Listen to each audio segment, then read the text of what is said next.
There's Inefa.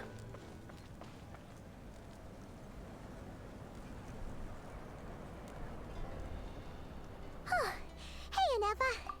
Sorry to keep you waiting. That is perfectly all right. My data indicates clear skies in the coming days. Current conditions for maritime travel, optimal. I'll be ready whenever you are.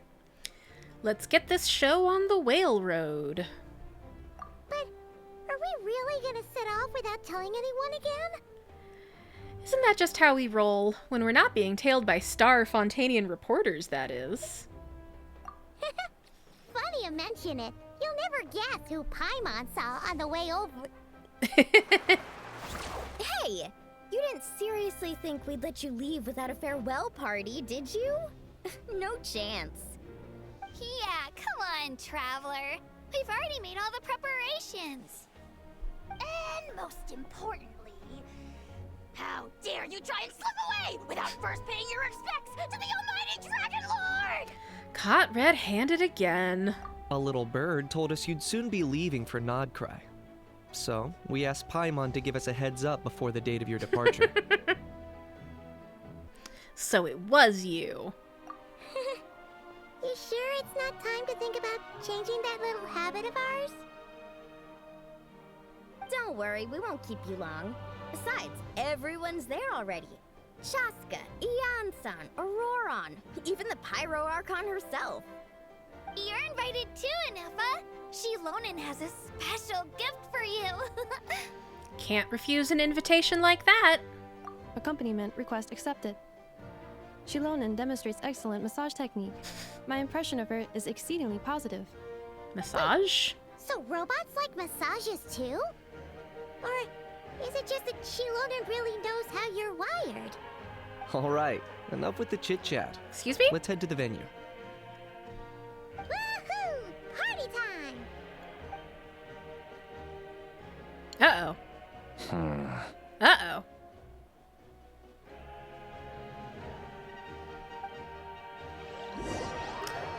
We got a party crasher. Spit it out then. They've set off. Just as my calculations projected. About time I met this variable in person. Hello, Marionette. You know, every time we head to a new nation, there's always a point where it suddenly dawns on Paimon. This is it. The next chapter of our adventure has begun. This time, it was the moment she realized she just polished off the very last of her Saurus crackers.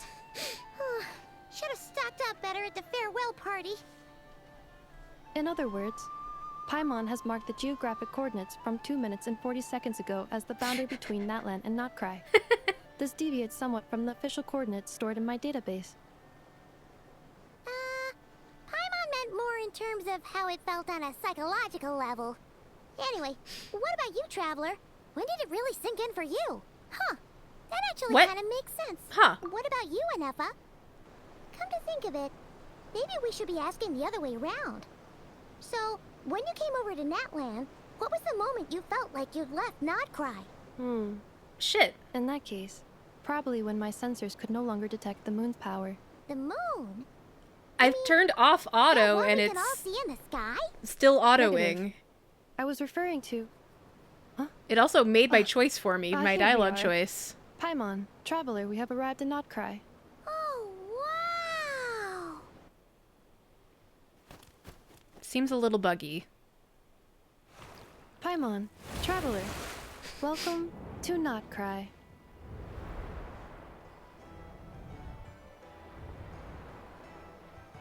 Oh, some people. Some people we might meet soon.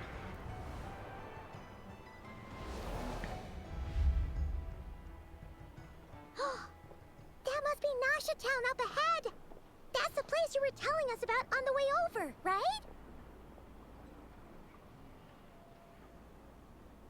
Oh, now, okay. Now it's acting like autoplay is off. I'm annoyed though because like I didn't get a chance to read or make a selection when Paimon asked Traveler when they could tell that they were no longer in Natlan. Huh? That is correct, Paimon. It is also the most bustling commercial hub in all of Nod-Krai. What did I find? Could this really be? Ooh. Oh, sounds like the perfect place to start trying out all the local specialties. Huh? Is something up, traveler?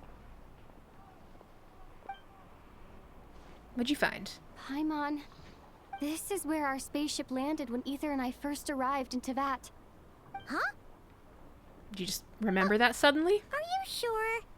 But how come you've never mentioned that before? Seems pretty important to Paimon. Well, because those memories are really hazy. All I remember is Ether waking me up and us leaving the ship. But just now, setting foot on this land, I felt something. The kind of power I sensed in those moments. Are you referring to Kuvaki? Kuva, what now? The Kuvaki. locals refer to it as Kuvaki. It is a unique elemental force found only in Nod-Krai, or rather, a pure, primordial form of elemental energy. A bit like phlogiston? That is correct. Another similar concept I have found in my database is the primordial sea. Legend has it that long, long ago, the moon that shines in the sky above us once rose from the land of Nod-Krai. Modern geological surveys and meteorite studies conducted in the region have since supported this claim. So, when you mentioned being able to detect the moon's power earlier, you were referring to Kuvaki?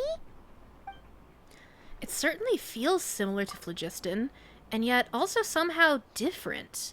Maybe they both belong to the light realm that the Lord of the Night mentioned. You know about the light realm. You learned it from our girl Sumi in Enkanomiya. It feels interesting and possibly significant that girls' memories from... It's at times like these that you've got to stay extra vigilant. The NPCs are chatting.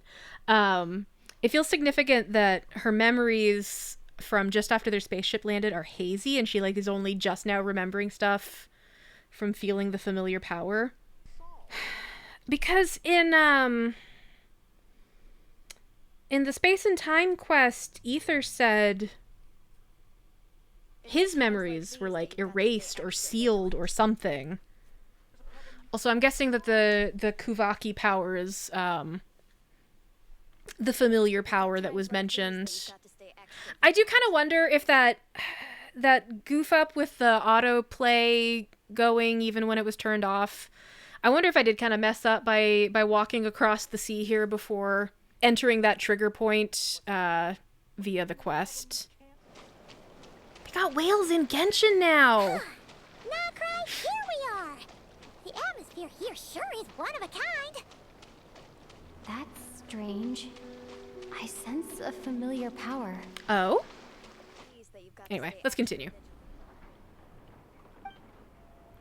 Still, this feeling, there's no doubt about it. It's the same power I felt the first time I set foot in Tevat.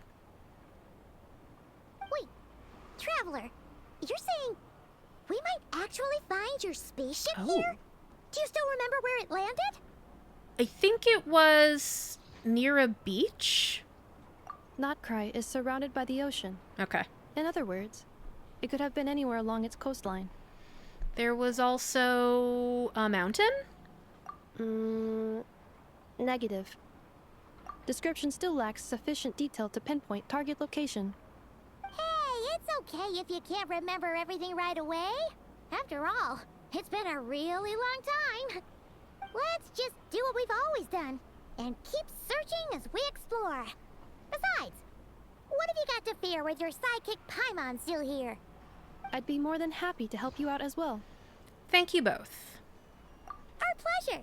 Anyway, just knowing that your spaceship's here in Nod-Krai surely counts as a big step forward, huh? Like we've crossed another boundary? Paimon couldn't have put it better herself. You sure are a quick learner, Inefa. If we can find our spaceship, maybe the flight logs could tell us something.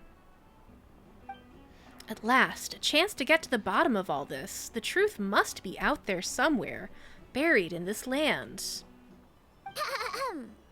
Well, as the best guide in the whole of Tivat, Paimon hereby does solemnly declare, Nod-Krai, here we come! You mean Nod-Krai, here we are, Paimon.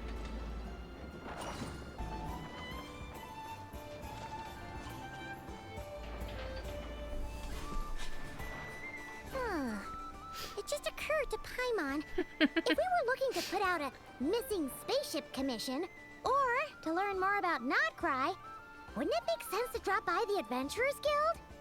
The guild is located in Nasha Town. Simply follow this road, and you'll reach it.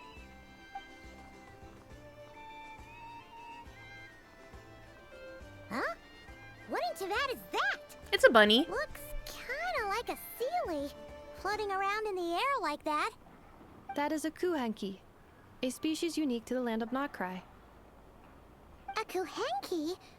Does she have something to do with the moon, too? Baby, everything Indeed it has to do does. with the moon. According to the Frost Moon Scions, the indigenous inhabitants of this land, the kuhanki, are said to be familiars of the moon goddess, leading those who walk in the moonlight's glow to things of great importance. The moon goddess? Don't all people here worship the Tsaritsa? Although Nod-Krai lies on Snezhnaya's border regions, the people here have held their own unique beliefs since time immemorial. As I mentioned, everything in this land shares a deep connection with the moon and the sky above. The beliefs of the Frost Moon Scions seem to date back to the civilization of the angels. According to the documents in my database, even the 7 archons did not exist at that time. Wow! So the origin of their beliefs goes back even further than the Archon War? Correct. At some point, you may come across some statues of their goddess. The Frost Moon Scions carved these as well. Hey! Looks like she's floating away! She's minding I her own suggest you business, follow her. Paimon. The probability of an ordinary person encountering a kuhenki lies in the single digits. Many here consider them heralds of good fortune. Alright, let's go harass a moon bunny, I guess.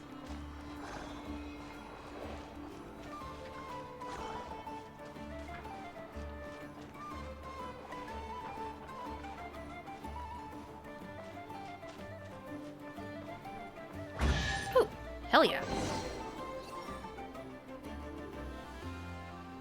Is this a travel guide? Huh. It actually led us to something useful. Welcome to Nasha Town. Mimis Brunner Books Investment Portfolio. A bookstore provides not only knowledge, but also hope. Investment involves risk, for sure, but word is that a successful investor in this portfolio has bade farewell to their days of hard labor at the harbor and embarked on a journey across the world. Let's wish this lucky traveler all the best. If you're also interested in this investment portfolio, don't miss out. Speranza's Wheel of Fortune. If you think that all Speranza is famous for is its delicious spread of hot dogs, you'd be mistaken. Don't miss the Wheel of Fortune on the side of the shop. We've experienced this.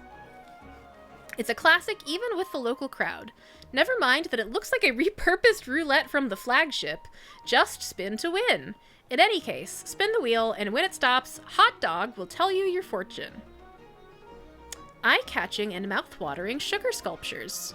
With deft hands, Hunajada sculpts honey-laced syrup into fantastical shapes. These vibrant pieces of sugar art add a veritable dash of sweetness and light to Nasha Town's days. Take one bite, and you're sure to find these sculptures even sweeter than the sculptor's serene smile. But don't spend too long admiring them. These treats are best eaten while fresh. Enthusiastic researchers. For reasons unknown, Fontaine Research Institute researcher Liuba has drifted into Nasha Town and started conducting alarmingly abstract experiments. But for those intrepid enough to lend her a hand with her studies, you might just stumble upon rewards just as unorthodox as her methods. Are there any particular points of interest? Oh, it all looks pretty interesting to Paimon.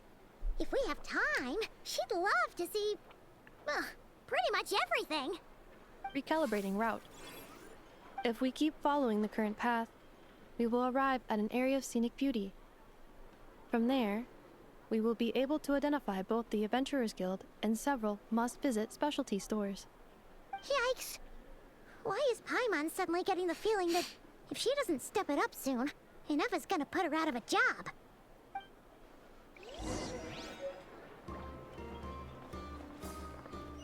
Which way am I supposed to go? This way.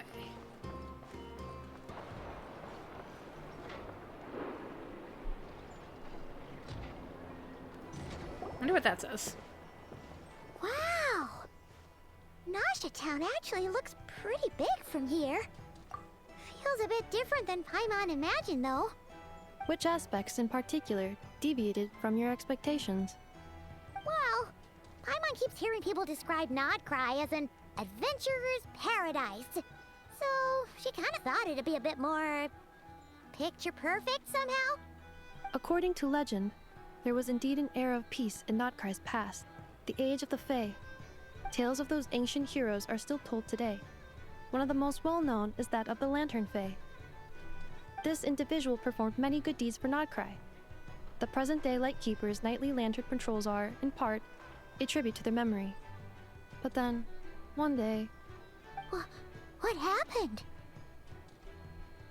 there came a devastating abyssal calamity that swept across Nod-Krai, and for a time it was left desolate. Heartbroken by what had become of the land they had so cherished, that Fae extinguished their light, just as the abyss had extinguished all hope. Nowadays, the paradise people speak of is more of an aspiration, or an irony, perhaps. An irony? Today, no official authority governs Nod-Krai. In theory, at least, it is somewhere a person can do whatever they wish, and become whoever they want to be. So, it's a lawless paradise or a paradise of freedom?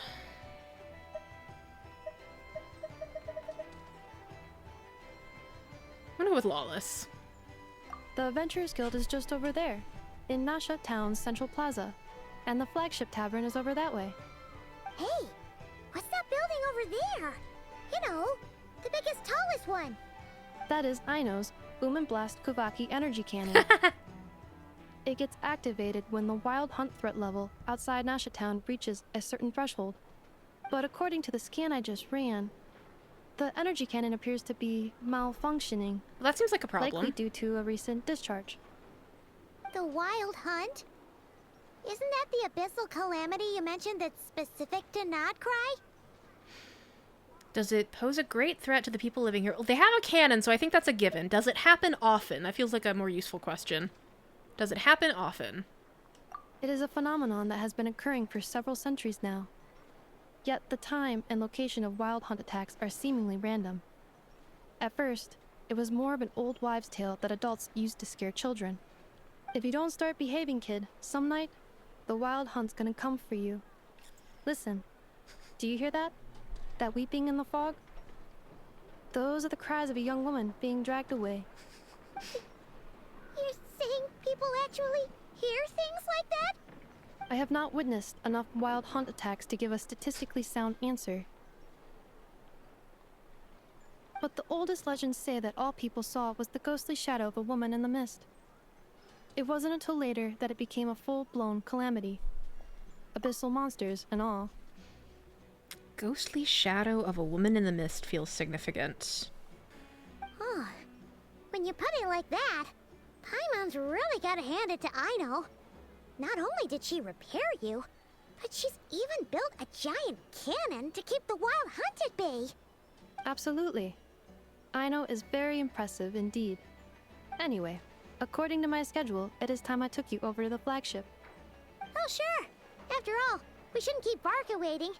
Well, Paimon's not sure if he'll actually show up at the bar this early. Oh, right, we're supposed to meet Varka.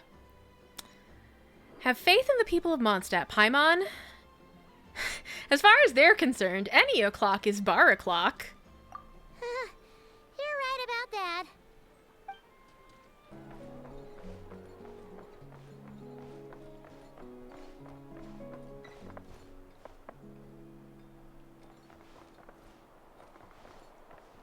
What's your deal, sir? You're not looking for work here, are you? Heed my words and flee this place as soon as you can. You mean work at the flagship? Ah, no, I'm talking about the Fatui recruiter in there. Guy called Kruchek. Don't fall for his schemes and don't let him hire you. I wonder if that sign says protest.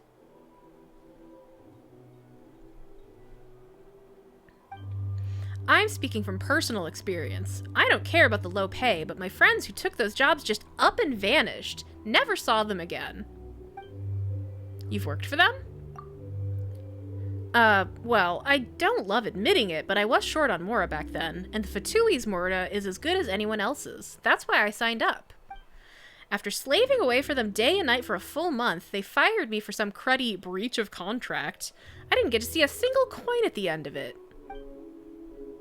Yeah, first time I'd ever been fired, too. Embarrassing is what it was. Yeah, the Fatui have plenty of funds and they're still not paying you what they owe? That's wage theft. Crazy, huh? They accused me of leaking their secrets. As if Reed Miller's treasure, squirreled away in the Experimental Design Bureau, was ever classified to begin with. Okay, so maybe I drank a bit too much and it just slipped out, but after that, I heard that a lot of treasure hunters started hatching schemes to get their hand on that treasure. That led to tons of people trying to break into the heavily guarded design bureau, causing the Fatui no end of trouble. Heh, serves them bloody right. Well, I gotta say, given everything you've just told me, sir, it sounds like you're lucky that they only fired you. He's protesting the concept of work. He's actually protesting working for the Fatui. Oh, I'm gonna sneeze again. Here we are, the flagship. Or am I? Just kidding. It could happen at any moment or not at all. Oh. Both of those NPCs apparently at the same time decided they needed to stand somewhere else. Varka told us to meet him here in his letter, right? Let's see. Varka? Varka!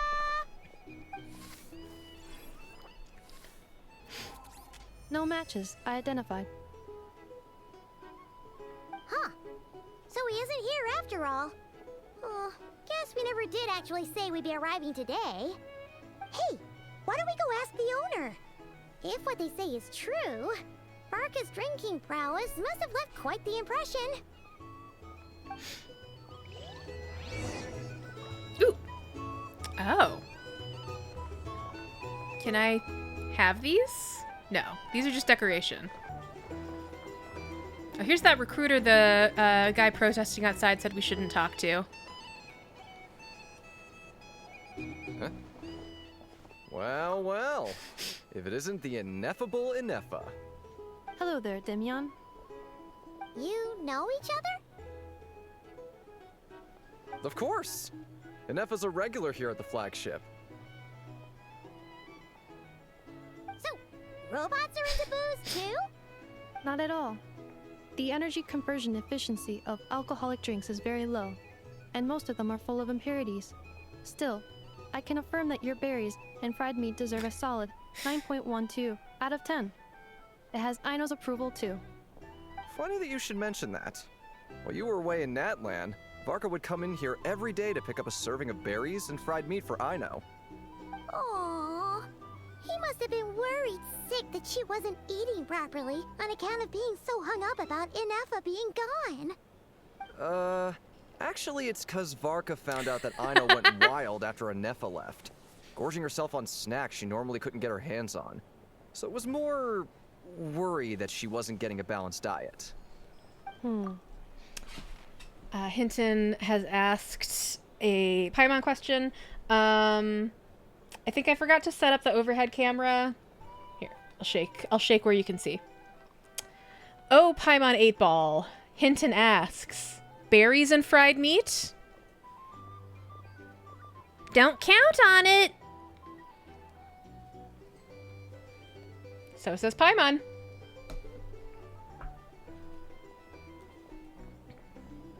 think I might have just put my foot in it. Unexpected. Anyway, since you're back from Natlan, these two must be the ones Varka mentioned. The Traveler and Paimon, yes? That's us. Yep, that's us.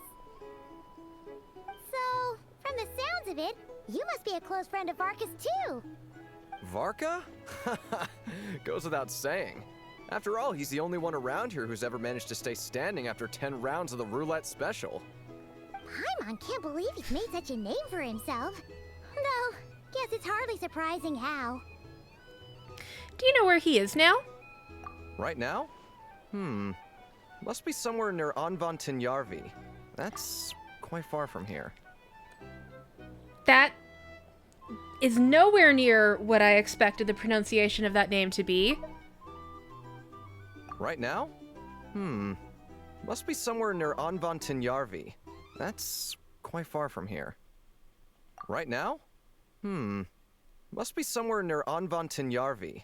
That's quite far from here. He did not say several of those letters, and he said a few letters that were not present. Huh? Where's that? It's a lake in the northern part of Nod-Krai. Word reached him of trouble brewing around those parts, so he took his knife to check it out. Classic Varka. Oh. So, we missed him?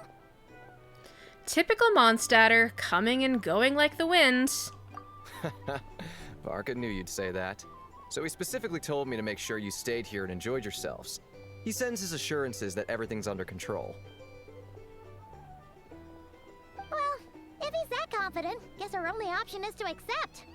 Anyway, it's not like there's any special cause for concern. He is the Grand Master, after all. Exactly. Plus, not only has he booked you into our finest room, he's paid for it in advance, too. Nice. Whoa! It's so generous of him! We might not have met yet, but Paimon's got a feeling that we'll get along with Varka like a house on fire. Oh, and by the way, he also asked me to serve up a portion of berries and fried meat for Anefa. That was prepaid as well. Thank you. No, thank you. I'm the one who should be grateful for your business. Traveler, Paimon, why don't you go ahead and drop off your luggage? What luggage? I can use this time to go pick up some components that Aino asked me to bring back. Sure thing. Besides, now that we've got ourselves a map, once we're done unpacking, Unpacking we might as well what? go for a stroll ourselves. Why don't we meet up again later? Oh. So you no longer require navigational assistance? No worries, we should be fine. We've got a rough idea of our way around town, so Paimon's reasonably confident we shouldn't get too lost. Thank you. This translates into an approximate time saving of 30%, meaning I will be able to see Aino about Aw. 45 minutes earlier than previously projected. Oh, right. You must miss her a lot, too. In that case, we better get a move on.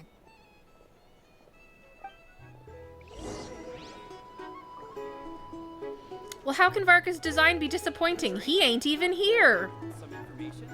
Either way, I'd be happy to oblige.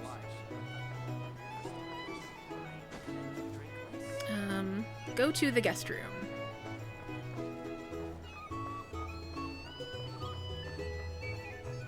Oh. Nostalgic Traveler.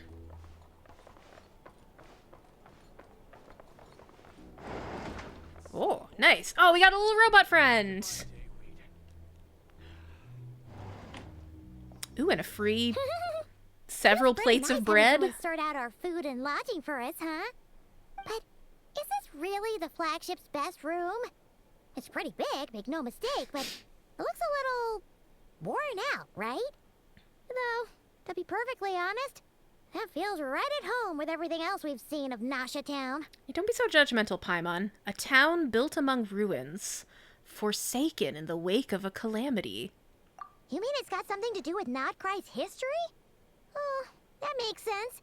But what exactly was this calamity? I wonder. It happened 500 years ago?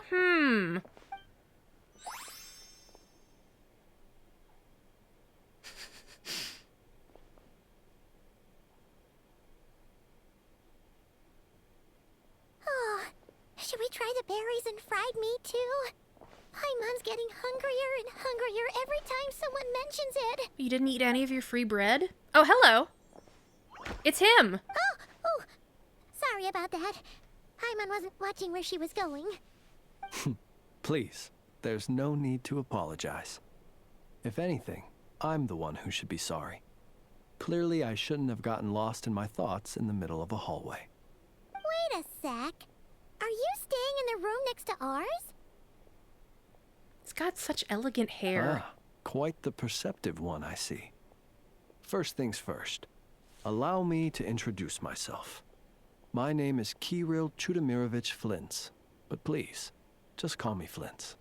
I'm shocked by how close the way he said his own name is how I would expect the letters to sound.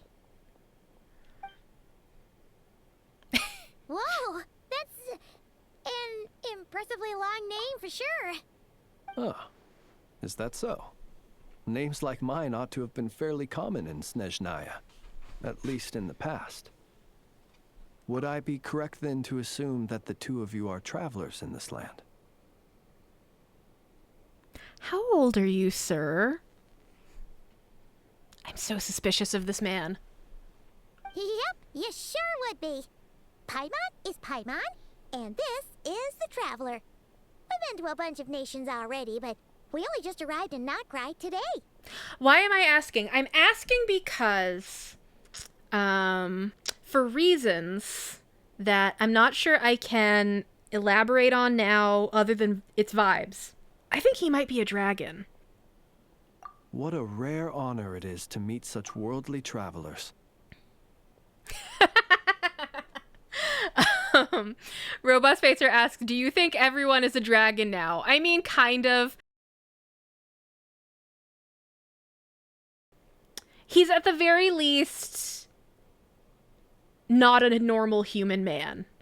I think that we can all agree on. But I don't know. We'll just wait and see if I'm correct or not. He might be a dragon, is all I'm saying. Are you here for travel too? If only I had the time to spare. No, I'm just staying the night. Oh, so you're here for business? That's certainly one way to put it. I'm a Ratnik of Nod-Krai, normally stationed near the burial grounds to the north. My sole cause for being here today was to repair this lantern of mine. ...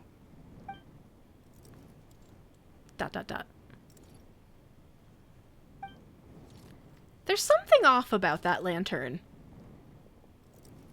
Looks fine to me. He did say it needed fixing. Burial grounds? Your surprise is entirely understandable. Most people cannot even begin to fathom the idea of a life surrounded by tombstones and decay.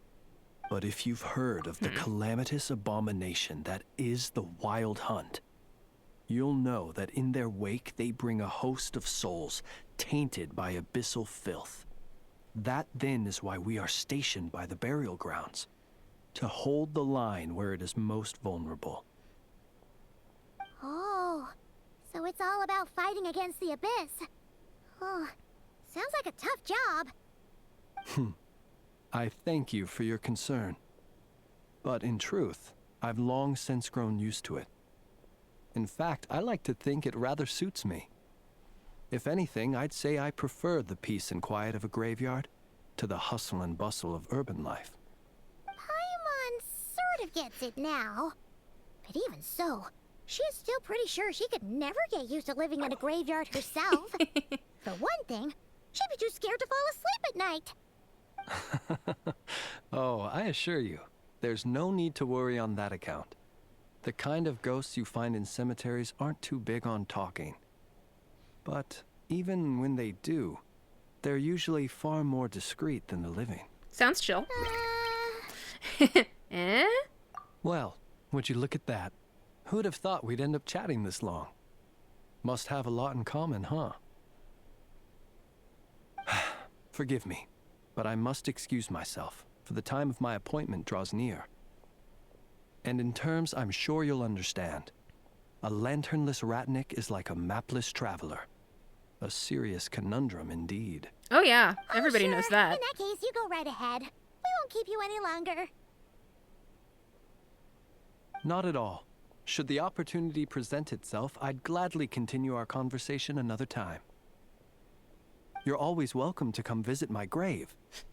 I mean, the grave I stand watch over. Your visit would bring much needed light to that place of final rest. So maybe he's a vampire. I don't know. Right. Well, if we get the chance. Then allow me to wish you a traditional Ratnik's farewell. See you by the graveside. Ugh. Jeez. What a weirdo. Paimon, be Not nice. to badmouth him at all. In fact, he seemed pretty cultured, but at the same time, kind of spooky. Must be all that time he spent around graveyards. Why is girl fixated on his lantern? Did you notice anything strange about his lantern? His lantern? No, not really. You mean, 'cause it was broken? Like there was something inside. Huh. Yes, you've always had a nose for stuff like this. If you're worried, you can always ask him the next time we cross paths. Sure thing. Guess that'll be by the graveside? Hey, don't you Excuse me. start spouting all that weird stuff too.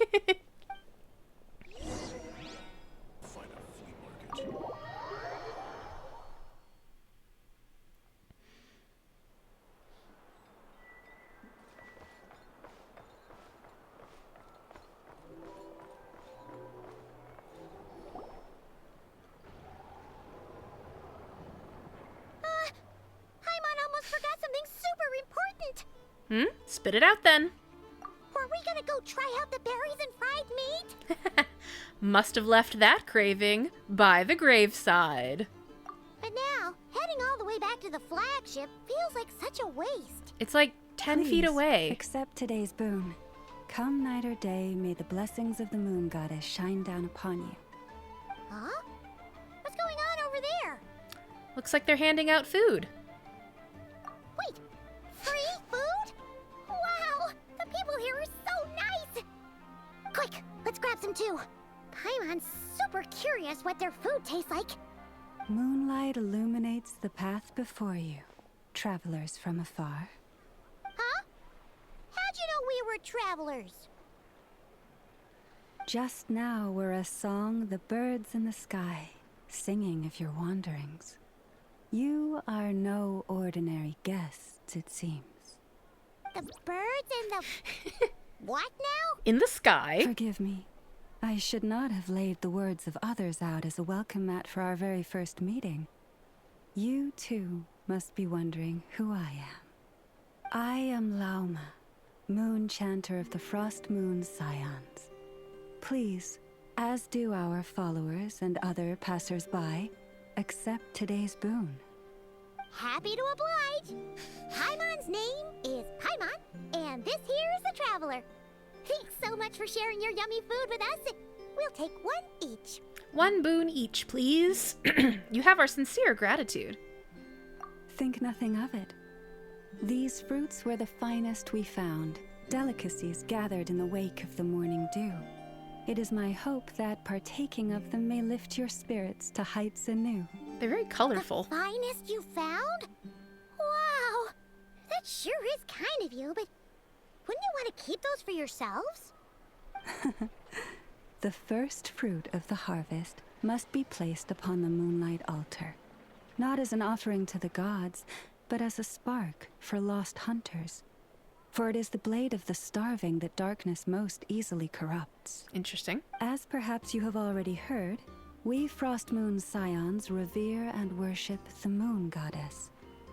We believe that together, virtue and compassion are the shining light that will lead us all out of the long, dark night. And now, with tides of haughty Fatui swarming into Nod-Krai, driven by greed and greed alone, more than ever before, we must all unite under the banner of virtue. Huh, look who it is again. Those unsufferably kind-hearted Frost Moon Scions. Got enough for us too? We hate charity. That's right. 2 servings each. We're starving over here! The Fatui! After what you've been doing to our sacred statues, how dare you even show your faces? Wilhelmina, bestow today's boon upon our guests. You hear that? No slacking now. We'll have the very best you got. But, my lady, they... Please, you two, accept this meal. But remember this. Kindness is the first lantern left to guide those who stumble in ignorance. Come again? Let me finish. But should they still refuse to follow the moonlit path, then by our frosted blades shall we show them its shadow. Yeah, man. You! Hey, look who it is. Uh-huh. Whatever. Just you wait. We'll be coming for you next. Huh? Where's the meat? Who wants to eat this garbage? Vegetarians. Those stooges really are the worst. Ever since they came to Nod-Krai with all their weird equipment and built that so-called experimental design bureau, our lives have been turned completely upside down. Judging from how they reacted just now, it seems the Fatui already know who you are. Old grudges die hard. Well, we have gotten in their way in pretty much every nation we visited, so we're probably at the top of their blacklist by now. I see. Then, on behalf of the Frost Moon Scions, I thank you for the goodwill you have shown us. Eh? Why thank me? Because if they had gotten ahead of themselves just now, I'm sure you would have stepped in to help. Just as the birds and beasts put it, your arrival heralds joy to us all. Besides, for a weary traveler far from home, what better respite than to bathe in the moonlight? I'm always saying this. You this. will always be welcome at the Frost Moon Enclave, the place we call our home. We'll swing by when we get a chance. May Thanks for we your kind meet again invitation. in the moon's gentle glow. Can we also come by in the daytime? These are delicious! So refreshingly fresh! Those two Fatui wouldn't know a good thing if it came up and bit them on the shoulder. Looks like Inefa isn't done with her shopping yet, and the Adventurers Guild is still empty. Where should we head next? Why don't we follow the map in the travel guide? Good idea! Wouldn't want to let the Kuhenki down, after all. Let's see. Okay, Paimon's got our route all figured out. So, all that's left to say is, don't fall behind. This is Nuts and Nuts. It's mostly a fruit shop, but there's a crafting bench too. What about nuts? This is the Speranza, one of the travel guide's recommended restaurants. All the waiters here are kids. This is the Vesnitsi Prolecha greenhouse. Apparently, their flowers are all made of metal, so they'll never wilt away. Neat. And this is the Rossum Workshop. If you ever need a weapon made, this is the place to go. And over here, they've got a super tall observation deck. Whoa! Take a look at that! You can see really far out into the distance. That way's north, Oh. and that looks like something built by the Fatui? And then over there to the west, that must be the place Lauma mentioned, where the Frost Moon Scions live. So, what'd you think? Even if Inefa kinda stole her limelight earlier, this just goes to prove that Paimon's own tour guiding skills aren't too shabby either, right? You're the best, Paimon. She sure is. It'd take hundreds of years of practice to beat the best tour guide in all of Tibet. Huh? Look! There must be someone at the Adventurers Guild now. There's already a line forming outside. Looks like we'll finally be able to ask about your spaceship. Oh, or was there anywhere else you wanted to stop by first? As a matter of fact, one of the storefront signs caught my eye. Where? Which Which one are you? Oh. Now you mention it, Paimon's noticed it too. Who? Ugh. Better not be who she thinks it is. Whom? Anyway, where we go first is completely up to you. Either the Adventurers Guild, or that suspicious-looking shop. A word of warning, though.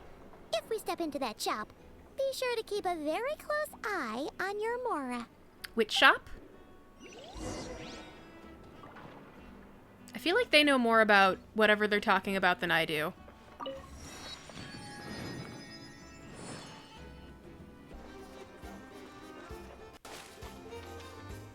Ah, this is the mysterious shop. Please, here we go. And if you ever need anything else, don't forget Yes, to she make the asked me to Great kill a Lord guy. Sonoma Bay your first port of call. Oh dear. So it is the real deal. Of course it's the real deal. Everything you'll find here is 110% real, meaning every one of my deals is as real as a deal can... Wait a minute. Well, if it isn't my two most valued clients. Long time no see, Dory. And with no small thanks to your munificent patronage. Come. How could you just sneak into Nod-Krai like this without telling your dear Lord Sonoma Bay? If I'd known earlier, I would have made an absolute pulled out all the stops to ensure that your boat ride over was as comfortable as humanly possible. Thank the Archons we didn't tell you. Oh, come now. You know as well as anyone how impeccably and conscientiously above board I am when it comes to doing business. Well, regardless of whether that's true or not, the main issue here is that we had no idea you had a branch in Nod-Krai.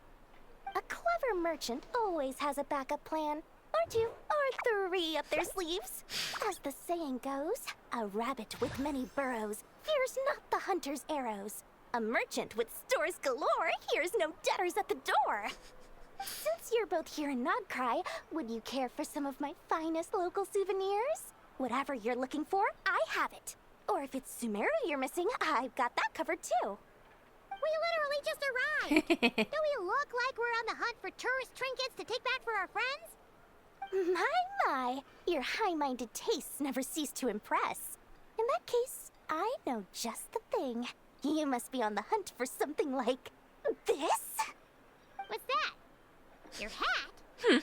Information, of course. Information about Nod-Krai, locked securely in the otherwise impenetrable vaults of the Lord Sonoma Bay's brilliant mind. Now that you mention it, that is actually what we're after. I knew it! I just knew you'd appreciate the value of my wares. On the back of all our pleasant dealings in the past, I'll even take a hit by throwing in some insider info for free. Wow. You sure are feeling uncharacteristically generous today. What do you mean by uncharacteristically? I am the most generous person forget it. Anyway, the long and the short of it is this. The moment I set up shop in Nod-Krai, it struck me how many different factions there were, all competing against each other for power and influence. Well, as they say, there's no time for business like a crisis. Things got even more turbulent after the Fatui pulled down two ancient moon's remnants. People began to catch a whiff of the coming chaos. And the more troubled the waters, the greater the potential profit. Not at all sorry to interrupt, but we're not here for Mora. Oh, really? But surely it was the tales of an adventurer's paradise that brought you here. The chance to take your very own slice of all the latest and greatest business opportunities. In that case, what would you like to know about? I'll take this moment to inquire. This is not a yes or no question, but I'm going to go ahead and ask the question exactly as Hinton has phrased it.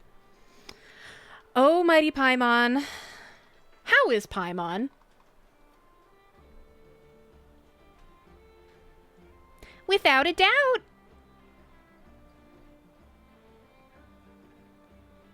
How is Paimon? Without a doubt. Straight from the Paimon's mouth. Okay. Classic Paimon. I'm crossing my fingers that I can trust that I get to go through all of these questions. Tell me about Frost Moon Scions. The Frost Moon Scions? You mean the people who believe in the moon goddess? They're not a bad bunch. It's just, well, they have such simple tastes. No luxuries, no indulgences, no nothing. Trying to earn a little more from that lot is like trying to squeeze blood from a stone. Still, things between them and the Fatui have gotten pretty tense. It's only a matter of time before the powder keg goes boom. And when that happens, that's when business will start to boom too. By the local watering hole or local drinking hole, I believe you mean, if you mean the flagship. I have been to the flagship.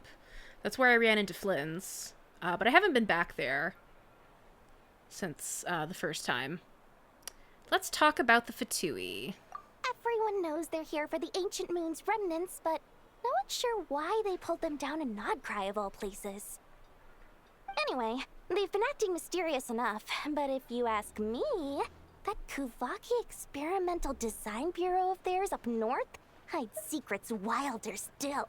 Okay, so she's basically just giving me little teasers of all of the different narrative threads to follow up on. Tell me about the Lightkeepers. Oh, they're an organization set up to keep the locals safe. Apparently, they have a long and glorious history, and they're made up entirely of volunteers. But seriously, a volunteer organization in Nod-Krai? This place is hardly a magnet for noble hearts. No pay, all work. That's not a business model, and it's certainly not for me. Tell me about the Knights of Favonius. That bunch of booze-loving monsters? Ugh, don't even get me started. As fellow Outlanders, I thought they'd be easy pickings, but somehow, every single one of our business negotiations wound up at the flagship. I've done plenty of deals with heavy drinkers before, but those guys? I never once made it to the contract signing before blacking out. I'm getting flashbacks of the hangovers just thinking about it. This feels like a good point to mention. Despite using the child model, Dory is supposed to be an adult. So no, Hoyoverse did not sneak in a reference to underage drinking. Dory is just a very small, grown woman. Would you know anything about a spaceship from the past? What now? A spaceship? Nope, never heard of anything like that. Don't you two get involved in any big business here without so much as a heads up, you hear me? At the very least, consider letting me in as a key investor. Okay, I think I've gone through all of the questions. Oh, I almost forgot to mention. Sooner or later, you'll no doubt end up doing business with some other merchants in Nod-Krai. And someone's bound to mention a place called the Curatorium of Secrets. Listen to my advice. Do not, under any circumstances, go there, no matter how much trouble you're in. The Curatorium of Secrets? What do they get up to there? It's a secret. Just a place that handles all kinds of disputes. But the owner will charge you an absolute fortune, and she has a temper to match. Nothing like your friendly neighborhood, Lord Sangama Bay. You're not just saying that to stop your competition from undercutting you, right? When did that little pipsqueak get so sharp? And after I gave them all that info for free just to win them over. What do you mean? Of course not. I'm only thinking about your wallets. I mean, on behalf of your wallets. You're really not convincing anyone, you know. All right. Business is a cutthroat business. I won't argue with that. But I'm not lying about that boss lady. Not only did she make it into my top 3 people not to mess with in Nod-Krai, she's also in my top 3 people most eager to trade in favors. Oh, it's too slow. Seriously? It feels like you're just bad-mouthing your rival now. Fine. If you don't believe me, go see for yourselves. We might both be from Sumeru, but compared to hers, my conscience is so large, why, you could fill 3 whole palaces of Alcazar's. But when you realize what I'm saying is true, don't say that good old Lord Sangama Bay didn't warn you. Okay. Anyway, don't be a stranger now. We might be a Nod-Krai, but don't forget, Dory's doors are always open for you.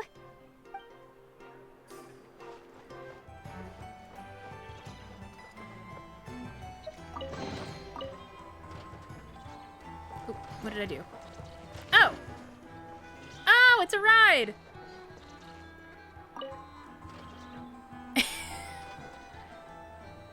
Is this our first official horse?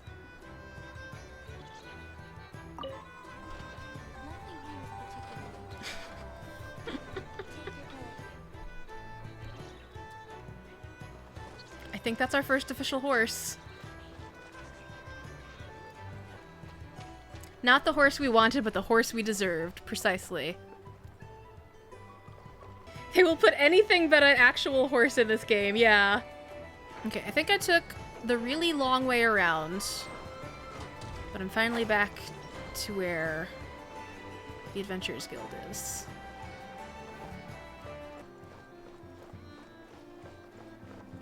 This land holds nothing but Catherine looks different. Lucky us. The line seems to be gone now. Come on, let's go say hi to Catherine. Hey, Catherine, we meet again.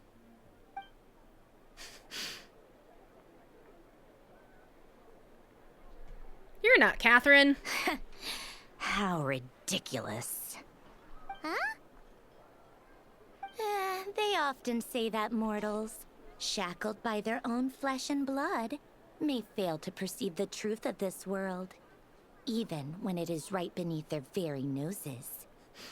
Yet I had not expected to have the pleasure to witness such heights of absurdity firsthand. But Paimon must have gotten the wrong person. At second glance, you do seem a bit younger than Catherine, and you certainly sound a lot less friendly. A creator might forgive ignorance, but being mistaken for one of my own creations is beyond all pardon. Look very closely, for standing before you is none other than Marionette, 7th of the Fatui Harbingers. I hate to nitpick, ma'am, but you're not standing. We didn't come here to be lectured by a clock. 7th, okay. A harbinger? Why are you even here? And more importantly, will you be the one handing out commissions from here on out? I told you already, I'm not Catherine. Just how obsessed are you with my machines? Normal amount. So all the Catherines were made by Marionette? Does that mean the Fatui have been watching our every move? Come on, you can't possibly be actually surprised by this. But the guild itself hasn't done anything shady, and Catherine's only ever helped us. Better just stay alert going forward.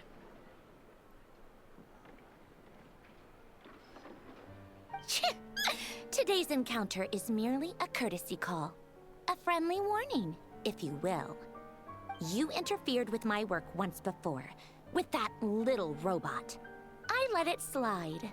After all, it was nothing more than a distraction, a side project at best.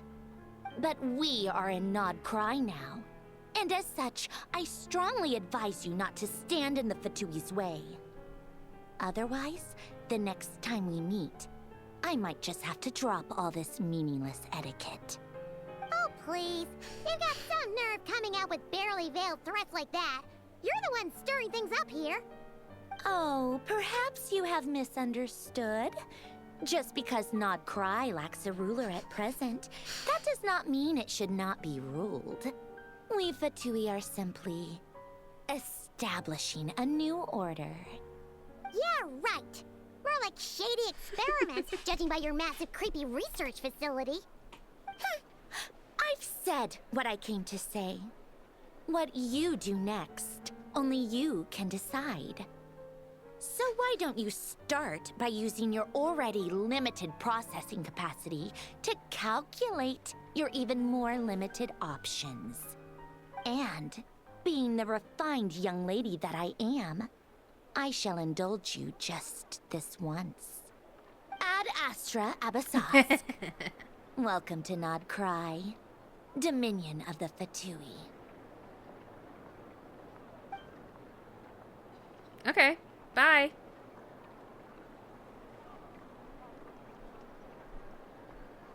Ugh! Paimon's so mad right now!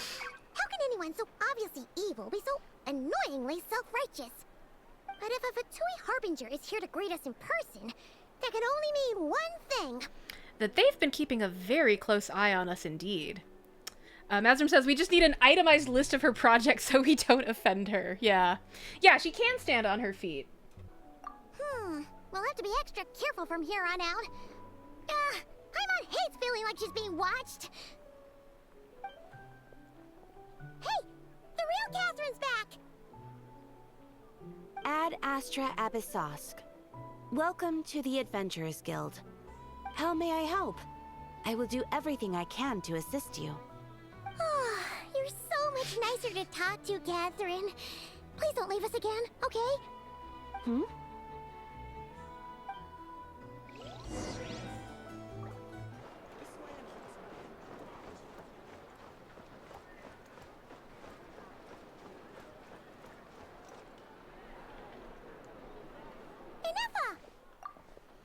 Hello. I was just about to start tracking your whereabouts. Did you manage to get everything Aino asked for? I did. What about you? Do you need me to navigate or introduce any more places around town? Yeah, we got it. Not for now. We've seen most of it already. We probably need some time to process everything we've learned, though. Any progress with the spaceship? No. Catherine came back just now, so we asked her, but we did? Even she hasn't heard a thing. One possible explanation is the vast stretch of time that has elapsed. Additionally, given the limited resources available in Nod-Krai, it is entirely plausible that the wreck was scrapped for parts, or even mistaken for a pile of broken machinery. Aww. I'm prepared for that possibility, but still, I can't just give up before we've even started. Understood. In that case, why don't we go ask Aino together? After all, she was the one who salvaged me, ancient dragon technology and all. If there really are any unusual parts floating around Nod-Krai, there's a high chance they've passed through her hands at some point or another. Good point. And since you keep mentioning her, we're curious to meet this whiz-kid mechanic too. Understood. Then I'll handle navigation as before. ETA at the Clink Clank Krumkake craft shop. 34 minutes ahead of schedule. Was I supposed to ask Catherine? Like, I'm confused why Paimon said we asked Catherine about a spaceship, because we definitely didn't. Now let's actually leave Nasha Town before I get distracted by something else.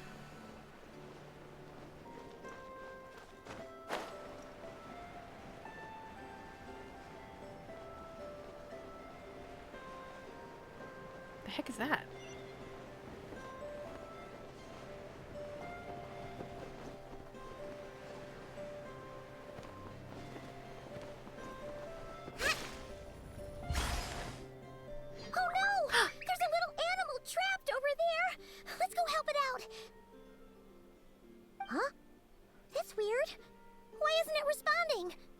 The tides of Kuvaki affect everything in Nod-Krai. So much so that many creatures have evolved a kind of dependency upon it, growing stronger or weaker as it waxes and wanes. This little animal must have been caught here unprepared. So you're saying we need to use Kuvaki? Paimon will leave it to you guys then. Don't be scared! We'll get you out of there soon!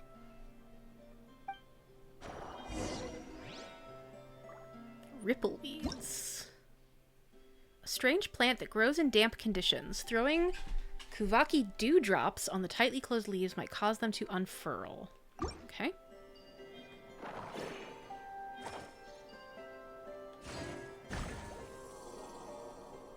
Oh, it worked! Hooray! Off you go now, little one. Don't go getting yourself caught again.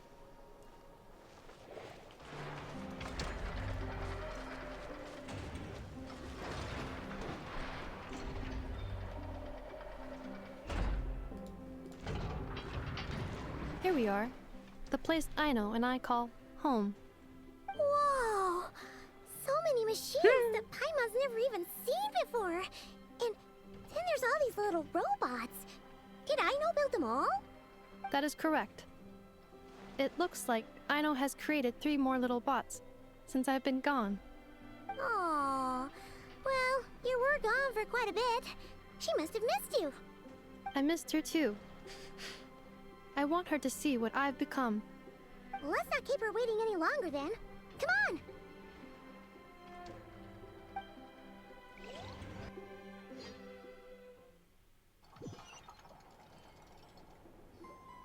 Aino, I'm back.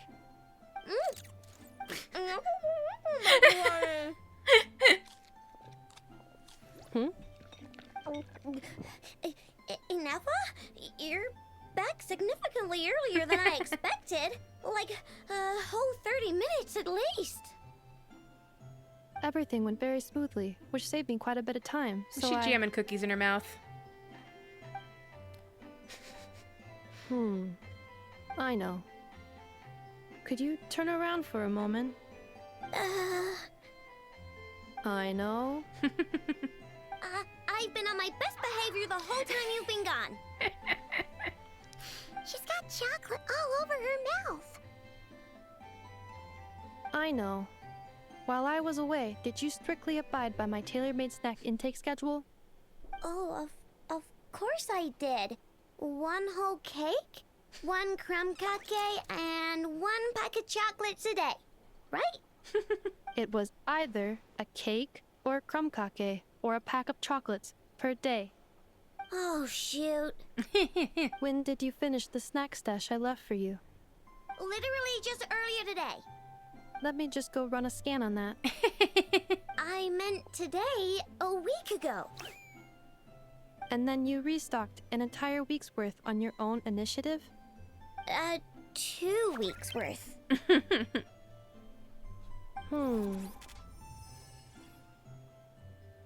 Why does Paimon feel like the roles in this household are pretty much the opposite of what she imagined? Calculation complete. Aino's recommended snack calorie intake for the next 4 weeks. 0. Aw. No fair! You're a meanie, Ineffa. This is what happens when you break an agreement. Oh, come on! Don't do this to me! I only ate a teeny bit extra every day. Just a teensy, eensy, weensy bit extra. That is objectively not a teensy bit extra. Seriously? If you'd only arrived half an hour later, I would have had everything cleaned up and you wouldn't have noticed a thing. Now that I think about it, you even said you'd come back a bit earlier than you did, so I wouldn't have to worry. But then, you were away so long, and I was so worried about you. And that's the only reason I even... Oh. I know. I am very sorry to have kept you waiting. Aw. I'm back now.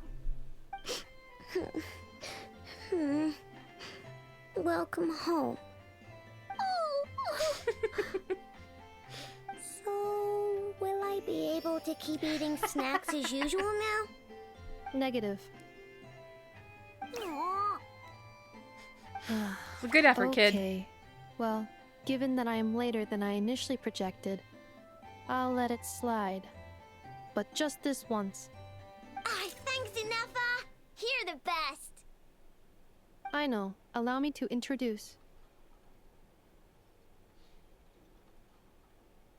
It's the honorary knight and Paimon! I know. Uncle Varka talks about you guys all the time.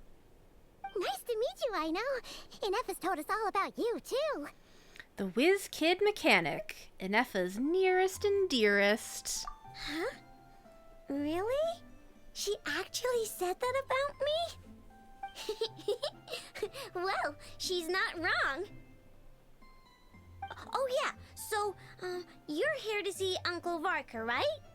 A couple of days ago, he suddenly said he had to head out on business, and that he might not be back for a while. He asked me to let you know if I saw you. Yeah, We heard about that at the flagship. Did he say what he was doing? Nope. Just told me to take good care of you guys and make sure you feel right at home. Oh, shoot. Please, take a seat.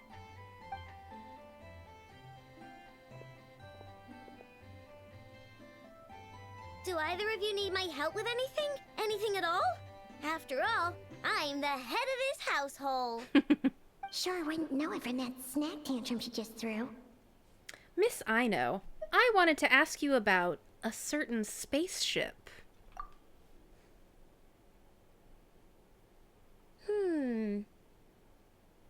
A spaceship, huh?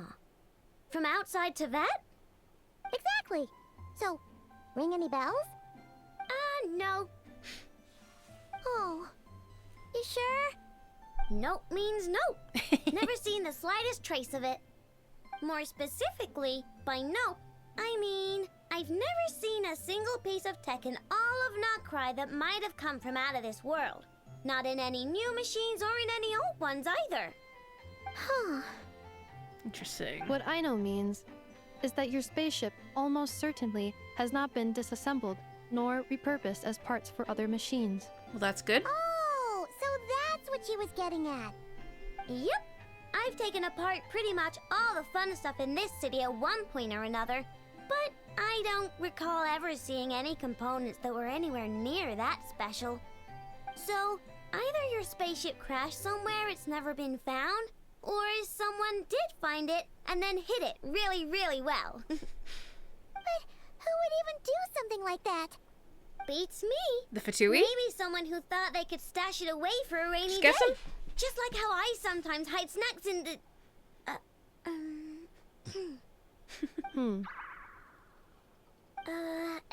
Anyway, long story short, I definitely haven't seen anything like that. Besides, sounds like it would practically be ancient history by now. If anyone still has any leads on what really happened, it'd be the Frost Moon Scions. The Frost Moon Scions? Mm-hmm. Huh? Haven't heard of them yet? We Didn't Inefa tell you about their rituals? met some. There wasn't enough time to delve deeper into their history and traditions. What kind of rituals are we talking about? I've never actually seen them myself, just heard bits and pieces here and there. They say that each of their moon chanters has had access to an ancient relic that lets them see the true past. The true past, you say? That's an intriguing concept. Also, I like that my options here are the true past, or you mean they can see what really happened? I'm gonna sound like I, wasn't just born yesterday. The true past. Not sure exactly how it's meant to work. I can't get my head around anything that can't be explained by either machines or science. And to tell you the truth, I don't like it much either. Looks like we'll have to try our luck with the Frost Moon Scions. I seem to be sleepy. Aw, leaving so soon? Sure you don't want to hang out a little longer? It's getting late, I know, and these two still need to head over to Hisi Island. It would not be convenient for them to linger much longer. Aww. Alright then. I want to have a sleepover. Don't worry. We'll be sure to drop in on you as often as we can. Really? You promise? Pinky promise. Next time we'll bring you something tasty, too. Sounds like my type of visitors. You're welcome anytime. I'll be staying to look after Aino today, so I won't be going with you. Hey, don't sweat it. We'll find our way just fine. I'm glad to hear that. Also, I must admit, I have very much missed the charging bed that Aino made for me.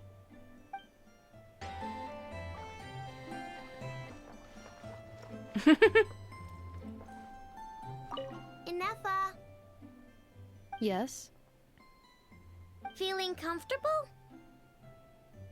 I am indeed. No bed in the world is as comfortable as this one. Inefa, Yes, want me to increase the charging rate? Please, if you would. Thank you, Aino. Ineffa, Yes? I'm hungry. In that case, please enable quick charge mode.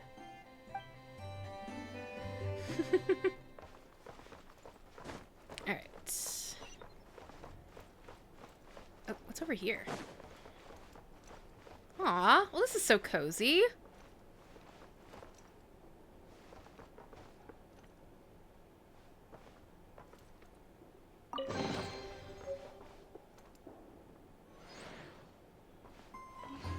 She's got her own little horse toy.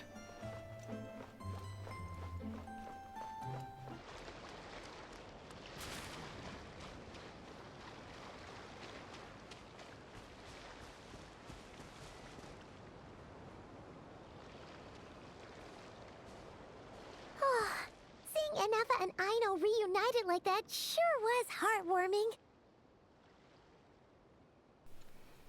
A real family, huh? Mm-hmm. We should definitely hang out with them more in the future.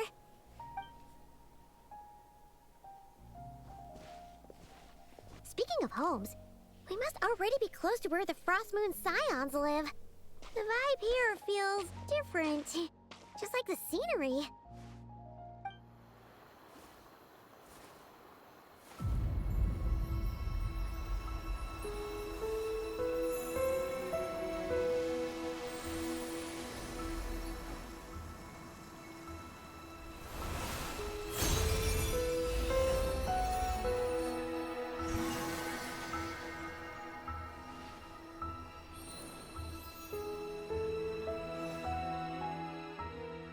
Hey, what was that? I feel like some sort of breeze blew by, and then the petals suddenly turned into... Huh? Is that a Kuhenki? She looks different from the ones we saw before. Hey there! What's your name? Huh. Doesn't seem able to speak. Need our help? Is there something you want to show us? No idea what she wants. Unless you want to stop, maybe we should just keep moving?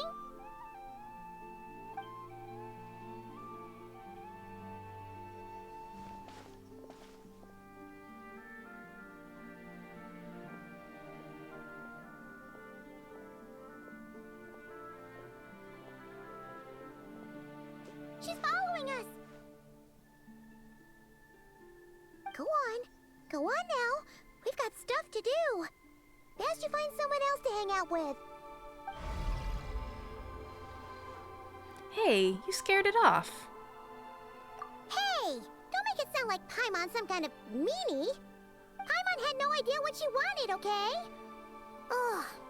Anyway, next time Paimon sees her, Paimon promises she'll be nicer. Seeing as we're on our way over to meet Lauma anyway, we can ask her about it while we're there.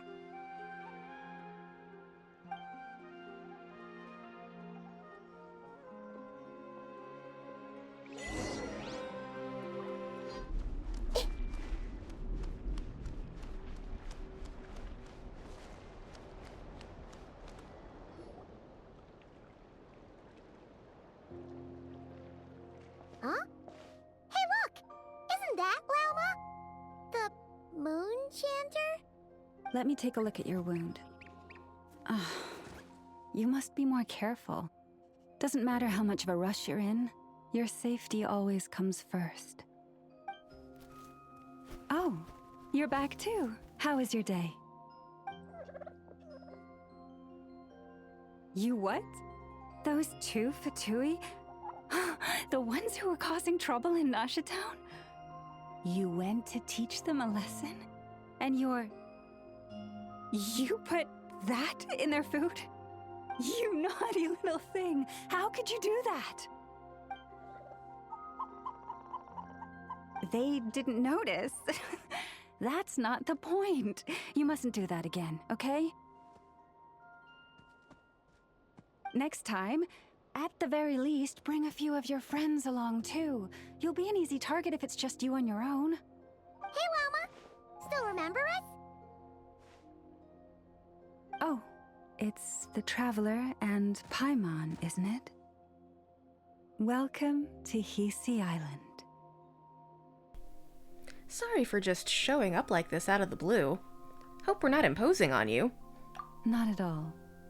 Those who come with kindness in their hearts are always welcome with the Frost Moon Scions.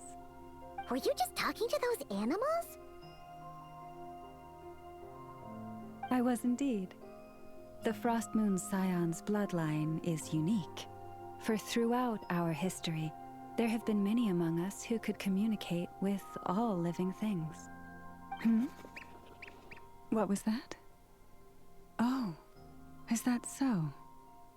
She says she was trapped in a plant earlier, and that you were the ones who rescued her. She wants me to thank you on her behalf.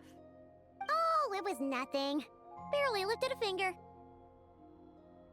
If you both are free, why don't you join us at the Frost Moon Enclave for dinner? Consider it a small token of thanks for your kindness. We'd love to! And actually, we had something we wanted to ask you anyway.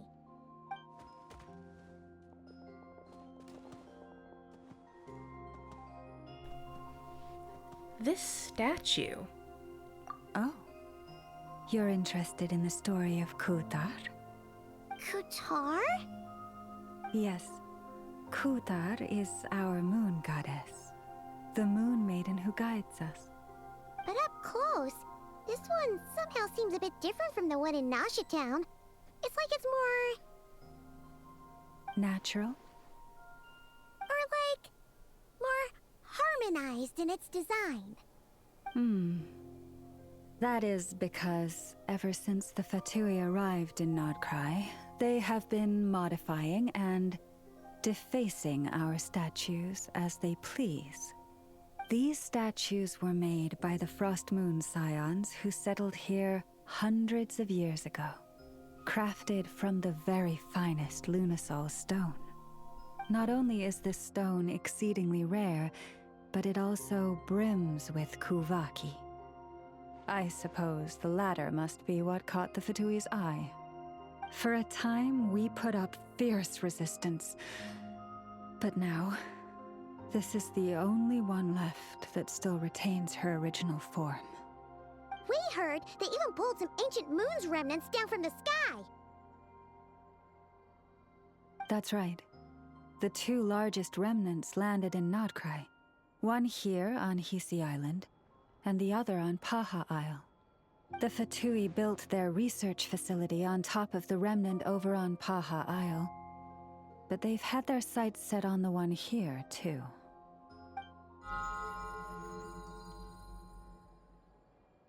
Oh! It's that little Kuhenki again! Surely that can't be. Hey! We've been wondering what was up with it, too. It just appeared out of some petals and hasn't stopped following us since. No, that is no ordinary Kuhenki. These we name Luon-Notar, beings born from the moon goddess's blessing. Can you understand what it's saying? We honestly haven't got the slightest idea why it's been following us. I'm afraid not. I cannot fathom its thinking any better than you can.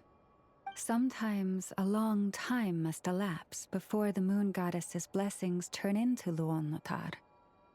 Perhaps you two were simply there to witness that transformation. Oh, maybe. Legend has it that the Luon-Notar bring good fortune. Given that it seems to have taken a liking to you both, why don't you let it come along with you? Really? Then you can start by helping us find some more treasure chests along the way. Capiche?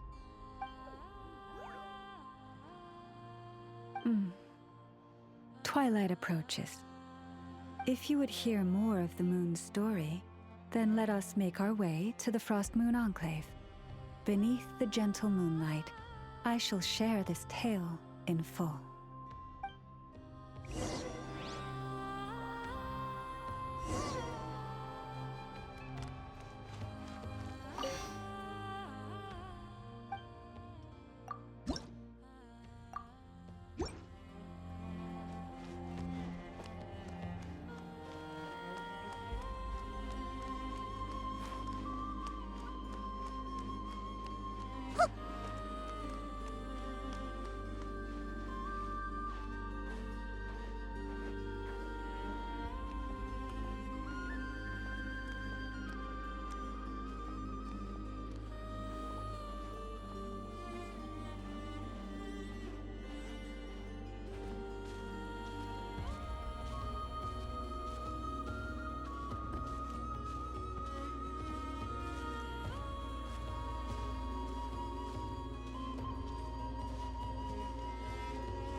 Oh, Lady Lauma, you're back.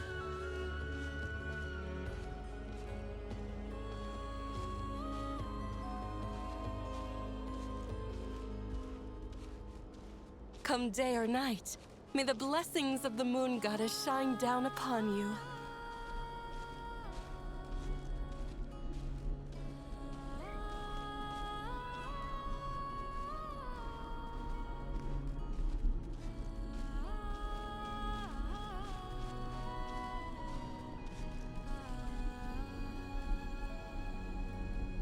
Lauma, you have returned. Wilhelmina, this is the Traveler and Paimon. Kindly arrange for 2 additional dinner settings for our honored guests. Of course, my lady. Wow! Everyone along the way here pretty much saluted you. Are you, like, super important around here? I am but a moon chanter, one entrusted to convey the Moon Goddess's will. Nothing more. She's just being modest. The Moon Chanter holds the highest rank among us Frost Moon Scions. Lauma is our leader. Wilhelmina? I know. I'll send word to the kitchen. 2 meals coming up. Whoa! Paimon had no idea you were such a big shot.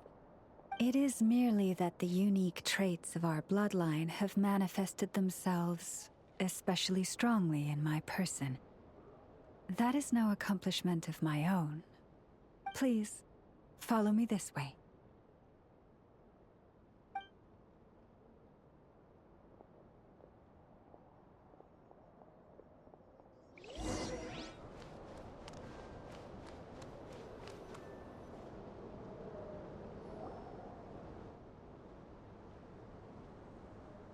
Even to this day, I am still trying to piece together the many fragments of our past. It is a story not only of the Frost Moon Scions, but also of the moons themselves. A story of the moons?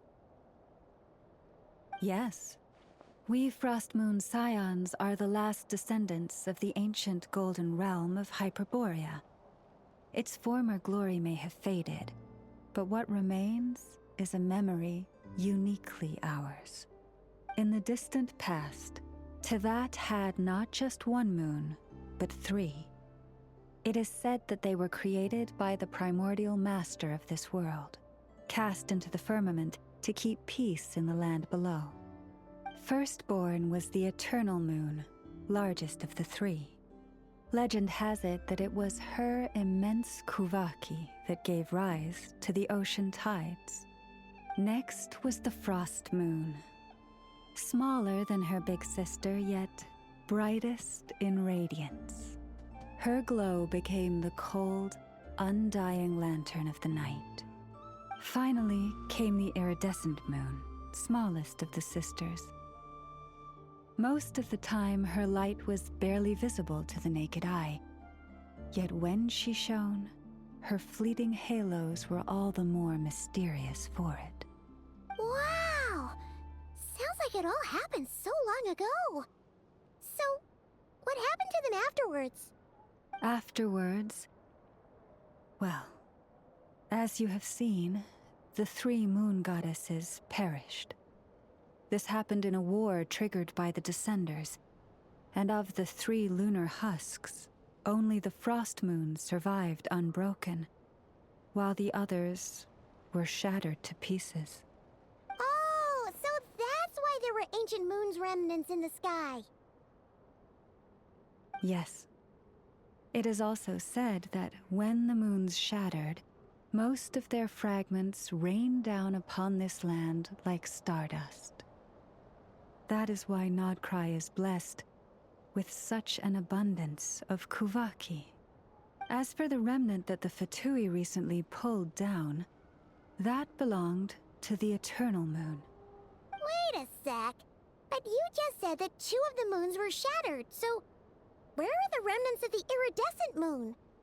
The iridescent moon's remnants were never found. What happened to her after the war remains a mystery. Some say she vanished in an instant, while others believe that her remnants are simply too delicate to leave a trace.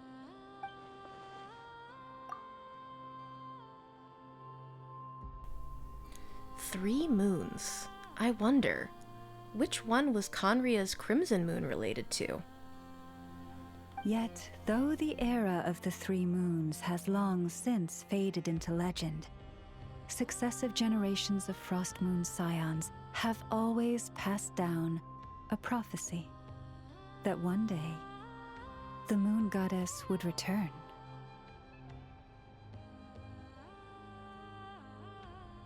And in the end, that prophecy did indeed come to pass, though not quite. Lady Lauma! Lady Lauma, are you there? Cappy, what is the matter? Lady Lauma, it's my daughter, Karina. Her illness. Take me to her, right away.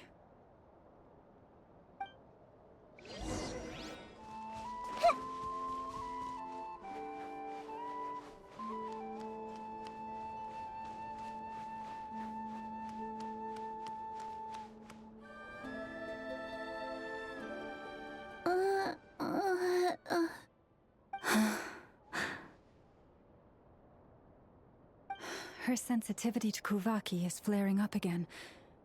After her last treatment, did you follow my advice and seek medical help in Nasha Town? But those doctors are all Snezhnayan. They're outsiders, compatriots of those brutes who invaded our homeland. How can we possibly trust them? Not all outsiders are enemies, Cappy. They've been treating this condition for generations. They have the experience we lack. But we're Frost Moon scions. Should we not remember what the outsiders did to our moons? Surely the Lady Kutar will reward our devotion. But Cappy, Kutar is long... This isn't the time for a debate. O lost child, snow-swept and buffeted by the howling winds of the frigid night, let not the silver flame within you fade. By the frost moon's grace, I shall warm you, curled up as a fledgling in frozen soil. Praise be to the moon goddess, my Karina.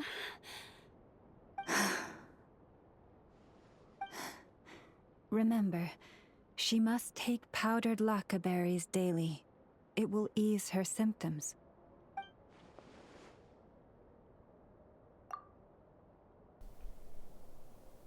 Did she just use her own power to heal that girl? Lauma?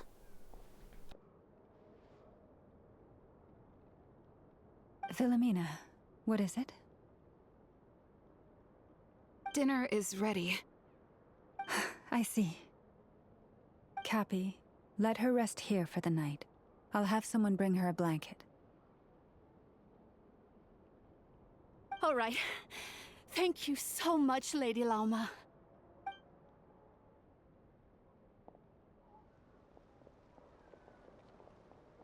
Will she be all right?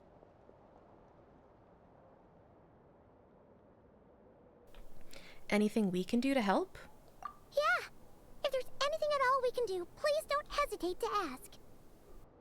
Thank you for your kindness. For now, though, Karina should be fine. She'll be feeling a lot better tomorrow. Judging from what we just saw, that doesn't sound like a long-term solution. But I'm guessing that Lauma couldn't say anything else, at least in front of Karina's mother. Please, do not be worried. Come, let us head to dinner. I believe you still have some questions for me.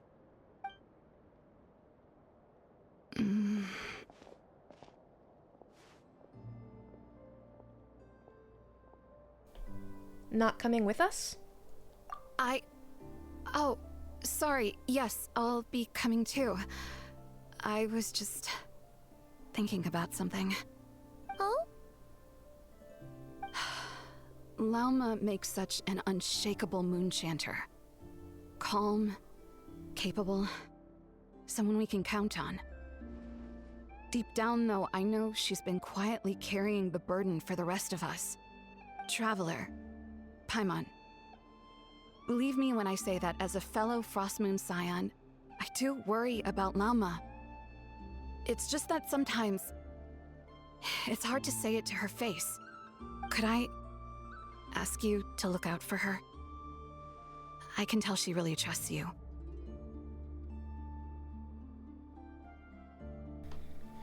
Sure, but I think you should just tell her straight. I fear that would stress her out even more. Sometimes I really admire her strength, but at the same time, I can't help feeling powerless myself.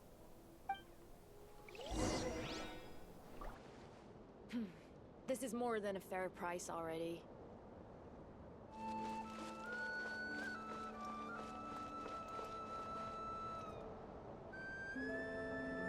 Phew.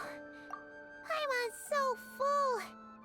That was even better than the stuff you gave us before. I'm glad to hear it. Thank you for accepting such simple hospitality. Hey, we should be the ones thanking you. Seriously, that was seriously scrumptious. How did you even manage to finish it? This slop's barely edible.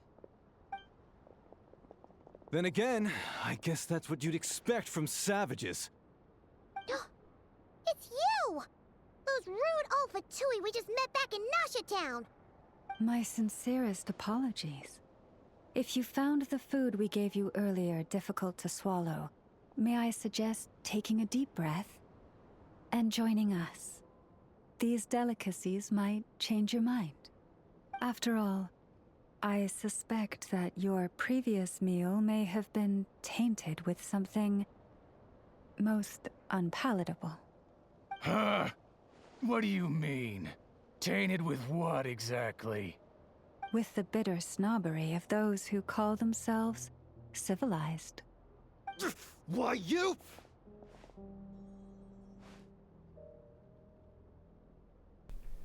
Don't push your luck. Looking for a fight? Sure, I'd be more than... Hold it. We're not here to brawl. Yet. We're here on official business. Orders from above. We're here to deliver the Frostmoon Scions a warning. Or rather, a final ultimatum. You have 3 days to hand over the relic and reveal the whereabouts of your so-called Kutar. If you fail to do so, the Fatui will immediately begin the cleansing of Hisi Island. Which, by the way, is the sovereign territory of the Tsaritsa of Snezhnaya. What insolence! Your demands are outrageous! For generations, this land has belonged to the... Dear guests, allow me to save you both time and trouble with a speedy reply. The Frostmoon Scions will never hand over anything to the Fatui. And to those who set foot on our land with ill intent, I say this. With your blood, we shall draw an inviolable line in the snow. That applies to you, too.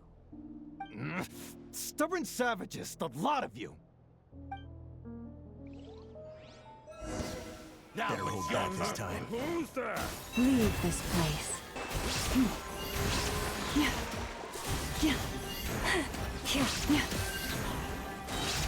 By the Frostmoon of old. Forest, Pretty sharp. You'll pay for this. Mark my words.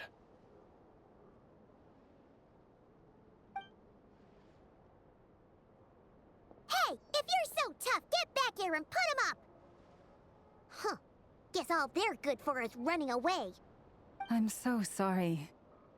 You've had to put up with far too much unpleasantness today.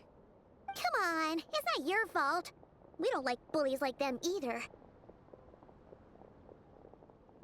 But still, they mentioned a relic in Kutar. What exactly could they be after? About this relic. Oh yeah, so this might not be the best time to bring this up, but we kinda have a favor to ask of you, Lama.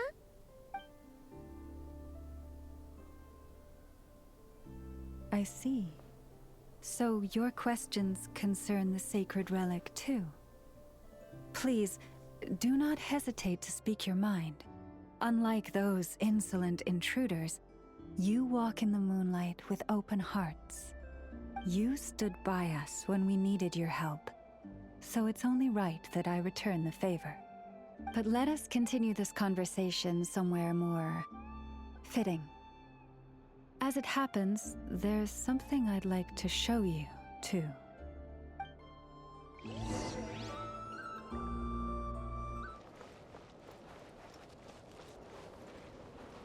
Whoa!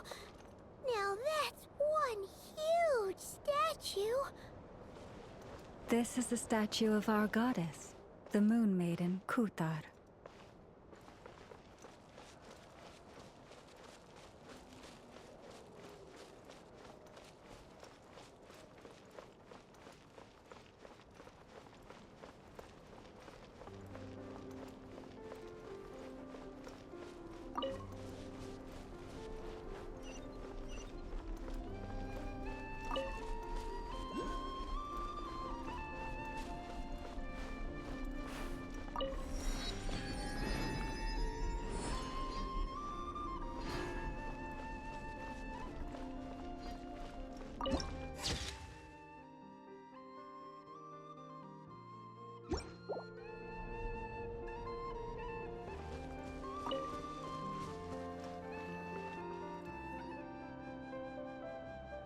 Wow! It's spectacular! Kutar was born here on Hisi Island around 500 years ago. As it just so happened, a priestess of the Frost Moon Scions witnessed the moment of her birth. Instantly realizing that this was the prophesied rebirth, she quietly recorded the event and carved this statue to honor that miracle. According to legend, Kutar's birth was accompanied by the sudden appearance of many Kuhenki, who wove the moonlight that bathed her into silken vestments fit for a goddess. Hey! It's like it knows we're talking about it. From that day forth, the Kuhenki have been regarded as Kutar's familiars. Some believe that their habit of guiding travelers to hidden treasure stems from an instinct. The same one that not only drives them to protect the moon goddess, but also to make her smile. After all, according to the records, Kutar always looked lonely as she gazed up at the distant moon. About Kutar's whereabouts. Kutar left Hisi Island before I was even born. According to the previous moon chanter, the goddess was angered by our people's greed, and that is why she left us. Where did she go? No one knows what happened after she left. But just a few months ago, after those 2 ancient moon's remnants fell from the sky, she was spotted on Hisi Island once more. And the Fatui have been harassing and threatening us ever since. Judging from what they've said, our moon goddess is actually their missing harbinger, Columbina, the damselette. The damselette? But isn't she number 3 amongst the Fatui harbingers? So she's actually the moon goddess. Why would she join the Fatui then? That too is a question I've struggled with. But even at the best of times, understanding other people's choices is difficult, let alone those of a goddess. Plus, forgive me, there I go again, rambling on about our history. But you came here to ask about the sacred relic, didn't you? Honestly, Paimon's not sure which part she's more curious about now. Since ancient times, the Frost Moon Scions have had in our possession a special fragment of the ancient moon's remnants. A peace in which I sense a power unlike any other. Successive generations of moon chanters have all detected a divine presence within it. We call this unique remnant the Moon Marrow. We heard you can use it to see what happened in the past. What is it in particular that you seek from the past? Well, basically, to cut a long story short, the traveler here is actually from outside of Tibet. Oh. Paimon must have just remembered the unfortunate link between the three moons and the Descenders, but right now I shouldn't try to hide it. I'm not from Teyvat. I'm a Descender.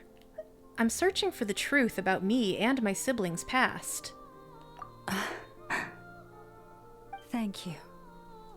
Your honesty is a sign of your trust, both in me and the Frost Moon Scions. Unfortunately, though, I won't be able to use the Moon Marrow to shed light on your past just yet. Our people revere the Moon Marrow as a sacred relic. I'm only permitted to retrieve it from the secret chamber in which it is hidden once a year, on Moon Prayer Night. Oh, really? So, when's the next Moon Prayer Night? Judging from the tides this evening, a little less than 2 months. Huh? Does that mean the date changes every year? The ceremony is held on the night when the moon is closest to Teyvat. This is also when Nod-Krai's Kuvaki reaches its peak. Only then can the seal on the secret chamber be lifted. Oh, guess we've got no choice but to wait. I am truly sorry that I cannot help you sooner. But, as the Moon Chanter, I swear that I will do everything I can to help you find the answers you seek. Thank you, Lauma. It means a lot. Think nothing of it. After all you've done for us, you deserve nothing less. Who'd have thought today was only our first day in Nod-Krai? Feels like so much has happened already. If I may be so bold, what does family mean to you?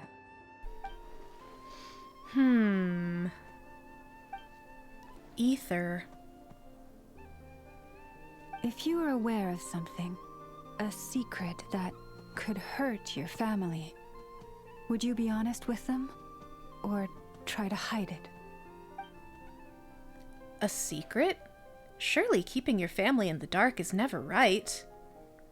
But come to think of it, it's not as if Ether hasn't been hiding things from me.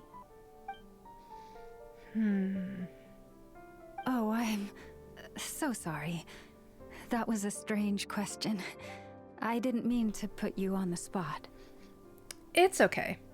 I guess I've just never met anyone with a story quite like yours before. I just suddenly had the urge to ask. It's getting late, and you two must be rather tired too. Would you like to stay the night here on Hisi Island? I can have someone prepare some lodgings. Oh, that's all right. We've already got a room back at the flagship as it happens. Speaking of which, if you ever need us, feel free to come knocking. Do you need me to show you the way back? No worries. It's quite a way, and you should get some rest too, Lauma. We'll make sure to be careful. Understood. Then I won't keep you. May your first night in Nod-Krai pass in stillness and peace. So, what you thinking? Sure was an eventful day, huh? A lot to think about, that's for sure. A lot of threads to unravel, and even more conflicts to resolve. The good news is, we're not at a dead end in the search for your spaceship yet. We can always learn more about this place while we wait. The usual drill, huh? Paimon's really getting sleepy now. If she gets too tired to fly back, you carry her, okay? Okay, okay.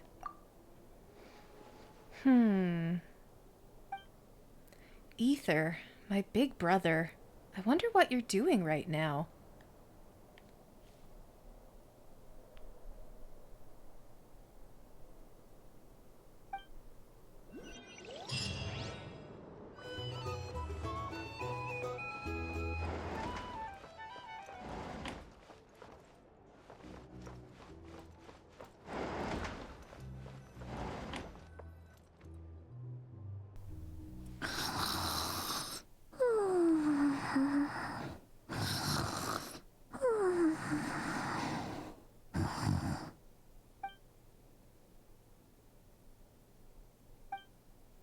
Nod-Krai, a land steeped in ancient stories, and the first place I set foot in Teyvat.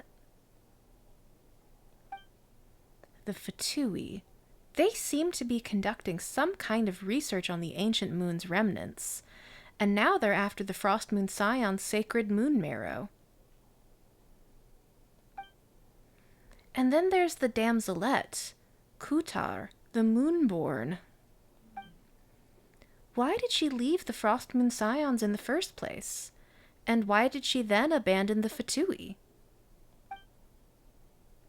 Lauma mentioned family. Ether. What happened to our spaceship back then? Why did we land in Teyvat? Ugh, my head's spinning. I won't be able to sleep like this. I'll try not to dwell on it. I just need to try to get some sleep.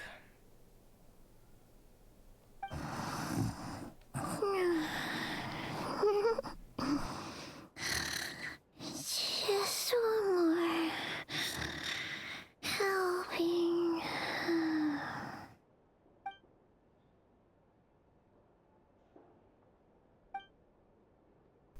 Ha, I envy Paimon sometimes.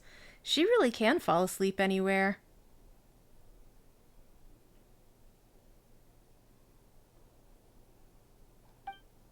Ugh, no use forcing it. Maybe a walk will clear my head.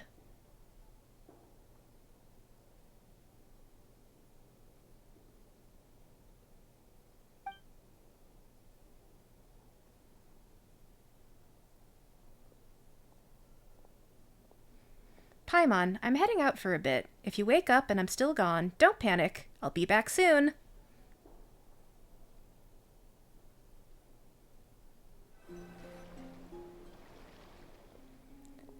And Varka just happened to be away. Could it somehow be related to the Abyss? Come to think of it, it feels like there's something different about the abyssal phenomenon here. The one they call the Wild Hunt.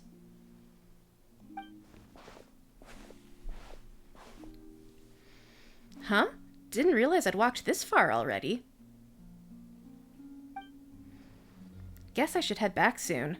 If I'm gone too long, Paimon will start to worry.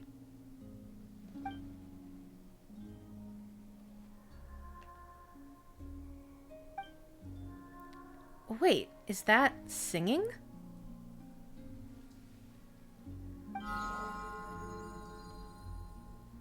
Hey, what are you doing here? Oh, these flowers. I remember when you first appeared, there were flowers like this all around you.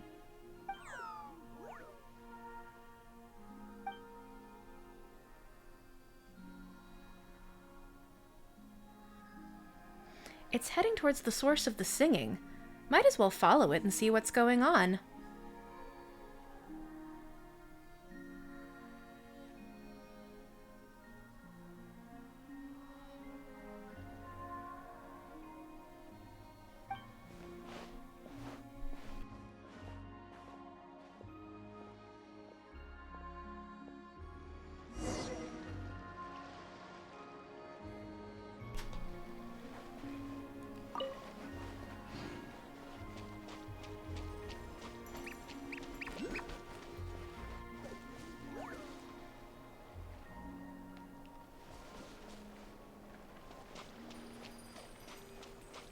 The singing's getting closer, but it sounds a little melancholy.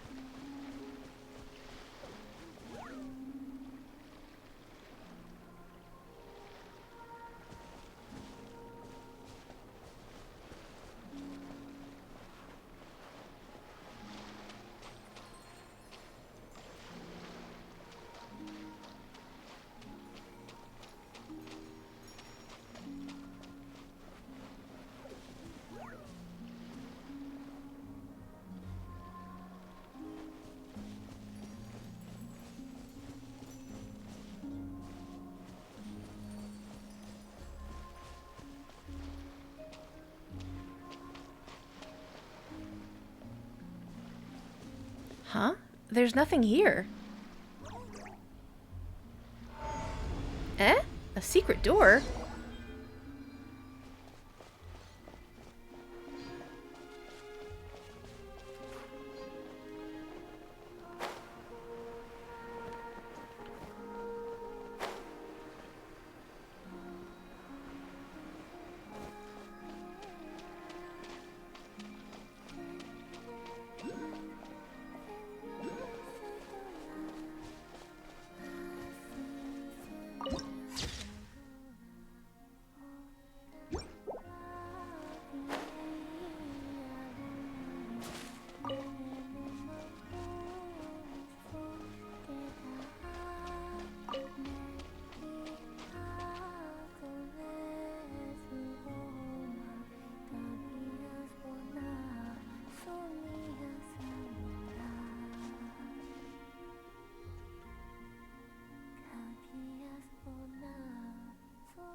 That girl, she looks just like the Frost Moon Scion statues. Surely that's not...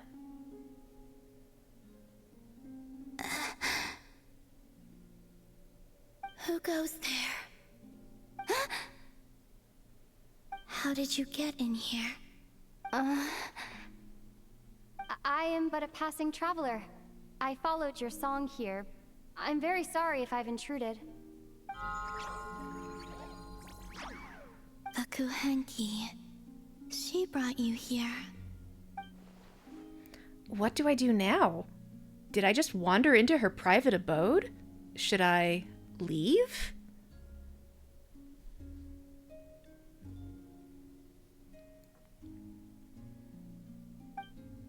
But I have questions I really want to ask her.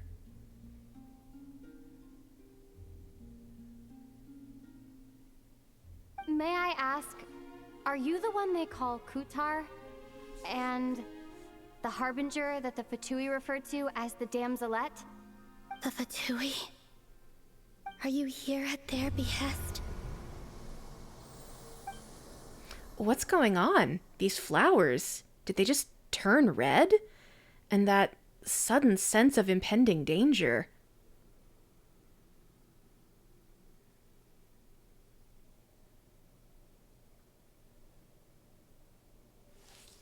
Please don't get me wrong. I have no intention of doing anything for the Fatui. I just wanted to ask you about Nod-Krai. And the moons. The moons? Do not believe in what you can see. What truly matters is what you cannot. That feeling of danger has gone. I guess she no longer sees me as a threat. For now, at least. But...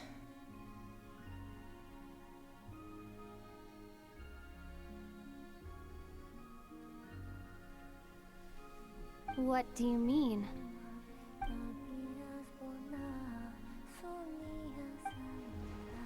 Isn't she going to answer? She doesn't seem willing to speak.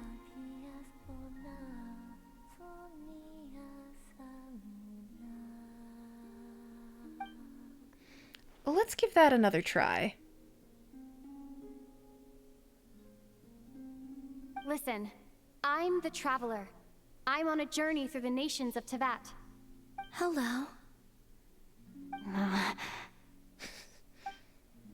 Is that it? Doesn't she know how a conversation's meant to work? Or does she just not care?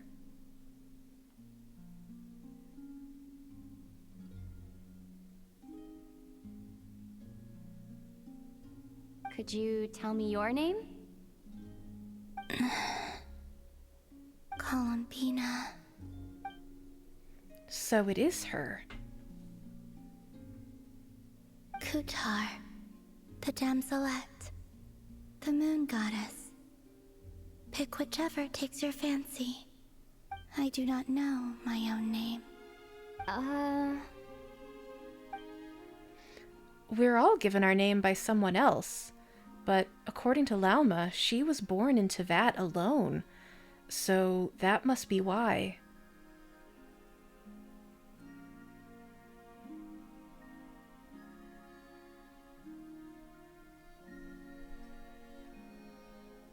Then... Columbina. I'd like to ask about the Fatui, but after the way she reacted last time I mentioned them, maybe not.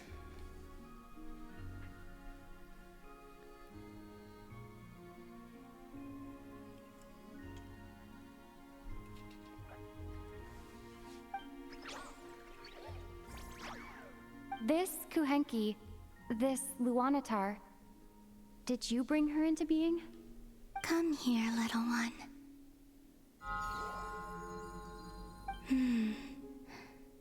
The trace of a blessing, but not one of mine. So maybe it's just like Lauma said, a blessing from long, long ago.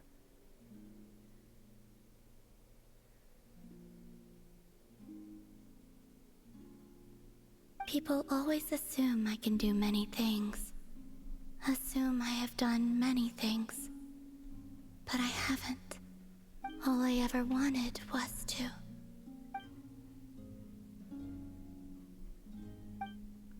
She's drifting off again.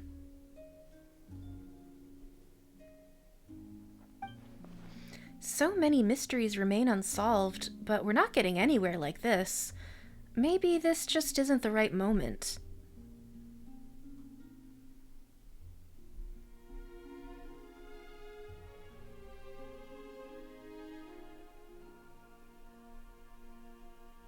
It's about time I got going. I'm very sorry for disturbing you today. Time to head back.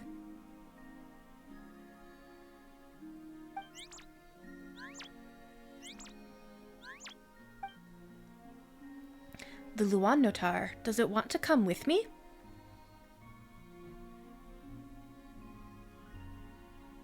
Columbina, that Kuhenki. Oh, you're leaving? Not willing to let it go? It seems she likes this Luan Notar a lot.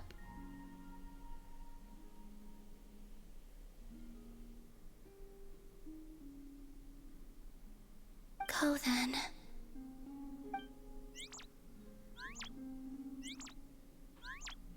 Goodbye. Take care. The moon can be treacherous. Huh? What does that mean?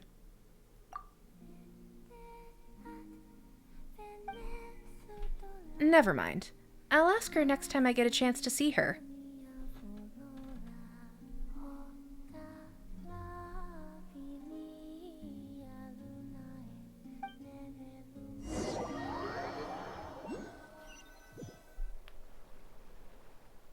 So, the damselette has been here on Hisi Island all along. But if it wasn't for the Luanotar, I never would have even found the way in. She didn't seem all that concerned about the world outside. Why did the Fatui want her back so badly?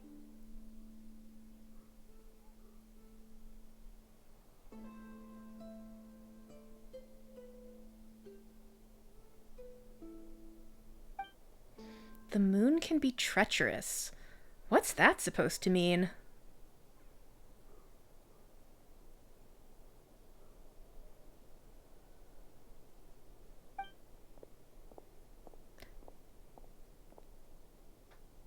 Wait, is that... Ether?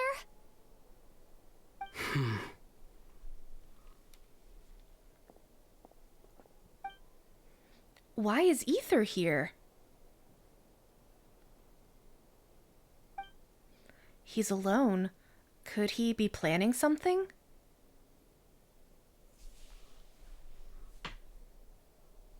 Ether! Am I too far away? Can't he hear me? Ether!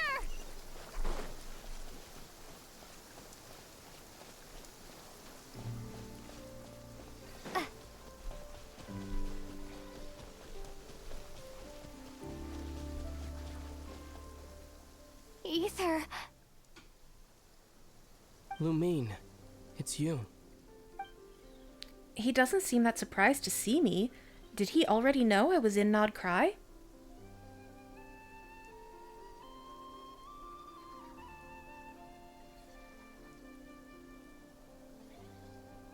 Why are you here on Hisi Island?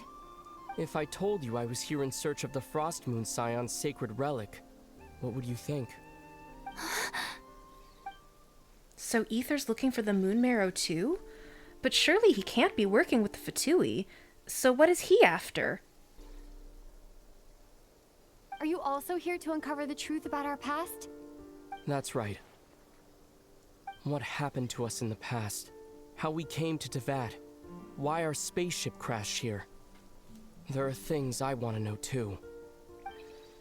So even Ether doesn't know. But I'm not about to sit around waiting for another 2 months to find out. Wait! Wait? But I still have unfinished business. That's the way to the statue of Kutar.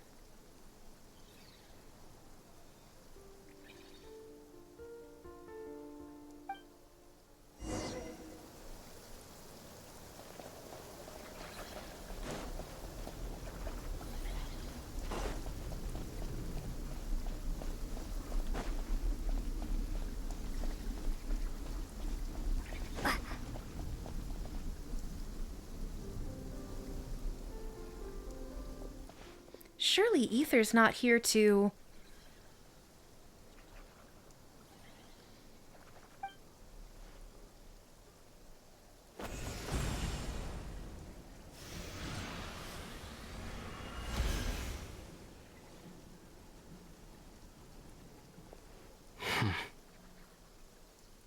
Hold on a second.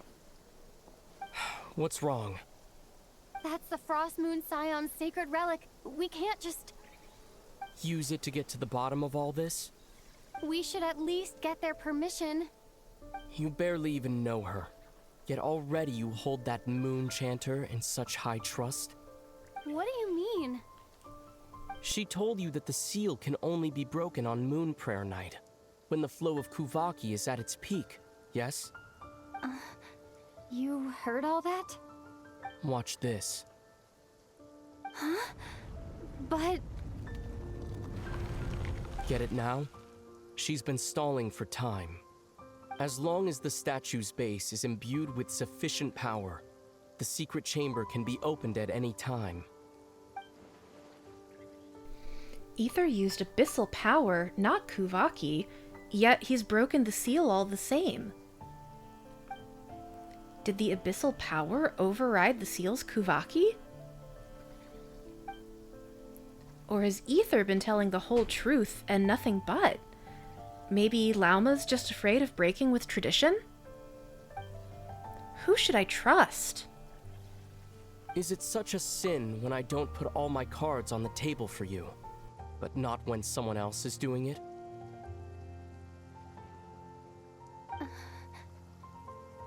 It's not like that.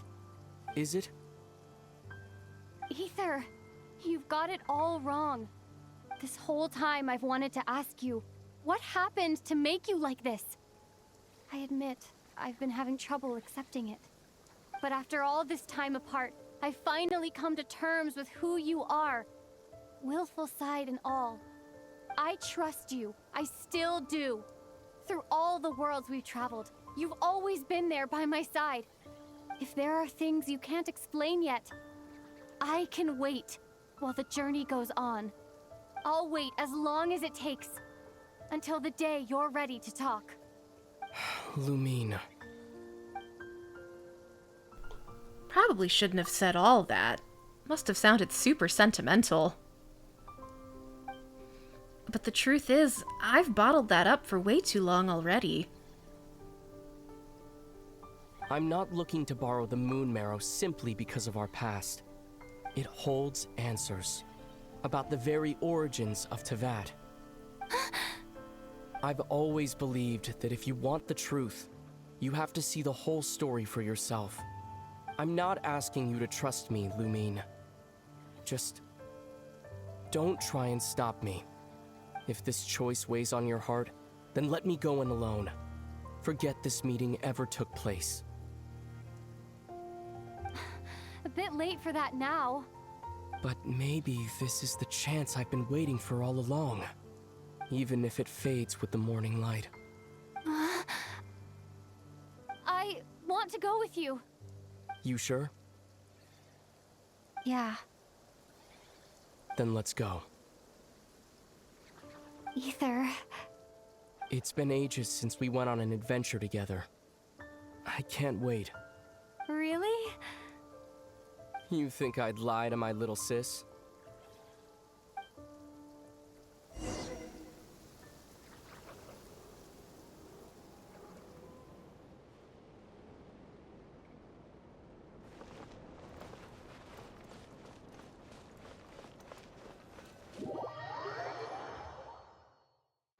From what I understand, the path ahead is likely to be full of trials and challenges.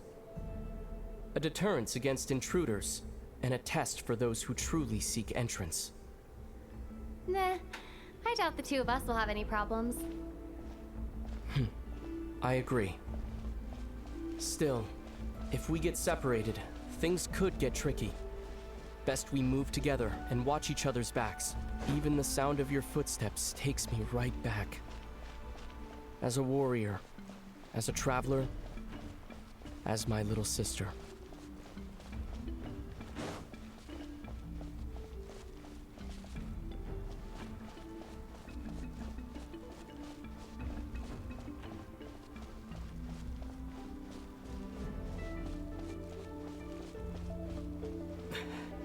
Looks like this is the first trial.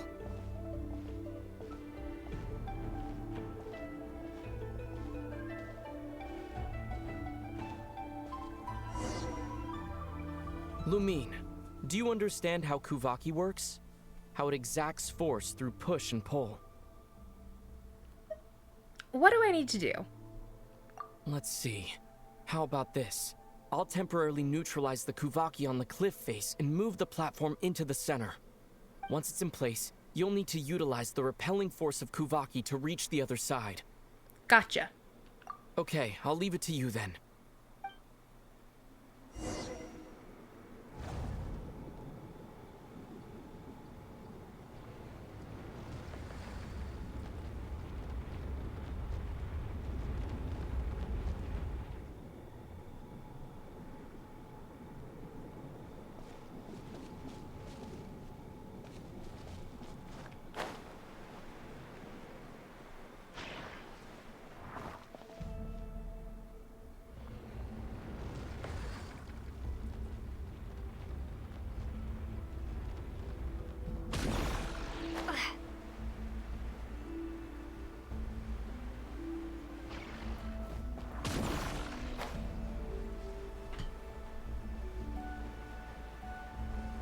This should help Ether get across.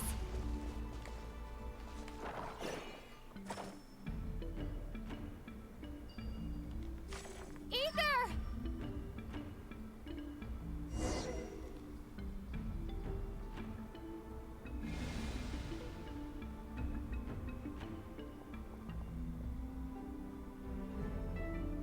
We make a pretty great team, huh? Just like the old days.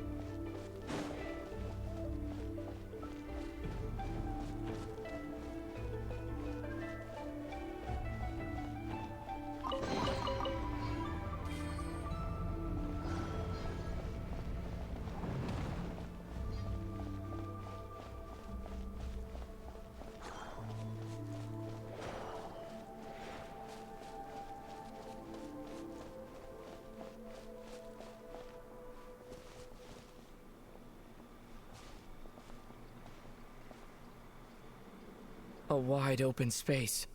Must be in for a fight.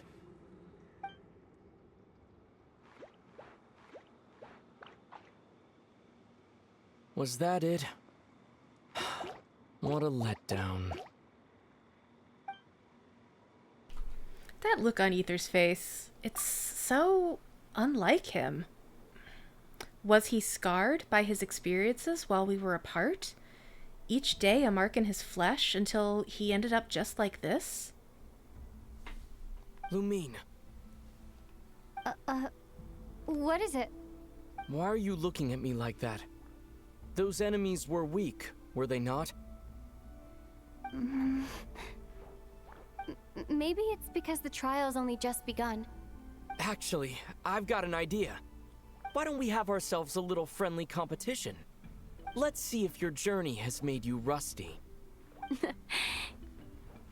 You're on.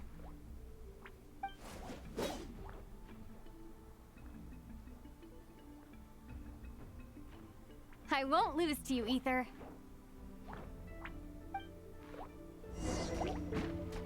If memory serves, I used to come out on top more often than not. You sure you're all right? Sure Seems you're your all memories. right? Seems your memory's slipping, Ether. Save it. We'll know who's stronger soon enough. Let's see what you've got. Wasn't expecting her to actually speak.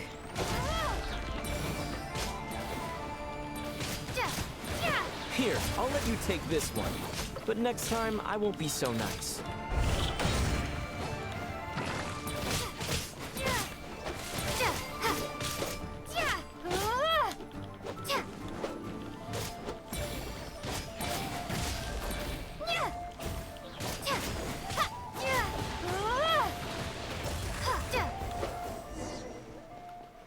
Haha.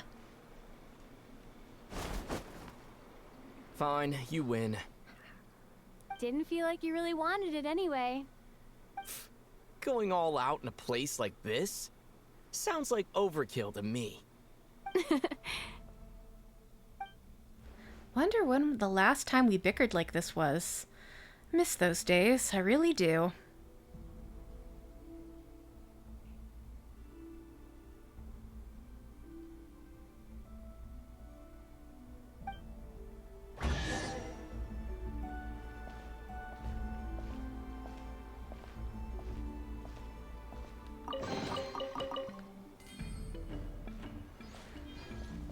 Let's keep moving.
What is this place? No sign of any monsters. Feels like a ritual site, but something's missing. It's ahead, inside that thing that looks like a mirror. I can feel it, but maybe it's sealed within? Can you open it using Kuvaki? Apparently not. Do you think it might have something to do with the Frost Moon Scion's bloodline? Ether? If this is about strength of blood, what could possibly stop us? Let me give it a try. Why don't you check around for other clues? Sure.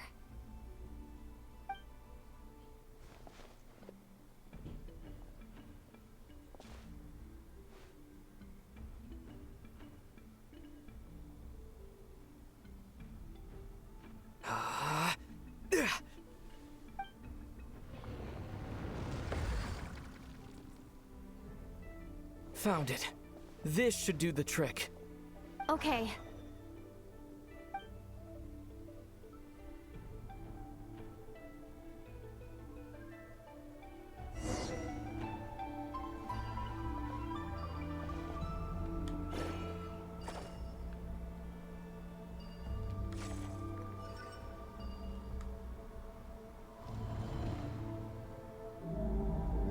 Yep, that got a reaction. That's one down.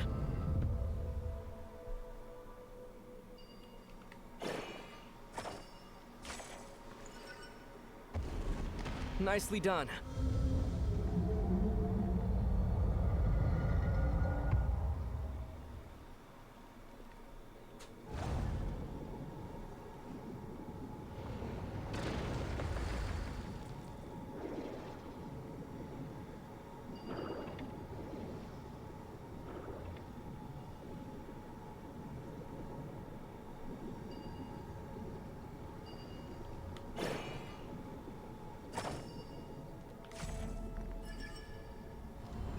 You've got this. One more to go.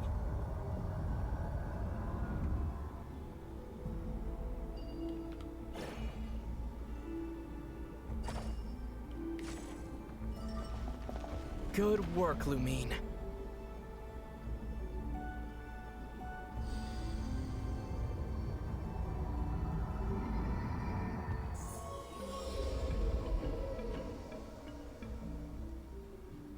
The door's open.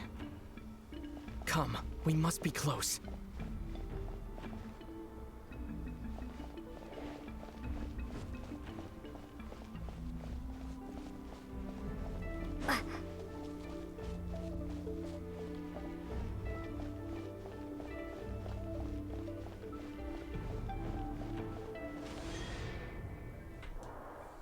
Stay on your toes now. Have you considered that I might be the more experienced between us? Is that so?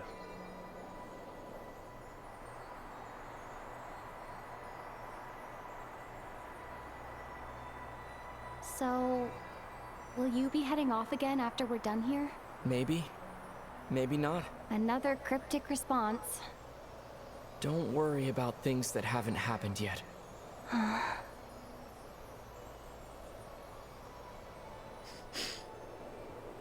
At the end of all this, what do you think we'll find?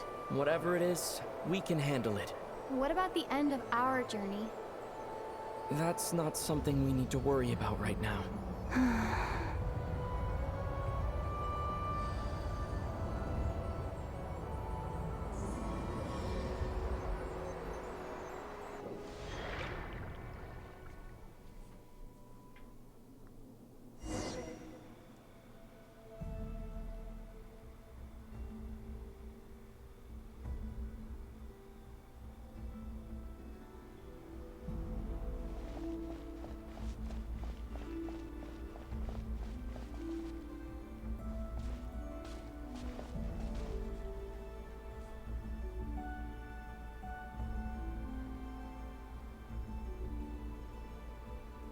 Looks like the final trial is just up ahead.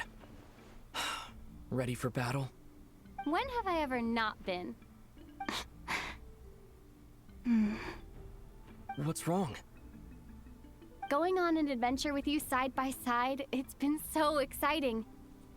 But at the same time, it just feels surreal, I guess. Maybe because it's been so long. You know, this is only the second time we fought together since the day we both woke up in Teyvat. Maybe that's it. Lumine, let the light of our blades come together once more, just like they did in the past. Ether.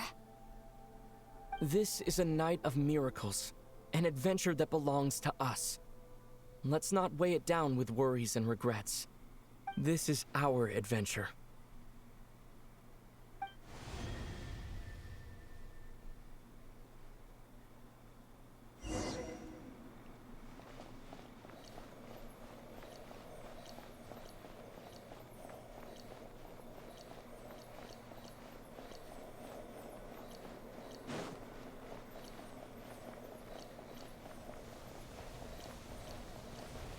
Here goes nothing. Prepare for battle. Stay focused! Dodge its attacks! Don't forget to heal yourself!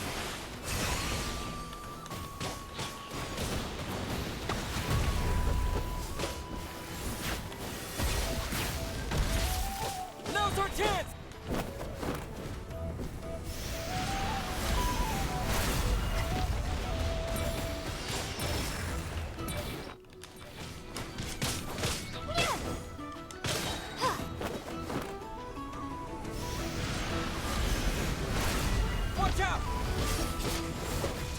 finishing blow!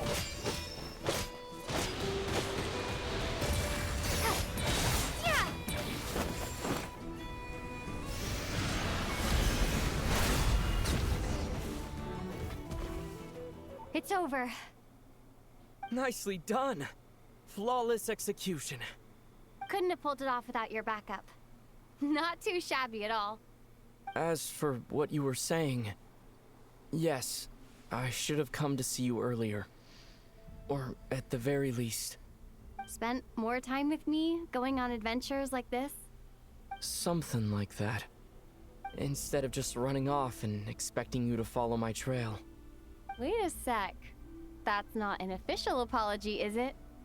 That goes without saying. Come on, time to claim the treasure we came for.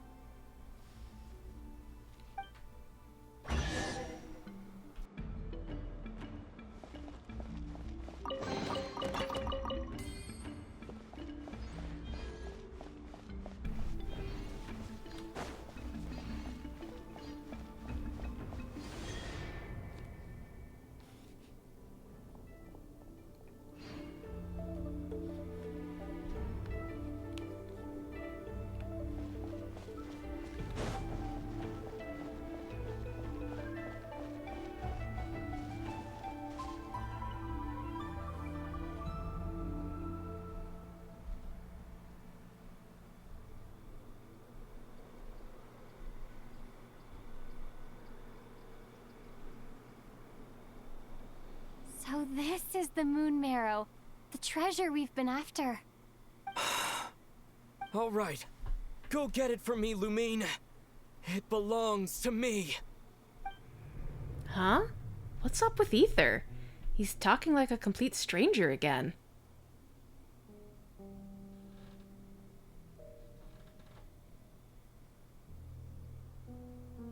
What's wrong, Lumine? After everything we've just been through, you still don't trust me? Don't you want to know the truth too? Just like I do? Rest assured, I'll share the truth with you afterwards. Why are you shouting? Now go, bring it to me.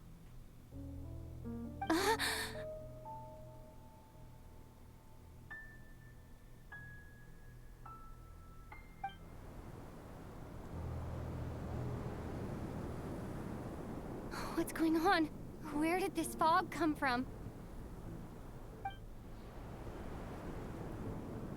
Ether!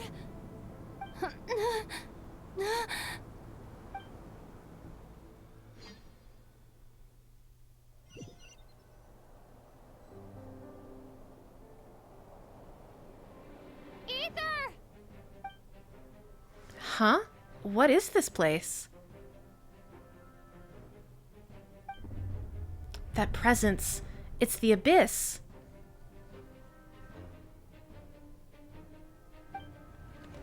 Is that the Wild Hunt? Did it show up when we entered this domain?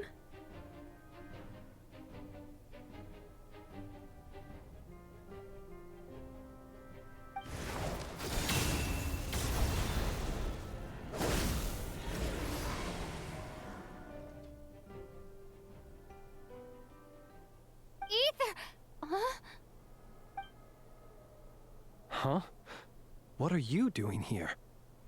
Your Flynn's? Yes, we ran into each other at the flagship this afternoon. I'm honored you still remember. Is Ether gone? Are you looking for something here?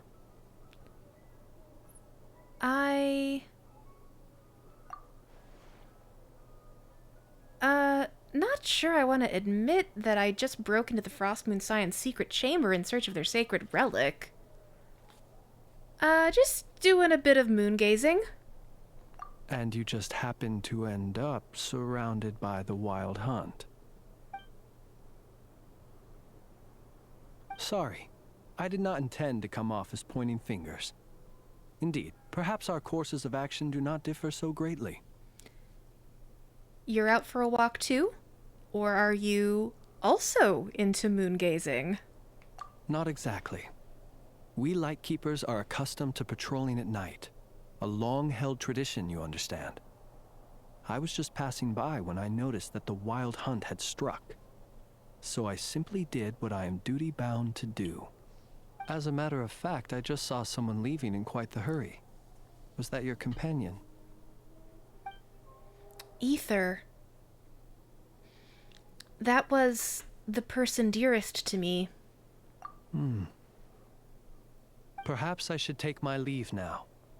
After all, my patrol isn't over yet. Nod-Krai is a dangerous place to be at night. I'd advise that you head back soon as well.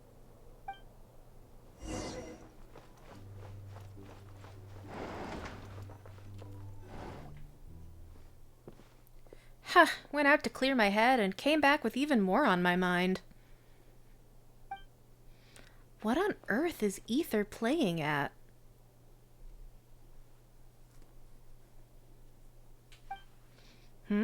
What's this? Paimon woke up and saw you were gone, so she made you a cup of berry juice to help you sleep. Her own secret recipe. When you get back, drink it up and go get yourself some rest. Paimon's right. I need sleep. Got another full day of adventuring ahead.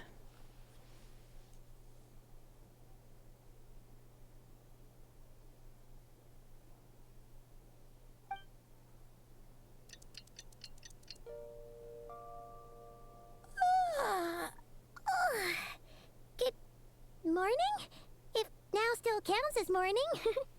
When did you get back last night? Did you sleep well? Very well, thanks to your berry juice. Good to hear. So, where'd you wander off to on your midnight stroll? Anything interesting to see in Nod-Krai at night? More than you'd believe. Oh, really? Come on, don't leave Paimon hanging.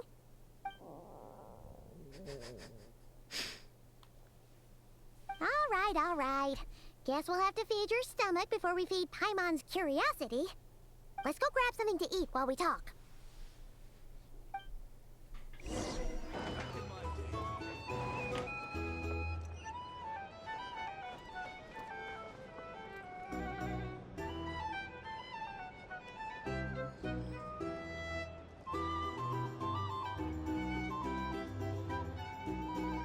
Phew. This is just the best, huh? Free food, free lodgings. This bark is friend for life material, that's for sure. Hey, did you hear what happened? Hear about what? You know, all that commotion over at the Frost Moon Scions. Crazy, huh? Eh? Huh? What happened? See what I mean? Completely oblivious to what's going on around you. The sacred relic of theirs. It's been stolen. Hey, slow down. Paimon knows you're hungry, but you don't have to worry about her stealing your food. At least, not today. What? Was it those Fatui? No idea, but the news has already spread right through Nasha Town. What did their high priestess what do they call her again? The moon something? Anyway, what did she say about it? What could she say? She's the one who discovered it was missing.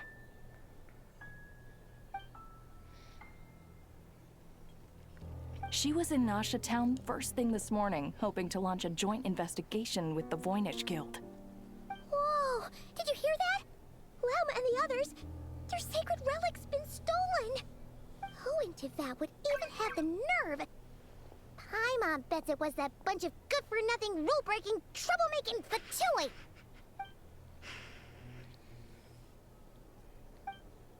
But Ether and I were the only ones to enter the secret chamber last night. Could it have been him?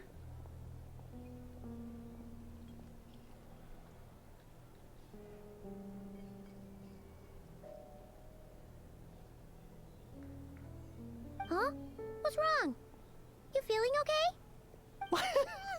A joint investigation? Good luck getting any takers. Unless there's some reward or business opportunity to sweeten the deal. Same thoughts here. So just a few minutes back, she switched gears and headed over to the one place that might actually be able to solve this. The Curatorium of Secrets. Ah! You scared, Paimon! What is it? Come on, Paimon. Next stop, the Curatorium of Secrets. Huh? Okay, just... Hey! Paimon's not a baby, you know. Quit pulling her arm! Don't pull a baby's arm.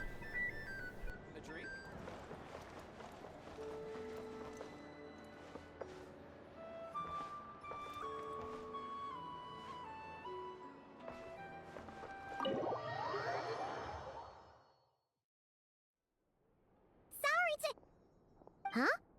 There's no one here. But didn't they just say Lauma came this way a few minutes ago?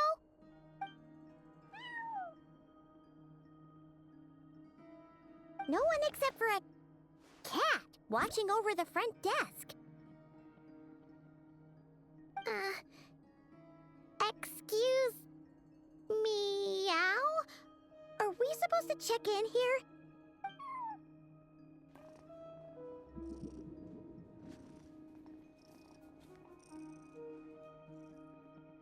No idea what that means. Is this Lauma's personal receptionist or something? Pretty sure she'd be the only person who could actually understand it.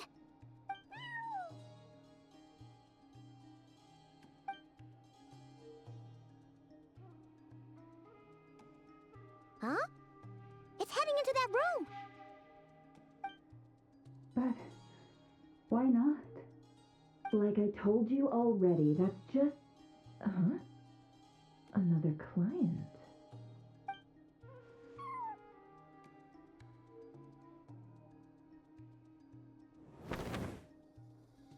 Ah! So, you were in this room the whole time? Something I can do for you? Traveler. Paimon. Oh, you're acquainted then? Yes. They visited Hisi Island yesterday. We had dinner together. Allow me to introduce you. Traveler, Paimon. This is Nefer, boss of the Curatorium of Secrets. Pleasure to meet you. They are travelers who arrived in Nod-Krai just yesterday. Greeted by the birds and beasts of this land, they are kind-hearted souls who walk in the moonlight's glow.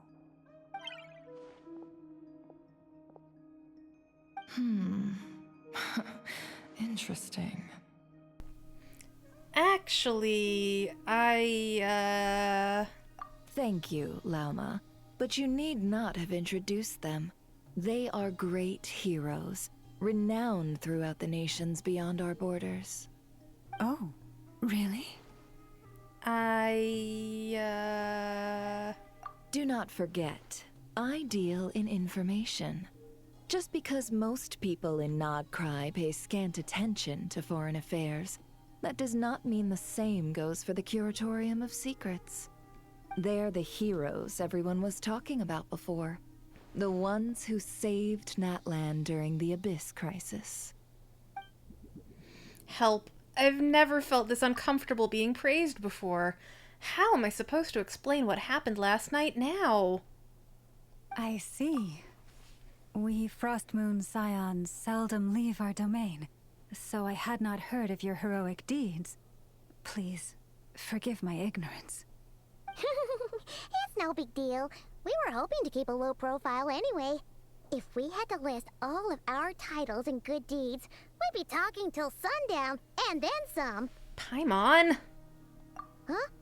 What's wrong? Still not feeling great? So, what brings you both to the Curatorium today? Oh, so basically, we were just eating when we overheard people talking about how the Frostmoon Scion's relic had been stolen, and then she dragged Paimon over here. I see. Ah, I see. So you came over here because you were worried about Lauma. A combination truly befitting of great heroes. Strong at arms and pure of heart. I can't take this much longer. In that case, Lauma, I've got a suggestion. Why not ask these battle-hardened heroes to take the commission for you? Honestly, it's a little beyond the means of such a modest establishment as ours. Your modest establishment?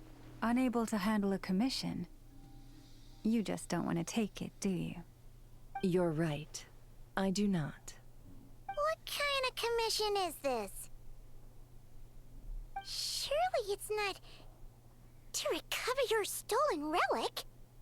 Yes, that is it. Recovering the relic is both my duty as a moon chanter and a step toward fulfilling the promise I made the traveler, to help uncover the truth of the past. But Nefer has already declined our commission multiple times. And yet, just as it always has, the moon will continue to illuminate the sky above the curatorium. Come night or day, may the moon goddess keep you. Enough of that.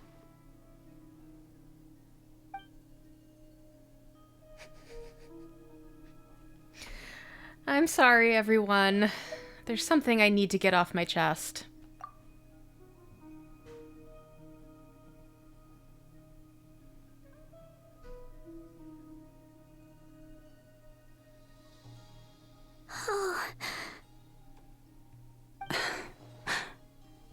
So, according to her, she never came into contact with the relic. So she suspects her brother may have taken it. I understand. I'm truly sorry. The Frost Moon Scion's secret chamber has remained hidden from the world for generations. But the reason outsiders are forbidden entry is not only to prevent theft. Within the chamber lie ancient trials, challenges designed to test the worthiness of those who enter. To intrude without rightful cause is a most perilous act indeed. So please, don't be too hard on yourself. The fact that you made it through those trials proves your right to stand before the relic. To put it simply, the Moon Marrow itself has deemed you worthy. You're not angry with me? No. Your honesty tells me everything. You never sought to take the Moon Marrow for yourself. As for what happened at the end, I suspect the chamber's protection mechanism may have been activated. Among those who entered the final chamber, there was either someone with impure intent, or else an abyssal presence. The Abyss? My brother can indeed wield the power of the Abyss. Perhaps that's why, then. Either way, the Moon Marrow was taken. And I believe you. So the problem remains the same. I need to recover our relic. I'll help you. I want to find my brother, too. See? Didn't I tell you it would all work out in the end? But before everyone starts celebrating, forgive me for asking just one more thing. Are you absolutely sure your brother took the relic? What do you mean? Weren't they the only ones inside at the time? Who knows? Think about it. After your brother broke the seal with abyssal power, what was to stop someone else from following you in there? In theory, nothing. And as it just so happens, I received a tip-off from one of my sources earlier this morning. Word is, today of all days, the Fatui suddenly called off their search for the relic. What? Huh? Why? Well, Either they woke up this morning and suddenly decided they'd lost all interest, or... they already have it. Exactly. But no, Ether couldn't possibly be working with the Fatui.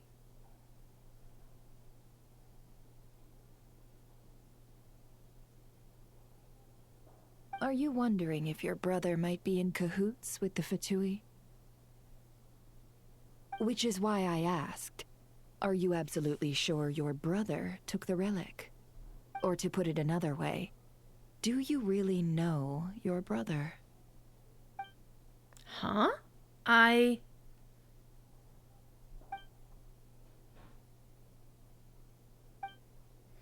She's right. The truth is, I really don't know what Ether is trying to do here.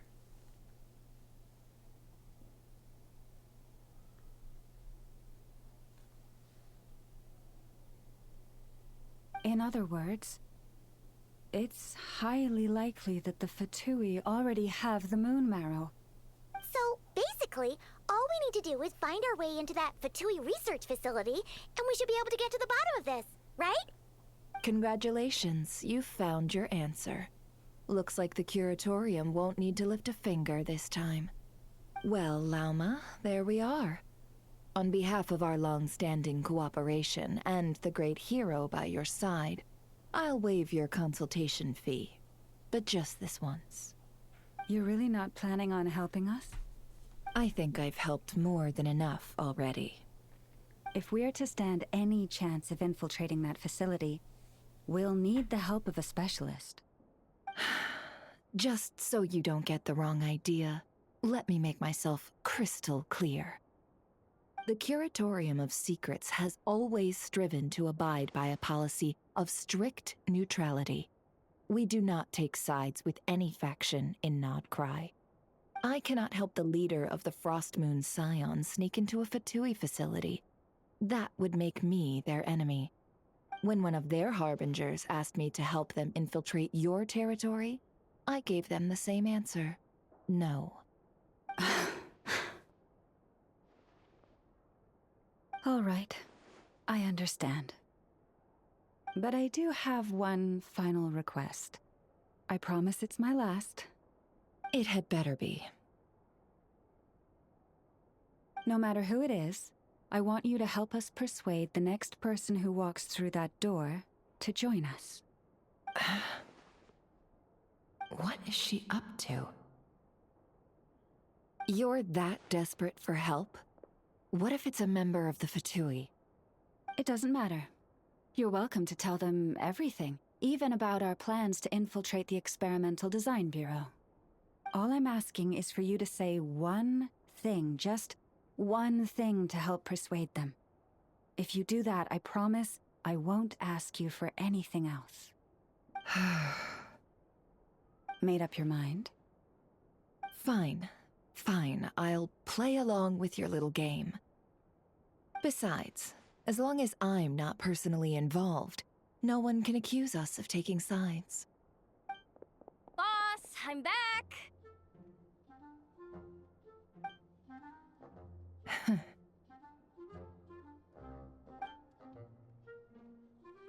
You won't believe the luck I've been having today. Remember you sent me to find that runaway cat, yeah? And you said I'd only be back after dark? Well, guess what? Right after I left the house, this big ibis flew over and the missing cat was right in its claws. And once it got close, it loosened its grip and... Ah, boss, you're meeting clients. I'm so sorry. I'll get out of your way.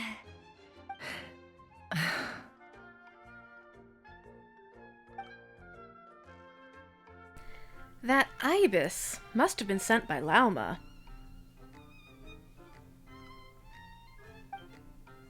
Yehoda, dear, come here. Huh? Me? Is something the matter? Oh, hi there. My dear Yehoda, I have a request. Yikes! Why does the boss sound so scary? Did I do something wrong? would you be so kind as to accompany these 3 delightful clients of ours and help them infiltrate the Fatui's Kuvaki Experimental Design Bureau? What is going on here? Boss usually just says things like, hey, go do this, or you, go take care of that. Why is she being so scarily polite? And wait a sec, the Fatui's research facility? That's basically a death sentence. Made your mind up yet, my dear?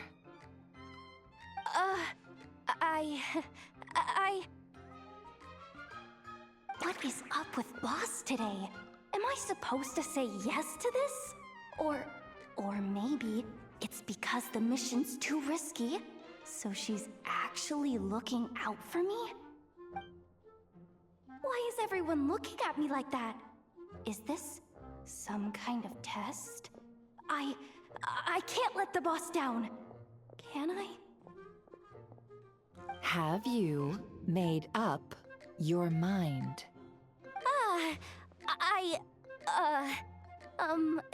That's... Sure, why not? Really? You really don't mind helping us? Huh? Oh, yes. I mean, no. Of course, I guess I do. Oh, thanks so much! We owe you big time! On behalf of the Frost Moon Scions, too, thank you, Yehoda, for your help. What the? Seriously, what just happened? Why does the boss look so fed up? Oh no, was I supposed to turn them down? All that mentoring, time spent teaching her how to deal with different factions. In one ear and out the other. Never. You got what you wanted. You promised that was it. I know this goes against your principles. I won't forget the favor. Trying to get me to change my mind now? Of course not. I just wanted to say thank you. So, thank you. Oh.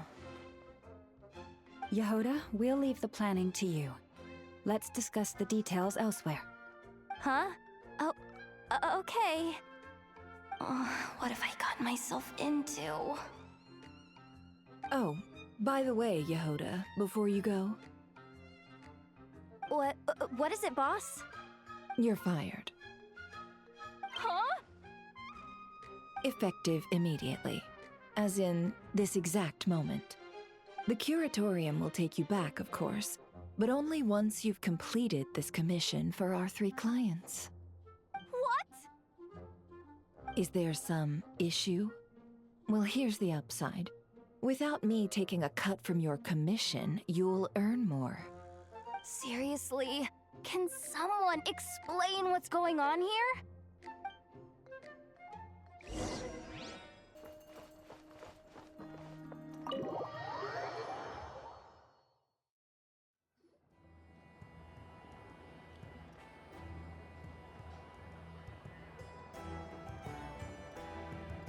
Are we sure Yehoda's alright? She looked totally crushed just now. She'll be fine. She's just in shock. But one thing's for sure. The Curatorium's professional standards are beyond question. The fact that she only requested 1 day to prepare says it all. As an apology, I'll ask my animal friends to help her out more often in the future. Also, thank you for being honest with me. It means a lot. It was my fault in the first place. Was it really, though? As far as I see it, trusting your family is never wrong. In this case, let's call it a misjudgment. But the truth is, we all make mistakes every now and then. What matters is how we deal with the consequences. So, in return for your sincerity, there's something I'd like to share with the 2 of you as well. Oh? What is it? Perhaps it is something best said under the moon's gentle light. Would the two of you meet me on Hisi Island tonight? No problem. Oh, it does sound important. You're right. There's too many people here. Somewhere quieter makes a lot more sense. Thank you both for understanding. Then let us meet beneath the moonlight. Well, I'm bored of this puzzle, so I'm leaving. If it sucks, hit the bricks. Chamber of the Frost Moon Chant.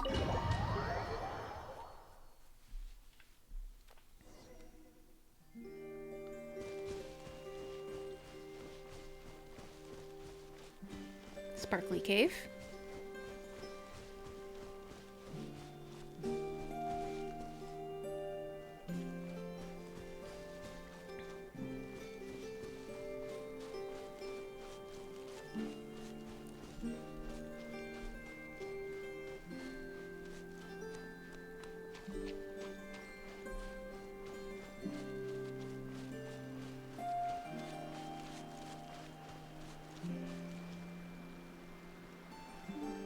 Interesting.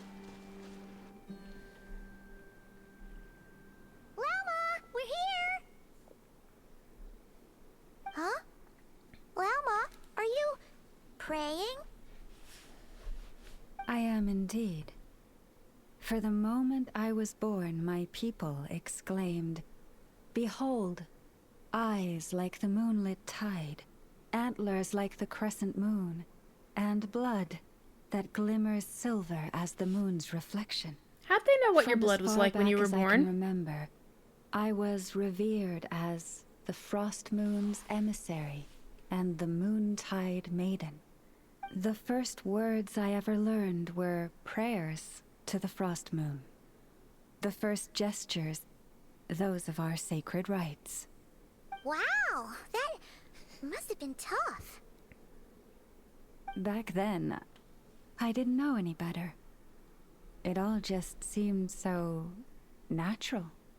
The Frost Moon Scion's bloodline has long since begun to run thin.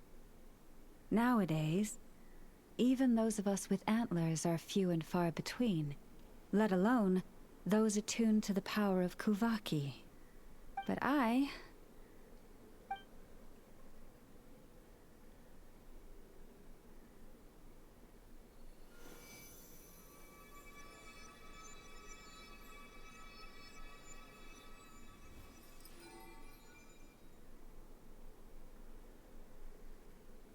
Neat.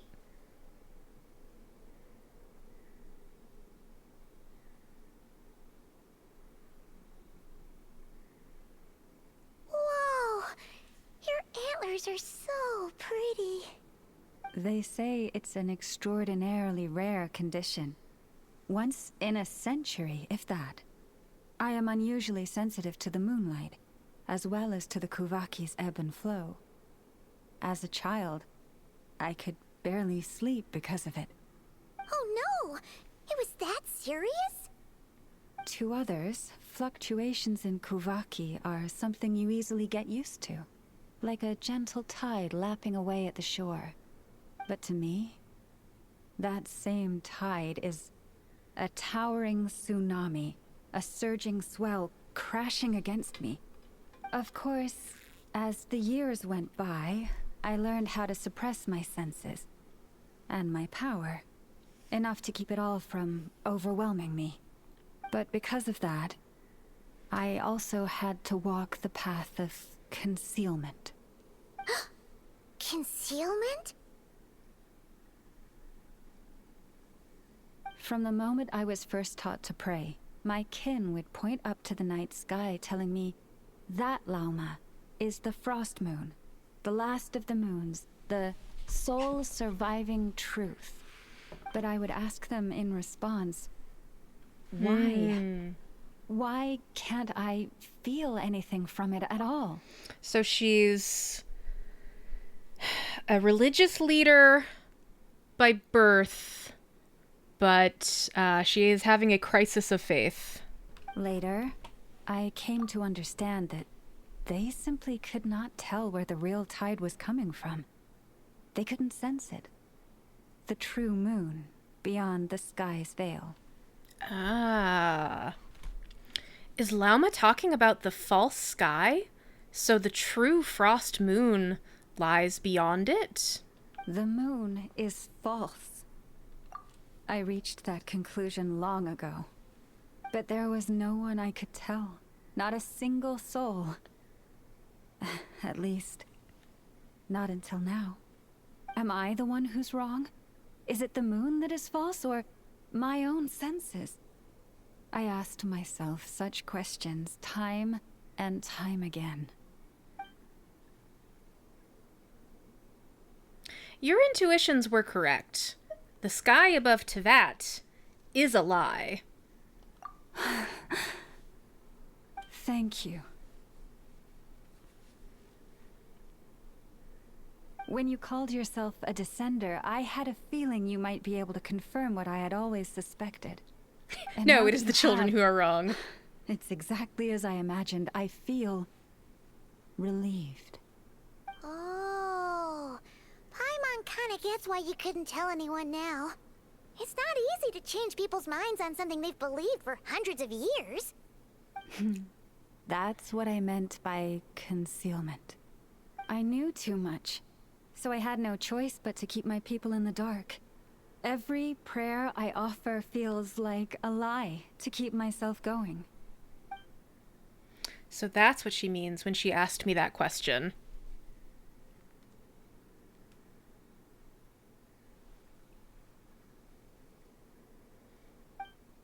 If you were aware of something, a secret that could hurt your family, would you be honest with them or try to hide it? You've already met our Kutar, haven't you? I sure have. Huh? When was that? And more importantly, when were you planning on telling Paimon? That night when I went out walking alone. Ah, no wonder. What did you think of her? A little up in the clouds, and a bit lonely too. What exactly do you mean by up in the clouds? I understand what you mean. She is quite indifferent to the world outside herself. But I find it hard to hold that against her. Does that mean you've met her too? Yes. It was shortly after the fall of the ancient moon's remnants. I asked her what the Frost Moon Scions meant to her, and why she left in the first place. Yeah? So, why did she? Perhaps it's better if you ask her yourselves. Things tend to get lost in translation when you speak on someone's behalf. What I can say for certain is this. Even when I had no one to confide in, I still had a family. I still had the Frost Moon Scions. But that girl, born beneath the moonlight, perhaps she's never felt she had either. The truth is, though, she might have had it all. If only the Frost Moon Scions hadn't let her down. Oh? Last time I saw her, she kept looking up at the sky. Was she staring at the real moon beyond the false firmament? Also, we were inside a cave. The Frost Moon Scions now walk a path of error. They offer their prayers to a false moon, and to a goddess who can no longer answer them. I want to change all that. But with the Fatui closing in on us day by day, the Frost Moon Scions must stand united, now more than ever. I just need to wait for the right moment. Lady Lauma! Lady Lauma! Ah, this lady Copy? again. Has Kadana's condition deteriorated again? Traveler, Paimon, we'll have to continue this conversation later. We'll come too!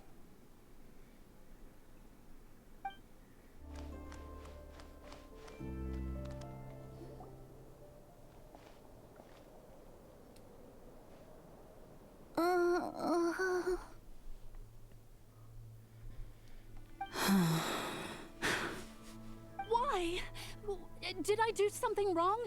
I've been praying to the moon goddess every day. Why isn't she getting any better? The moon goddess is powerless to answer her prayers, just like Lauma said.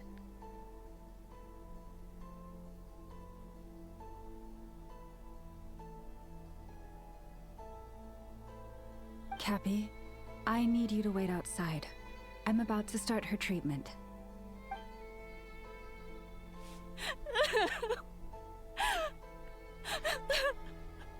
So I didn't notice before that the girl's hair is a similar color to Lauma's. Is there anything we can do to help? Just don't be alarmed by what you're about to see. And Oh. please, don't let her mother see it. We doing blood magic? Is that a knife? She did say don't be alarmed.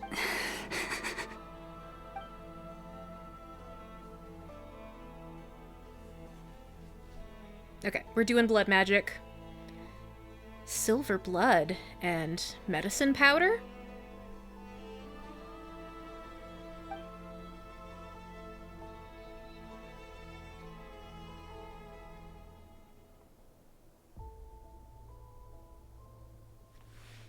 Shh. Please. Help me keep this a secret. She looks much better now. But, Lauma, was that? A medicine prescribed by a local doctor. For ordinary people, my blood has the power to counteract any adverse reactions to Kuvaki. Lauma's hands are covered in scars. Has she been secretly treating people like this all along? So, now you know another of my little secrets. I had hoped to guide the Scions out of error before Karina's illness reached this stage, but clearly, I was too late.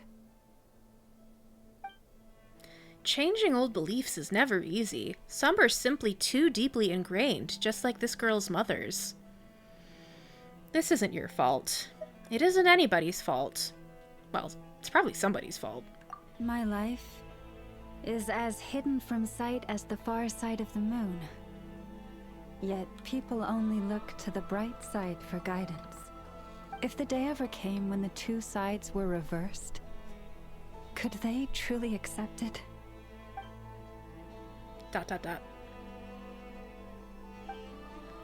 Why am I thinking of Ether right now? Has he been forced to keep a part of his life hidden too?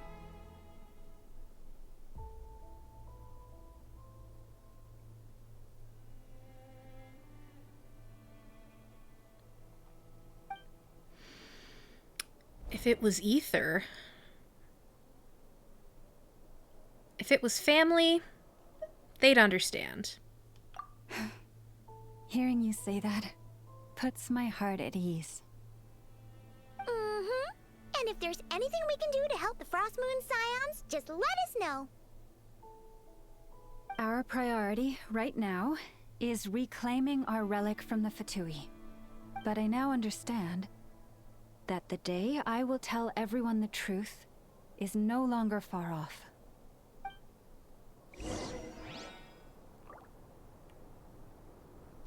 Observe. Let's give them some space so they can rest. People do indeed love learning horrifying truths. Wow. Paimon would never have guessed Lauma had all that bottled up inside. Hey! Watch your step! Uh-oh. Why are you yelling at us, Wilhelmina? Ah! What's wrong? Oh, you scared Paimon. You scared me there too. Almost stepped right into one of my traps. A trap? Why would you leave a trap somewhere like this? Who are you trying to catch? Well, it's not like this is a main path. And besides, we Frost Moon Scions would recognize it instantly. What are you trying to catch? Alright. You don't seem like you're with the Fatui, so I guess there's no harm telling you. Lauma asked me to set up these traps to keep the Fatui at bay. Oh! Come Come to think of it, their 3-day ultimatum is almost up now. Yes. Hopefully they'll back off when they realize we won't go down without a fight. Oh, you've done a lot for the Frost Moon Scions too, just like Lauma.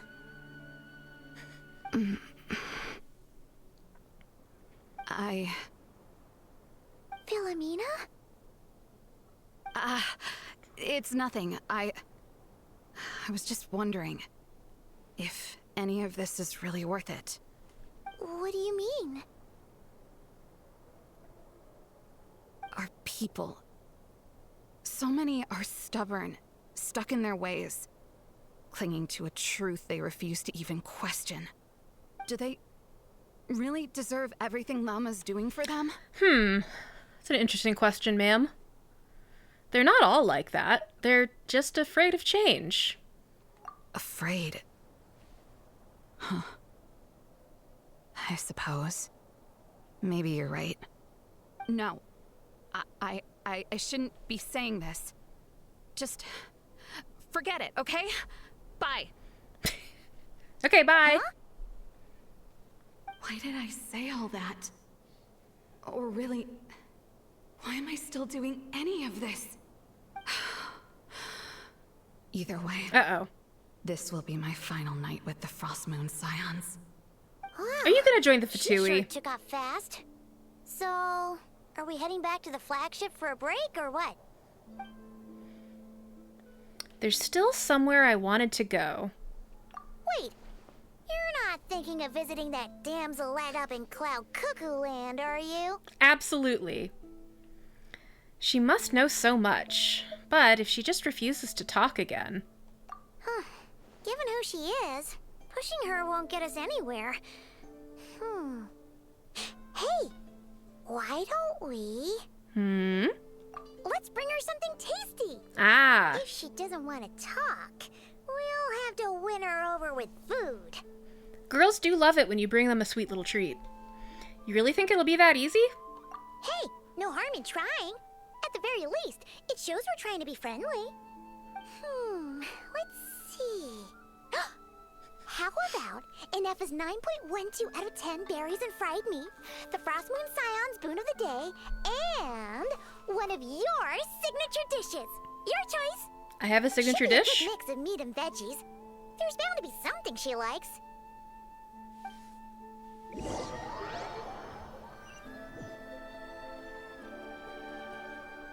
Oh, they're just transporting me there? Food's packed and ready. This is the place, right? Why does it feel like we're going to visit a patient? Oh, no. Take this seriously, Paimon.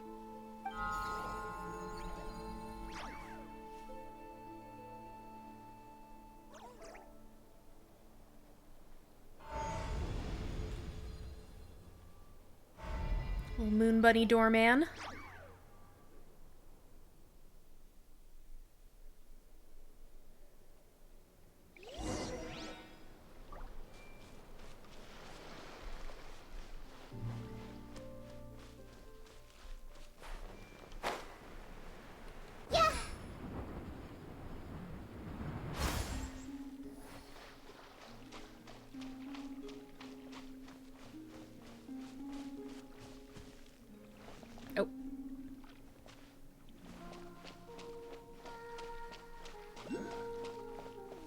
Mandatory traveler time.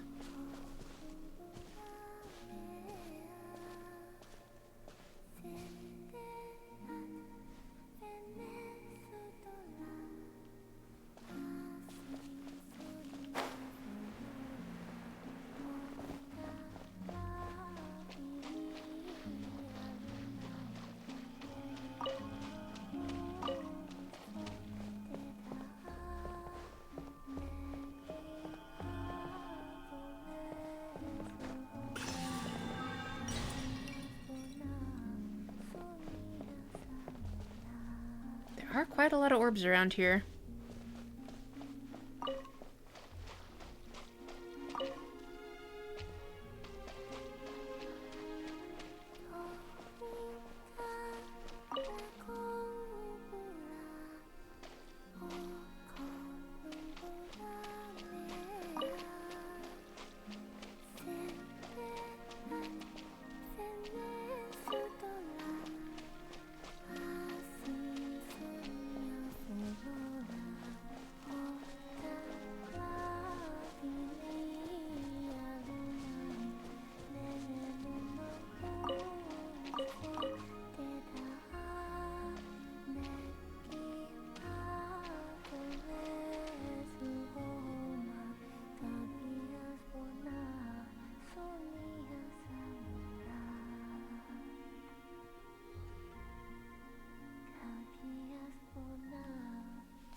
me. Who are you again? She forgot me after a single day? Okay, well, technically no. She said remind me, so that means she remembers that you were here. She just doesn't remember your name. A different one floats by your side today. A different one? What's that even supposed to mean? Ugh, there goes Paimon's perfect conversation starter. Hi there. Paimon is Paimon, and this is the Traveler. Yes, a different bird.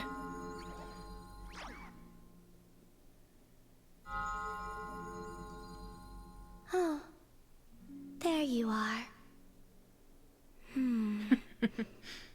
Between the two, I suppose you're cuter. Wait, what do you mean Paimon's less cute than that floaty thing?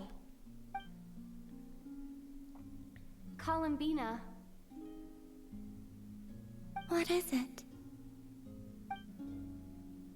What's your favorite kind of food? We brought snacks. Is this a treat? Or an offering? Let's go with treat. Anyway, this is all the Traveler's cooking, so please, help yourself.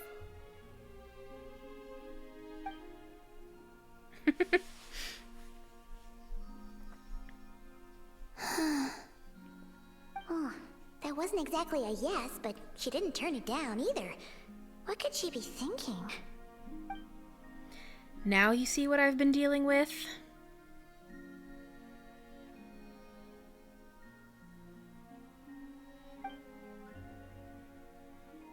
So, what do you want to ask? Hey, she's actually playing along! Quick, now's our shot. You know the moon in the sky isn't real, don't you? I know there is only one moon in the sky. It is simply that some can see it, and some cannot. What does it mean to you?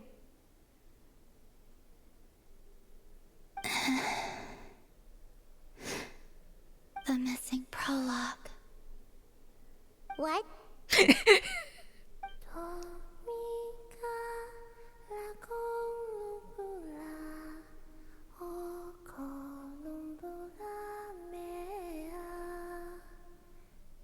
Huh? What does that mean? Isn't she going to explain herself? Can you tell me more about that melody? You were humming it last time too. It must be important to you.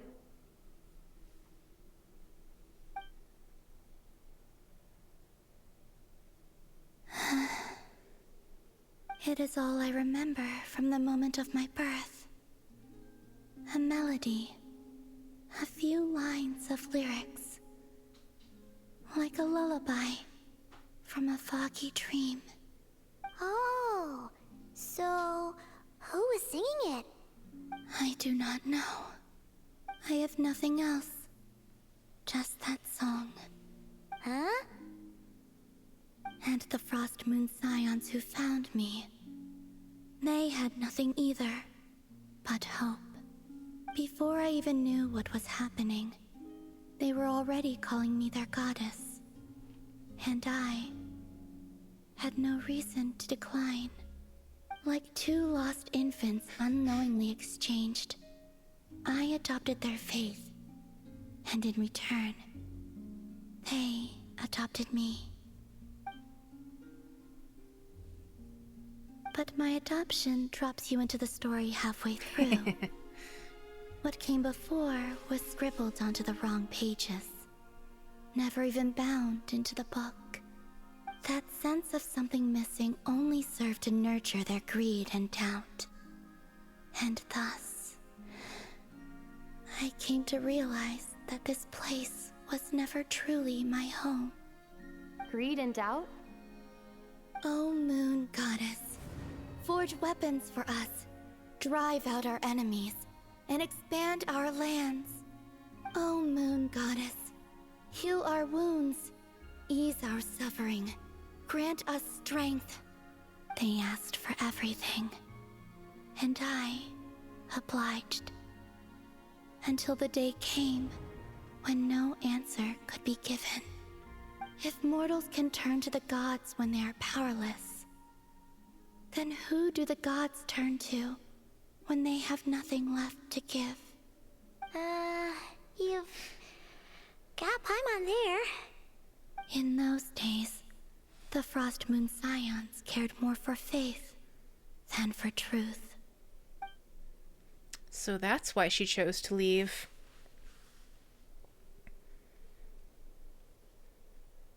Reality rewrote the sky in words I could not understand. I did not want to read a tampered version, so I simply stopped looking. That's a really interesting line. The real beginning of my story lies up there, on the moon, forever beyond my reach. Like a message carved for blind hands, sealed away where no fingers can find it. Huh. So that's how it is.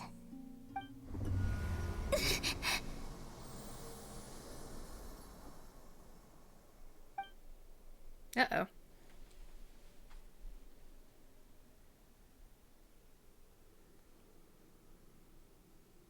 What's wrong?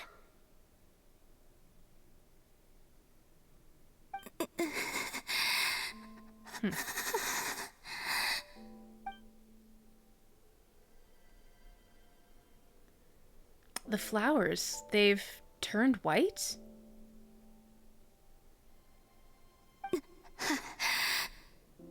You should go. What, now? But you really don't look well. Did something just happen? Is there anything we can do to help? No.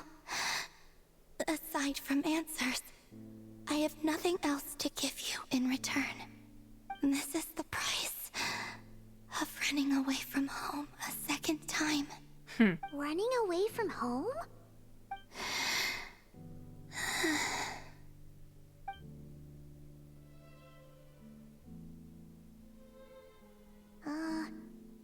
Is she heading towards the food? Did all of Paimon's questions make her hungry? Do you still have many questions? I know I should offer more in return for your kindness, but I'm feeling a little worn out. Oh, we're so sorry about that. The Tsaritsa was right. Freedom always comes with a price. She said I could treat the Fatui as a second family, a second home.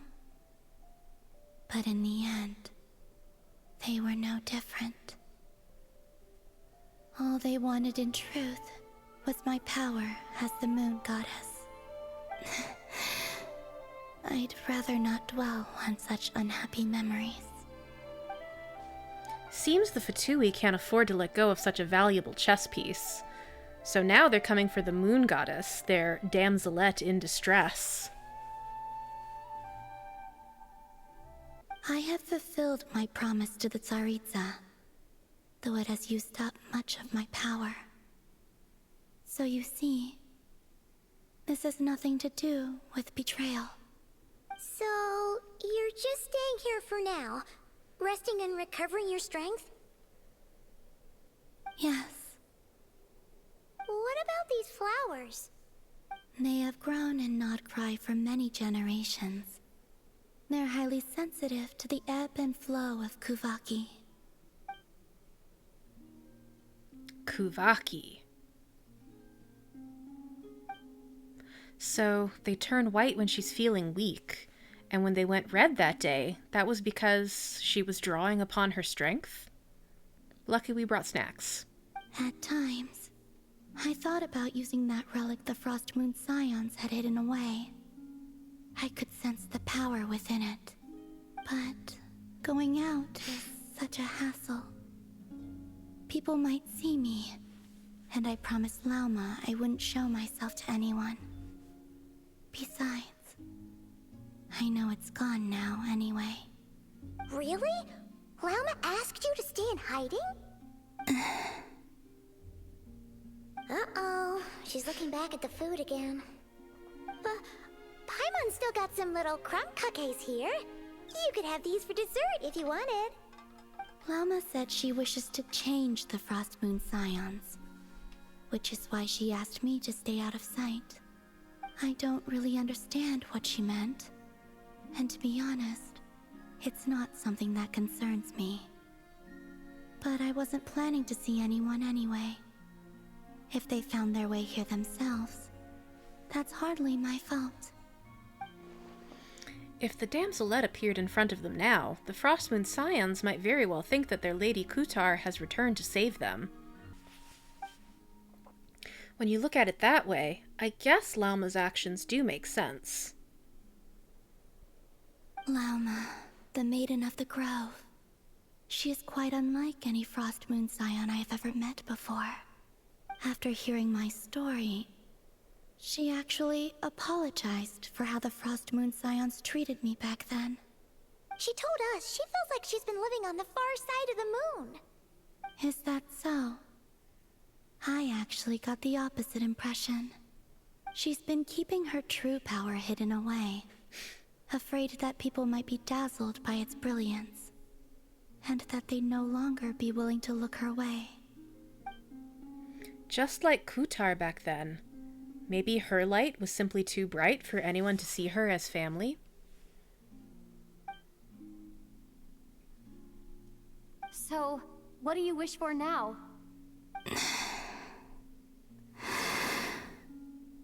I wish to return to the moon, to the home where my story is written. Right now, that is all I wish for. And with that, the damselette looks up to the sky and falls silent.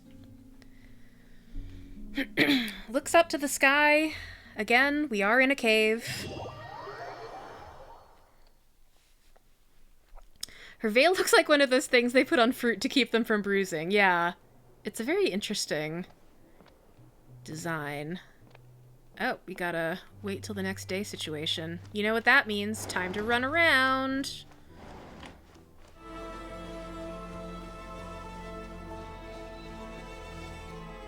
Here I am.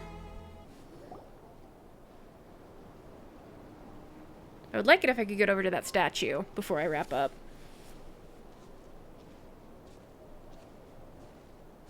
Huh? How come you're here by yourself, Lauma? Where's Yehoda? Yeah, I wanted to check out her metal arm that I apparently never noticed. I haven't seen her. Seriously? Don't tell Paimon she's ditched us on our first mission together. I don't believe so. Nefer and I have our differences, but that shouldn't interfere with our shared objective. Recovering the relic is my duty. But as far as she's concerned, there's plenty to gain here too. In Nod-Krai, it's common knowledge that the Curatorium has a nose for profit and opportunity. The same way aphids flit from flower to flower in a never-ending quest to make honey. Huh. Sounds like you know her pretty well. Maybe a bit too well. And that's exactly why there's a rift between them. Still, Yehoda sure is taking her sweet time.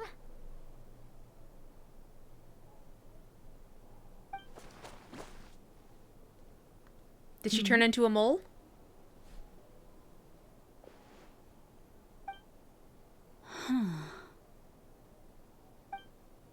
I believe we may have misjudged and underestimated Miss Yehoda. Huh? What do you mean? As a former employee of the Curatorium, I'm confident that she possesses both professionalism and integrity in ample measure. Huh? What's happening? What was that noise? The sound of a wavering conscience, perhaps? Whoa! Something just fell down. Hello, everybody. entrance is that? Wait a second. Have you been hiding nearby this whole time? Yeah. I was just, scouting things out from up high. Okay, so yeah, she does have a mechanical arm. I didn't notice the, like, robot-y joints. Darn it. How did Jane Doe even notice me up there? That's pretty clever, Jane Doe. I can't believe I'd only realized I'd run out of smoke bombs this morning. What if something goes wrong inside? How am I supposed to make a quick getaway now? Thought I could just hang back and wait for the clients to get cold feet. But nope. Turns out they're all completely fearless. Don't they know how scary the Fatui are? Really sorry, everyone. Truth is, just as I was heading out this morning, I discovered I'd run out of a super important, completely essential, absolutely indispensable piece of equipment. So, what are we gonna do? Well, as I see it, there are two options. Plan A is we take a detour to Nasha Town to restock, though who knows if any shops will still be open this late. Plan B is we call it quits right here, disband the team, and I'll go home. My place is only like a 10-minute walk from here, so... Personally, I vote Plan B. Bada bing, bada boom! Maximum efficiency, minimal effort. Don't try to solve your problems by running away. Neither of these plans sound great. Not a fan of either? Then I guess our only option is to fall back on Plan J. That's J for Yehoda, by the way. Why didn't you just tell us that was an option in the first place? Come on, that would have totally ruined the surprise. Boss pulls this trick all the time, and it's always the clueless ones who end up praising her to the skies. Feels like you just threw shade at a whole lot of people. I have faith in your professionalism, Yehoda. You don't need those flashy tricks. Your abilities alone are more than enough to earn our respect. Huh. This Jane Doe sure has an eye for talent. Speaking of which, maybe it's time I started calling her something nicer? You really mean that, Jane? I mean, Laumado? I do. I'll tell you what, it's not every day you get to work alongside such considerate clients. I have a feeling we're gonna make a great team. Plan J is this. We find our way in through the freight access on the facility's east side. It's tucked away from view, and security's lighter at night. I've prepared some special gadgets too, so we should be ready for anything.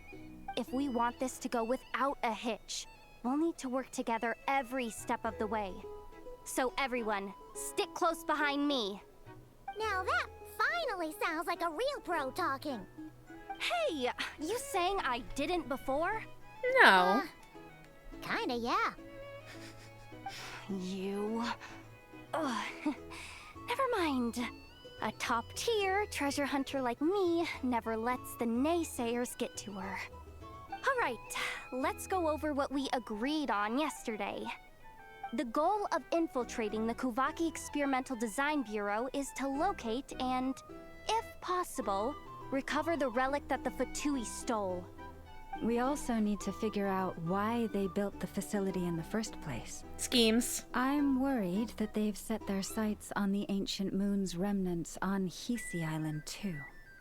Well, now that we've got a plan, time to get this show on the road.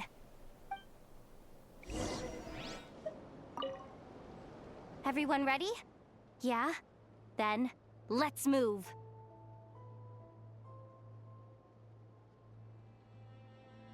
All right then, let's get this job done.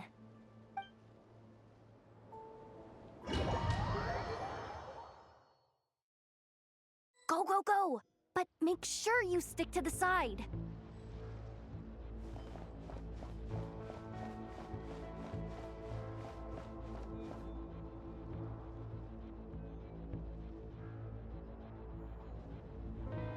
Just as I thought. There's a gate controlling access from the outside. Good thing I brought this key card, huh? Well, technically, I stole it. But no need to tell them that, right? Blame that chump who thought it was a good idea to get wasted at the flagship during work hours. Ooh, is it top level clearance? Of course, that goes without saying. Let me read it out loud for you. Fatui Experimental Design Bureau number 183574, maximum clearance, maintenance intern. That doesn't sound very top level to Paimon. Never underestimate interns. Even the most legendary of thieves started out as rookie pickpockets, you know? Besides, if it wasn't for this person's selfless generosity, we wouldn't be able to just waltz in like this, would we? Feels like you're trying really hard to change the subject. Allow me to teach you the first rule of treasure hunting. First and foremost, use every resource at your disposal.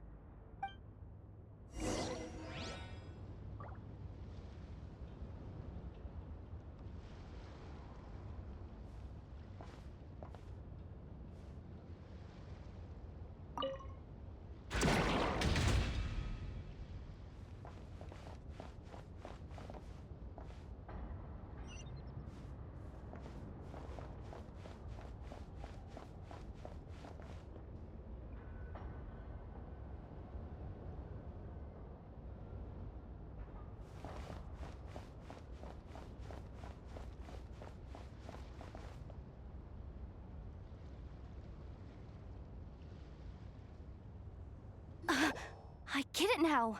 It's like a pair of light bulbs just lit up in my head. What did you just get? The blue light, aka Plan A, is telling me to take the path along the left side. It'll be a lot stealthier, but that might mean a bit of a detour. The red light, aka Plan B, is saying, just charge straight in, but that'll mean dealing with like a dozen sentry bots already powering up.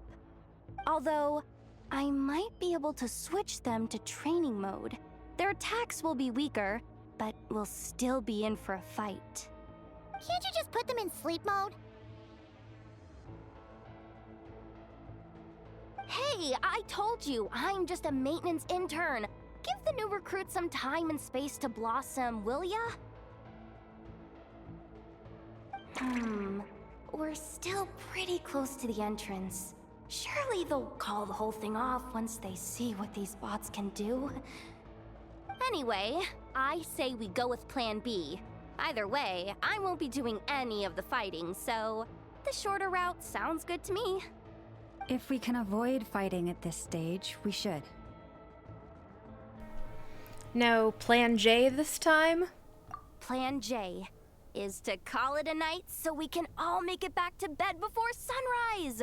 After all, the deeper we go, the more dangerous this is gonna get. So we might as well give up while we still can. As much as I usually don't like when this game tries to do stealth mode, I kind of want to try that. That sounds a little more interesting. Let's take the stealthy route. Okay, here are the bosses. Just don't forget, whatever you do, don't let those recon bots spot you. Let's see. No kidding.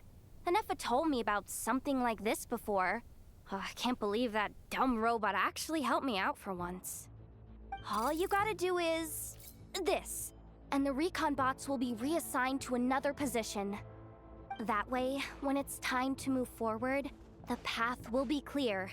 Which reminds me, it's about time I taught you the third rule of treasure hunting. Go with the flow. What about the second one? You skipped that one. Huh? Did I? Oh geez, must have gotten them muddled again. I mean, the second rule is exactly the same as the first. Guess that's what you meant by going with the flow, huh?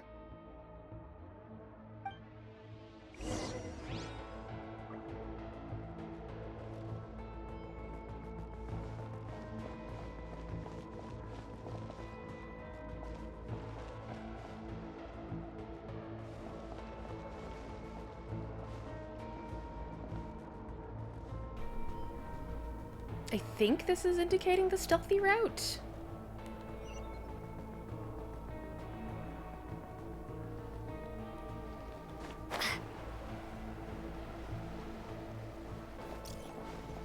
Okay. Off to a bad start.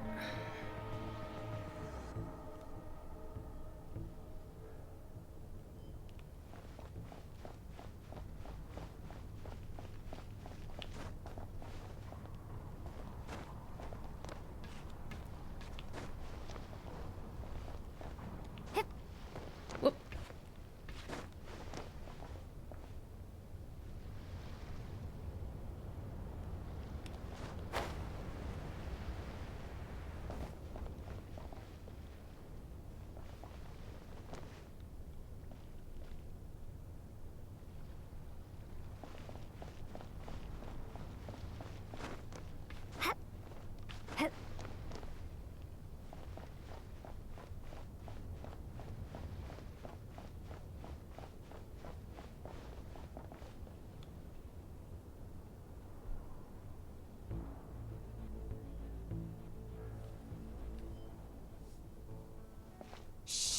There's someone up ahead. Has the lockdown been initiated? Move it, soldier! The cargo has already been transferred. The lockdown procedure is complete, Commander. That sector is now fully sealed. The night shift. Just our luck. Don't they usually handle deliveries during the daytime? There's not supposed to be anyone here. We've come this far already, and they're really trying their best. If I suggest backing out again, it's not gonna look good. Come on, brain. Think!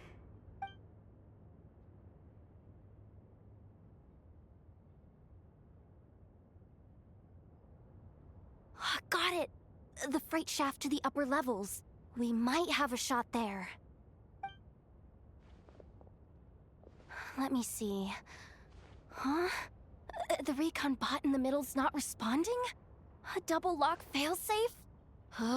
We've been outfoxed! Stay calm. Stay calm. One step at a time. Let's just find a way across first.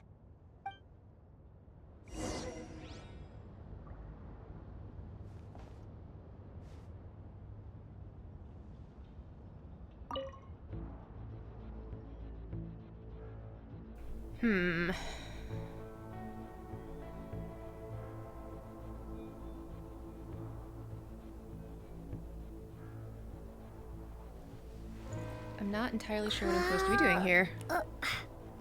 Device below.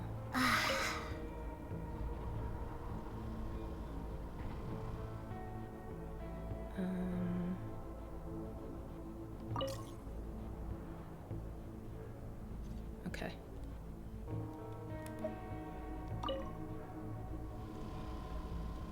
All set. Okay. Let's head down this way. Am I done here? I guess I'm done here.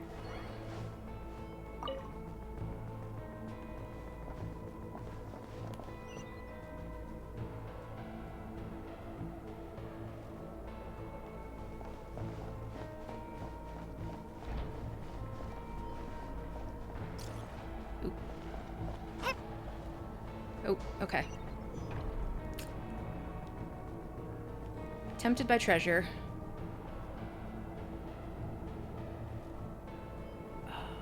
I see. Was I supposed to go this way? That makes sense.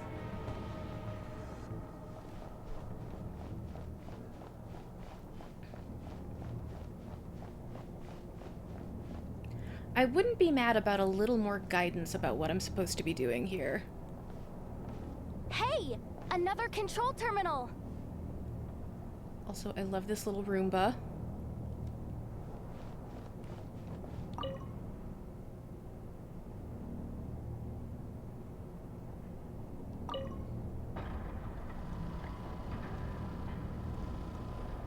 Is that what I was supposed to do? Okay.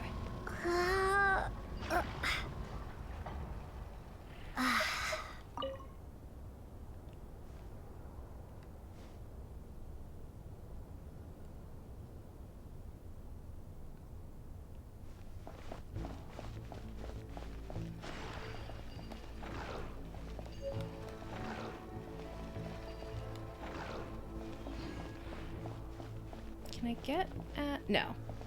There's still a recon bot there. It's too bad. No, I'm going the wrong way.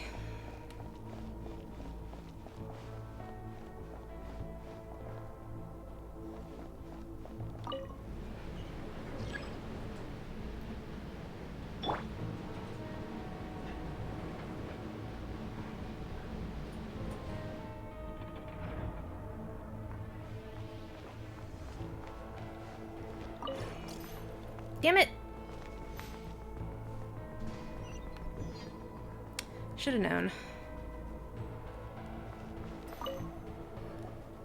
What do we do now? There are guards here too. Don't worry. Bots are way easier to deal with than people. At least their behavior is predictable. First, let's find a safe spot to land. Good. That spot shouldn't draw their attention. Let's go. Let me just try something. Maybe I can use the terminal to command them to move out of our way. Security verification? With 10 questions? Are you kidding me? You've got this, Yehoda. You really trust me that much? Fine. I'll do my best. But just to be clear, if I can't answer a question, I'm backing straight out of the terminal. No way I'm risking triggering any sort of alarm. That's fine. You've got this. Come on, Yehoda. You can't give up now. Question 1. What is our motto? Oh, I know this one.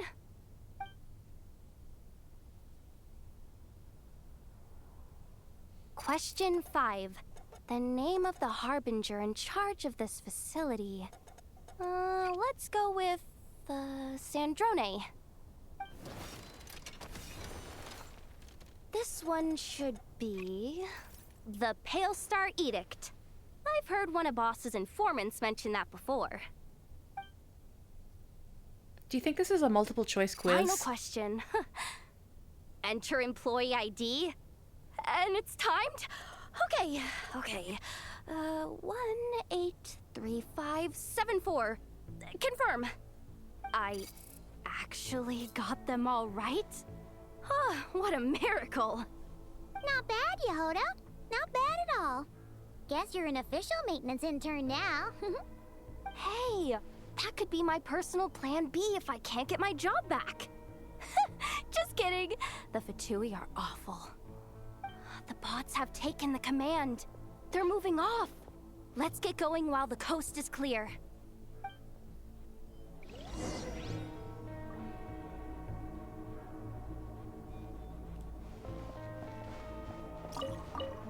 God damn it.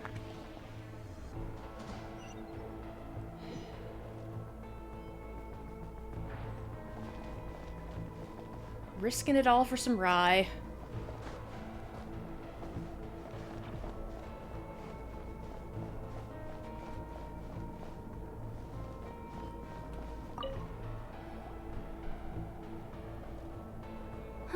Didn't think they'd even cut off the supply of Kuvaki. They're being really cautious. If we can somehow divert some emergency power into the system, we might be able to force boot this thing. What do you mean by force boot? How do I explain this?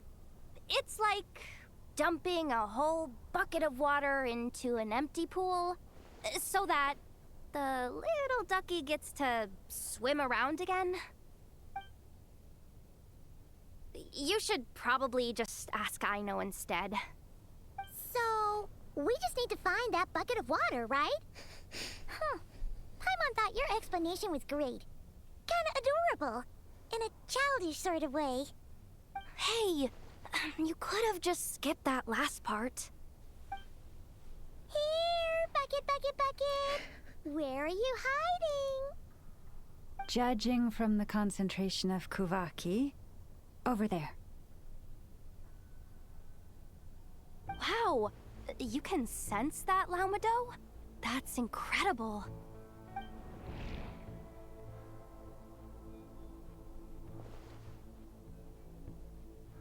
Let's move the recon bots above them out of the way first.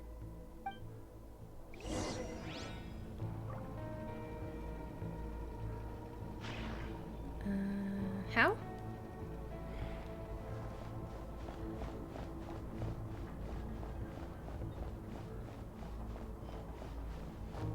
Okay.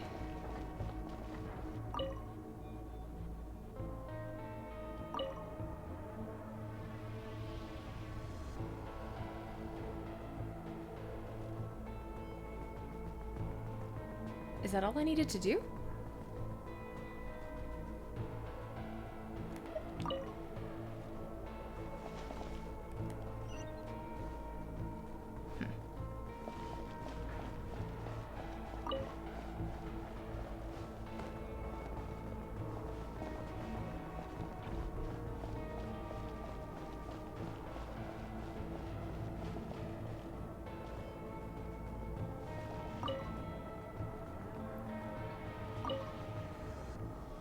Okay. All right, that should keep the alarm from going off.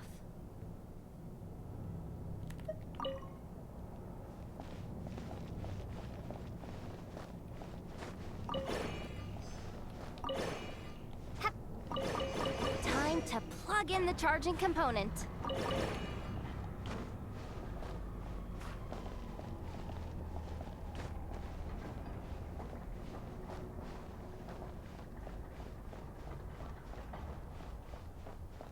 I really appreciate that the Roomba is friend and will not snitch on me. I hope I am not betrayed by one later.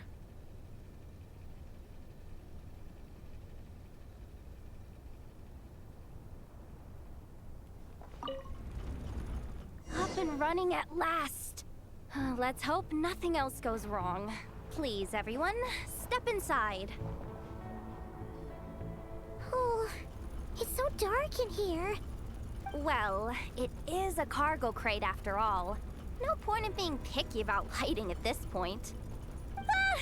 Something sharp and pointy just poked me in the back! Sorry. That was probably just my antlers. It's pretty cramped in here, so I had to crouch down. Oh, having antlers must be inconvenient at times like these. Uh-oh. Ah! What's going on? Don't tell me something's gone wrong already. Looks like there was only enough juice in the emergency power supply to lift us this far up. Ugh. Awkward. Am I gonna get docked for this? Based on the boss's policy of docking pay for every screw-up, No, wait a sec. I've already been fired. Doesn't look like it's moving again anytime soon. I think we can get through if we follow the ventilation duct along the outer wall. The entrance has gotta be somewhere. Don't worry, this was totally part of the plan.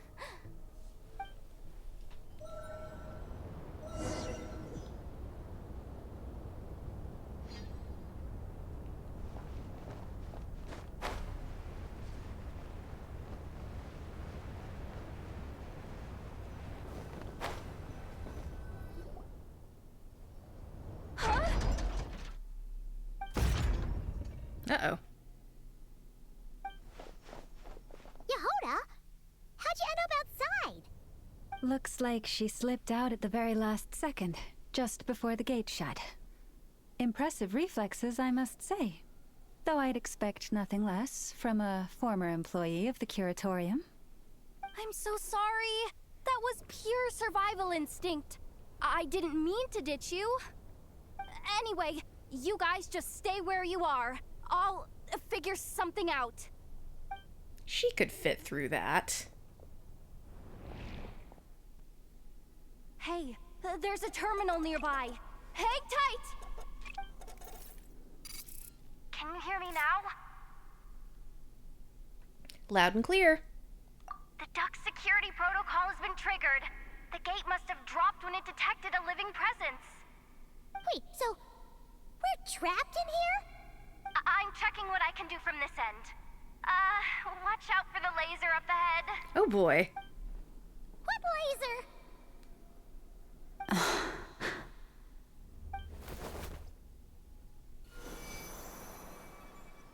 Oh, we see it now. Good thing we didn't move. I don't think we can jump up right now. We're being held down by the Kuvaki. Got it. I think I understand the situation. Hang in there. Just one moment. This is killing me, but I think I've got it. I can try adjusting the direction of the Kuvaki flow inside the duct.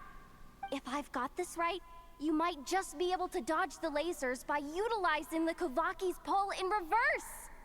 Oh, Paimon thinks she gets what you mean.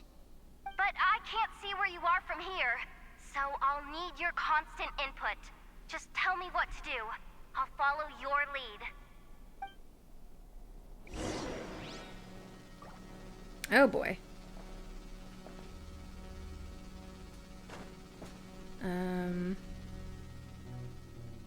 Clockwise? Sure thing.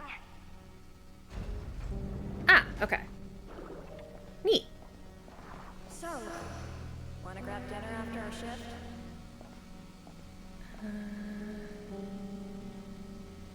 How about the flagship?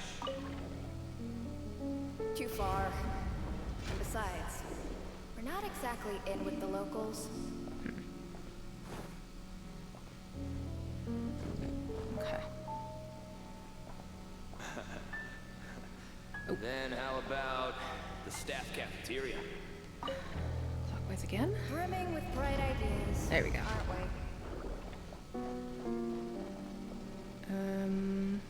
Counterclockwise. Sure thing.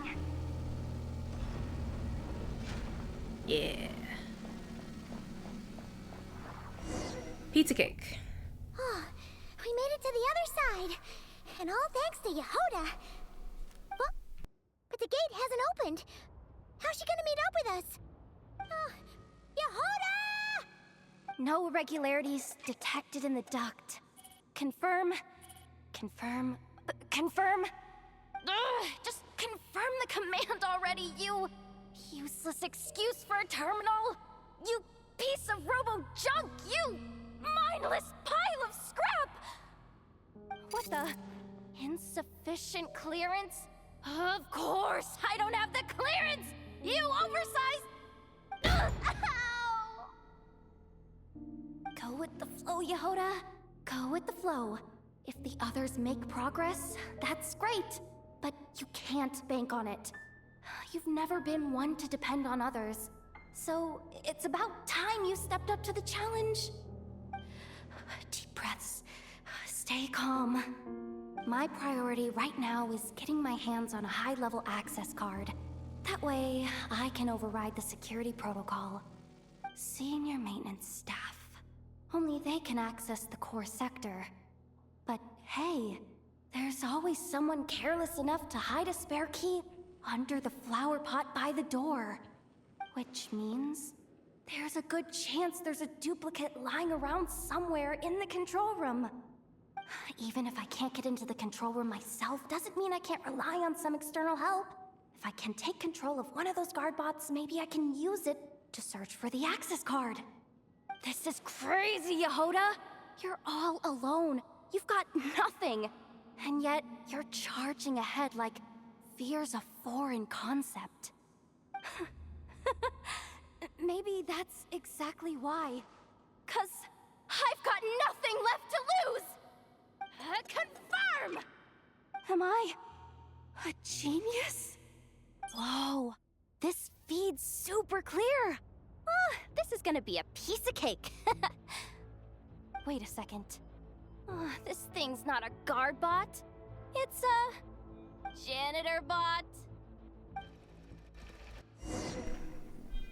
Roomba to the rescue!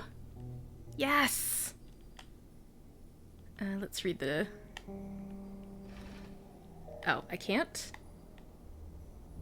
I cannot access the quick wheel as a janitor bot. You think Marionette even knows what we do down here? She seems to spend all day either holed up in her lab or out doing the rounds.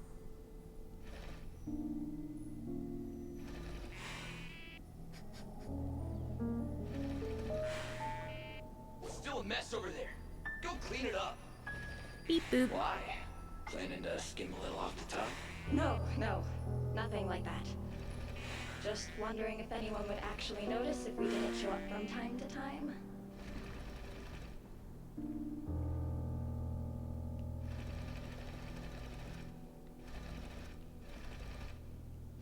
Beep boop.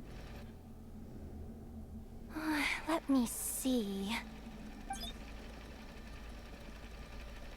Oh, there it is! Hey! Why'd you stop? You haven't finished sweeping that corner. But, I can see the card from here. Guess I have no choice but to swallow my pride and stay in character for now. Sweep up the crumbs by my feet. Yeah, good luck with that. What are you gonna do when they ask for a progress report?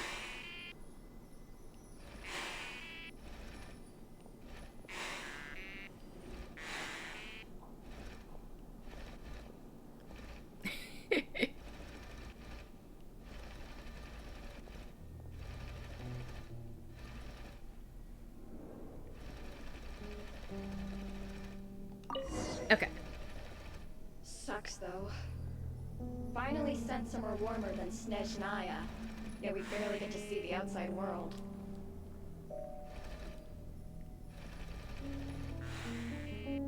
Gotten rid of the dust behind the door yet? Imagine paying that much attention to your Roomba. Clean this spot too. I saw you skipping.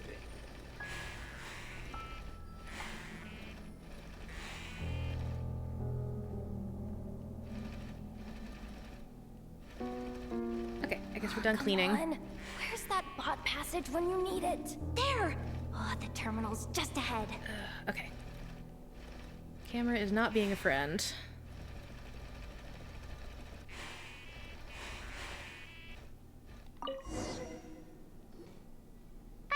Will Yehoda be okay?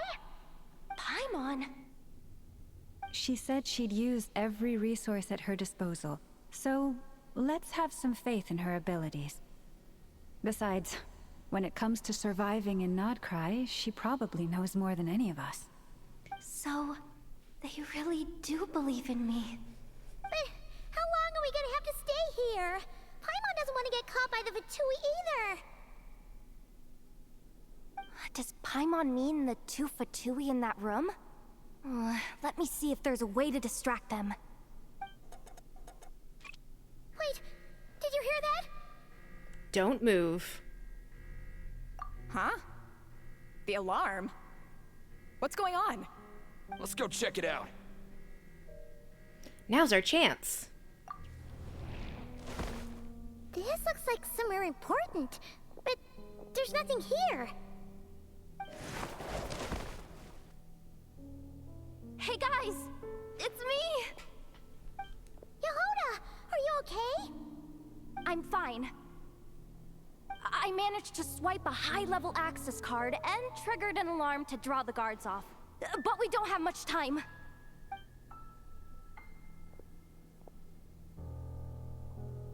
All right, looks like we can control the elevator. Come on, hop in. Let's take it further down.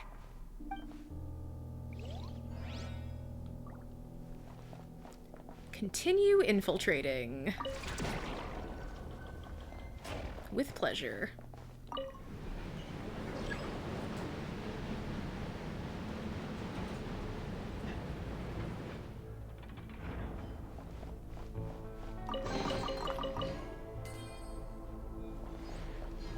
We should be able to use the terminal to move the drawbridge.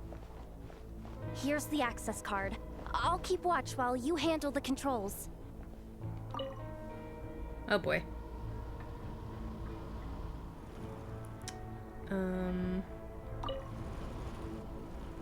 Huh.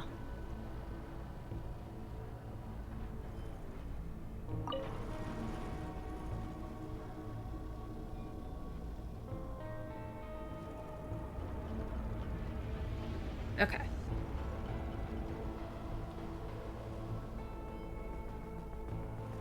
All done. Let's keep moving. I see. I keep tripping on the tiny little gaps between platforms.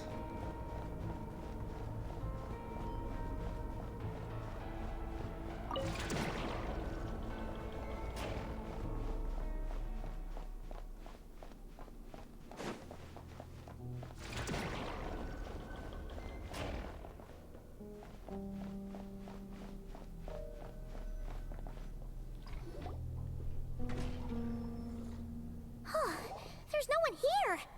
That's good news for us. Let's head inside. Looks like a rest area for the Fatui's Oprishniki. Huh? The terminal's still on? Hmm.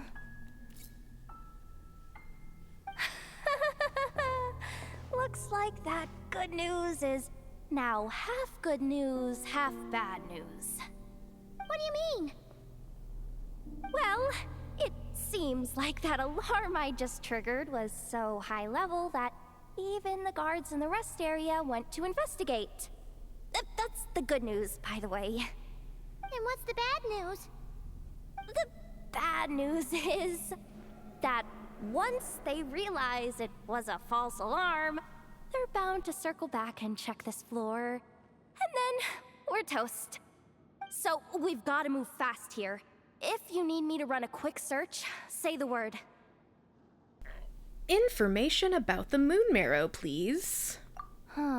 Analysis of Kuvaki extracted from the moon marrow suggests that its energy core bears some close relation to the power of the former Three Moon Sisters. It is suspected that there is a link between the Frost Moon Scion's hidden relic and the shattered remnants of the Eternal Moon. Come on, none of this is important right now. Just tell us where you hid the darn thing. Access denied. You do not have permission to view this data? Even with a high-level access card? Who does have permission then? A map of the facility. Good idea. Pulling it right away. Wow. What's with that huge hollow structure down below? That might just be it. Secluded, out of the way. Exactly the sort of place they might be keeping the relic.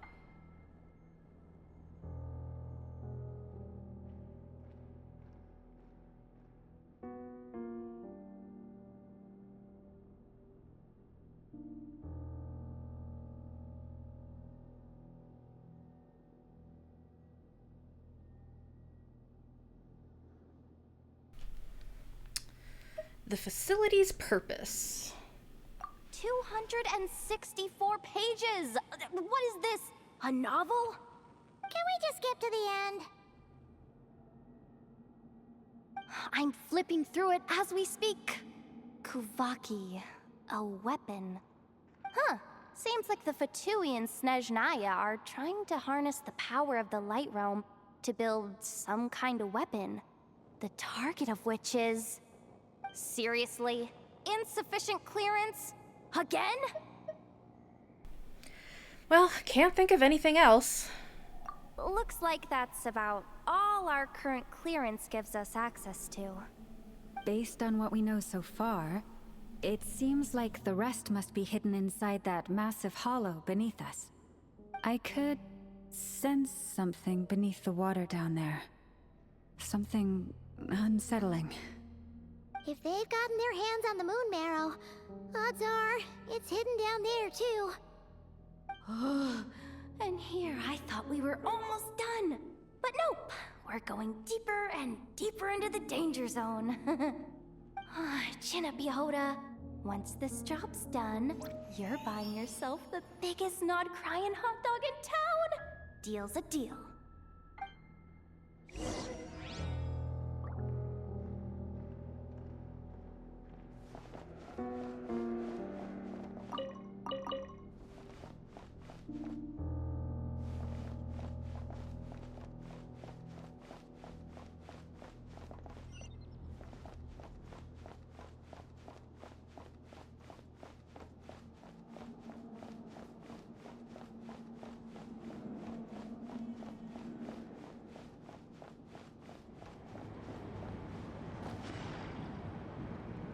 Watch out for that defense bot! Ah! It's aiming right at us!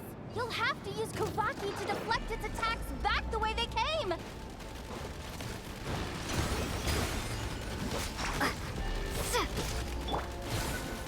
Leave this place.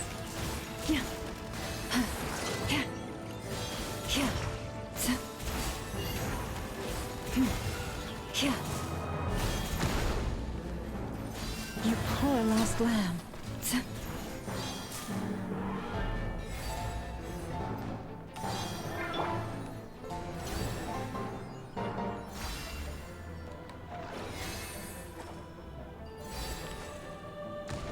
Okay. Like that.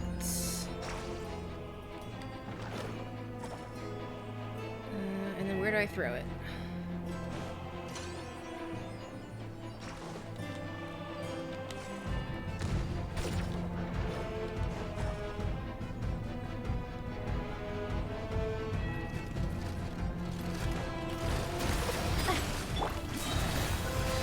By the frost moon of old.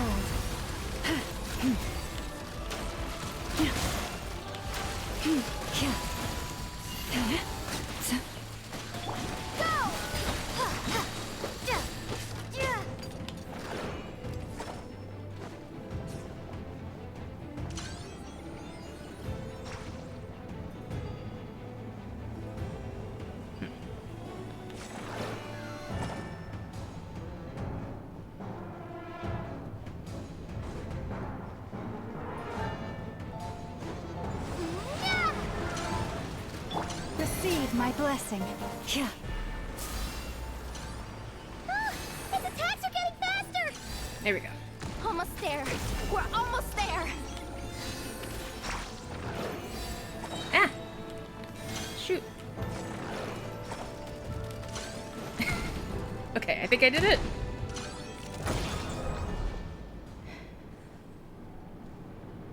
It's finally down. Quick, let's hurry down to the lower level before we're spotted.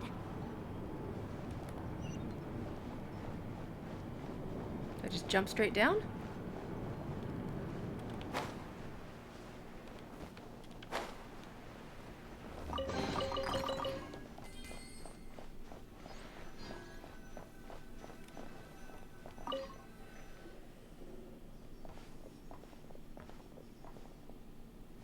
That switch looks suspiciously obvious. No way I'm pulling that. But you guys, go ahead. Hey! You spotted it first. Shouldn't you be the one to pull it? Not a chance. I'm just the guide, remember? At most, I'll help you look for an escape route. They don't seriously think pulling this thing's gonna lead to treasure, do they? I'd be amazed if it doesn't set off an alarm. Besides, I didn't even bring my smoke bombs. Which reminds me of the actual second rule of treasure hunting. Better safe than sorry. Allow me. I love pulling giant levers. The ground, it's shaking.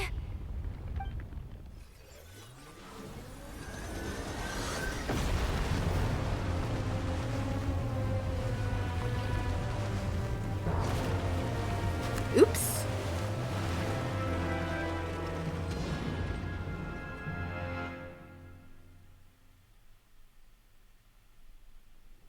I'm sure that's fine.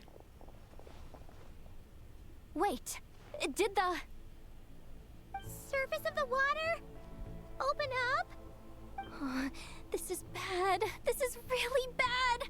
I'm getting put on the Fatui's blacklist for sure. Don't worry, Yehoda. You've helped us so much. If they try anything, we'll protect you. Aww. Come on, I was just kidding. I'm tough, okay? Just haven't had the chance to show off my fighting skills yet. Me, afraid of the Fatui? Ugh, not a chance. I suspect the relic is hidden down below. Yehoda, your commission ends here. I am truly grateful for everything you've done for us. You don't need to put yourself in any further danger. I'm coming with you. This has nothing to do with the commission, or the danger, or whatever.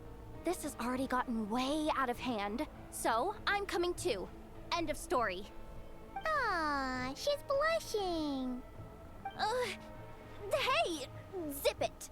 Why'd you keep staring? Oh, you looking for a knuckle sandwich or what? Oh, come on, move it already.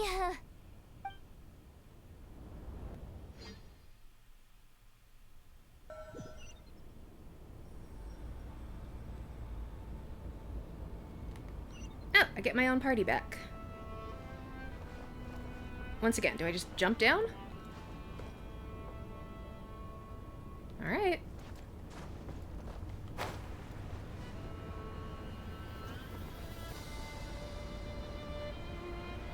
Huh.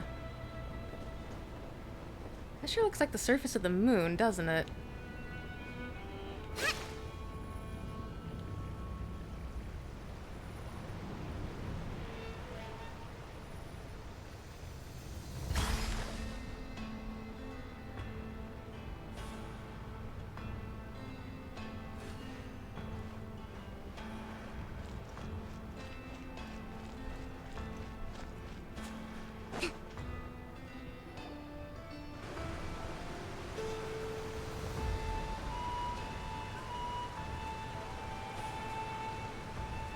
Whew. It's really deep down here. What is this place? We're standing on another fragment of the ancient moon's remnants. So this was the source of the Kuvaki I sensed earlier. Wait, what? So the Fatui had it hidden underwater this whole time? This gigantic thing?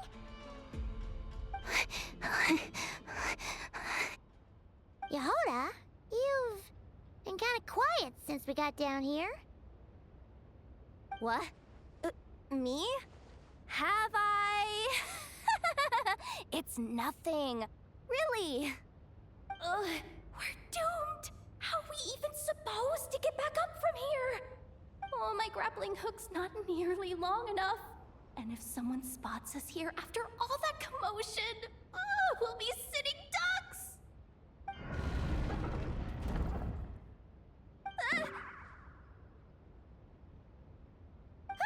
Oh no! That door's opening! Please don't say it's the Fatui! No, please, no! We finally made it here, and we're so close to getting the job done! I didn't risk my neck just to die before I've even had a chance to spend my reward!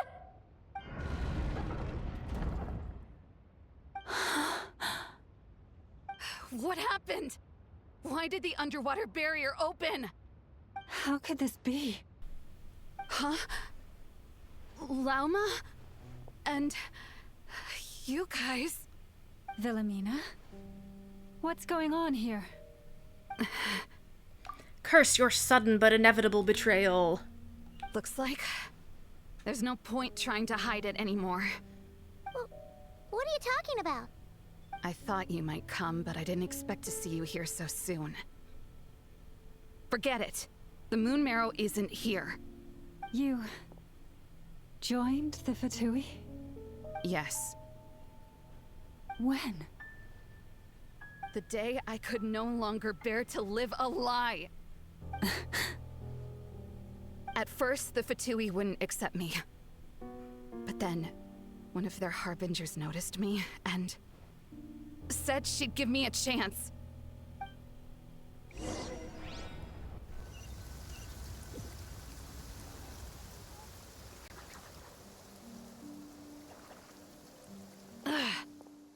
Lost them again. That harbinger told me to follow the blonde traveler who might visit the Frostmoon Scions. Easier said than done, though. The animals are on alert at night. If they see me, Lauma will catch wind of what I'm doing sooner or later. Am I really doing the right thing? No. It's too late to turn back now. The empty prayers, the stubborn displays of faith like Cappy's today, This isn't the life I want. Huh? Is that... Ah, the Traveler's back. I won't let her slip away this time. Wait, who's that with her? They look so alike. They seem to be heading towards the statue of Kotar.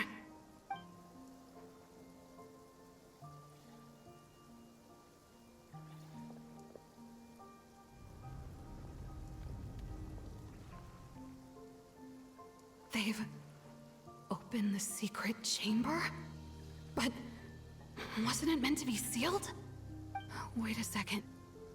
The Moon Marrow! Surely they're not after the Moon Marrow. I'd better go report this straight to... Hold on. If they do actually make it to the final room, then maybe I'll be able to get my hands on the relic. The one thing the Fatui have been after this whole time. If someone's going to take it, it might as well be me. This could be my ticket to joining them.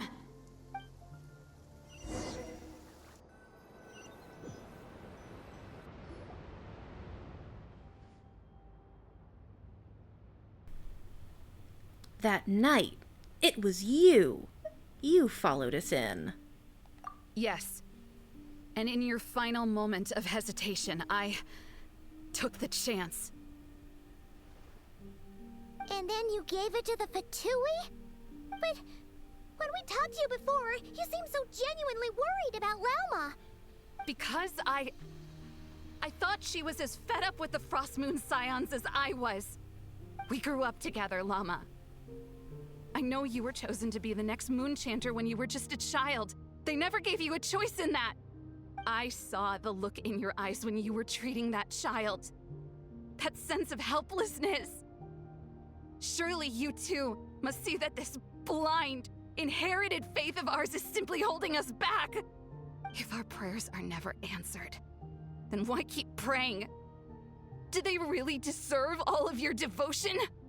Or are you trapped by the responsibilities they imposed on you? So those are your reasons for wanting to leave the Frost Moon Scions? Isn't that reason enough? When we pray to the moon, we do so to show our gratitude for the life it granted us long ago. It reminds us to strive for something higher within ourselves. But I know that's not what you want to hear. You're right, Wilhelmina. I have indeed kept secrets from you. Lauma. I knew it. You don't want to be the Moon Chanter, do you? No, that's not it. I'm talking about the fact that the moon in the sky isn't real. What? You're saying... Huh? I've completely lost the thread now. Oh, do we really have to do this here? What if a Harbinger shows up? Oh, I'm not cut out for fighting big bosses! The pain you sensed in me was the pain of hiding this truth. If what you're saying is true, then you already knew that the Frost Moon Scions wouldn't believe any of this. Why didn't you just leave like I did? You don't understand, do you? That's the difference between us, Wilhelmina. I care about the Frost Moon Scions. They're family to me. It hurts because I care. And that's why I chose to hide the truth. But now I understand that was a mistake. My family deserves to know the truth. I shouldn't have tried to hold it all together with empty prayers. Are you trying to say that I only ever cared about myself? There's nothing wrong with that in itself. No one would have tried to stop you from leaving. But you did not have to stab us in the back like this.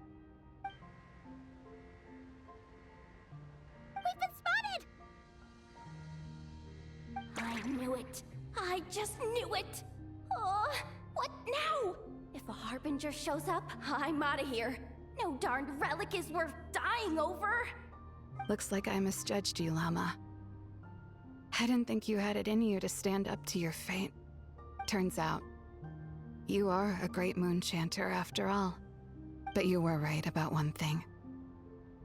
I haven't considered Hisi Island my home for a long, long time now.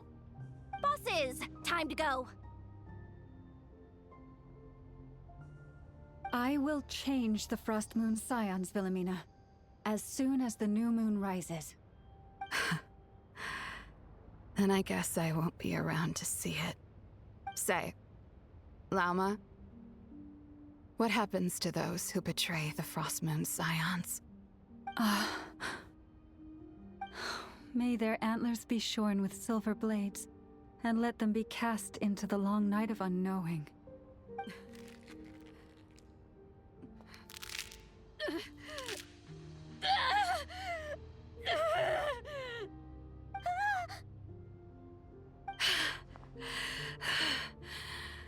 I have honored the ways of the Frost Moon Scions one last time. Think of it as a gesture of respect, Llama. There they are! Llama? Marionette has the moon marrow. She went to Star Sand Shoal. Don't flatter yourself now. I'm not trying to atone. I just don't believe you'll actually be able to change them.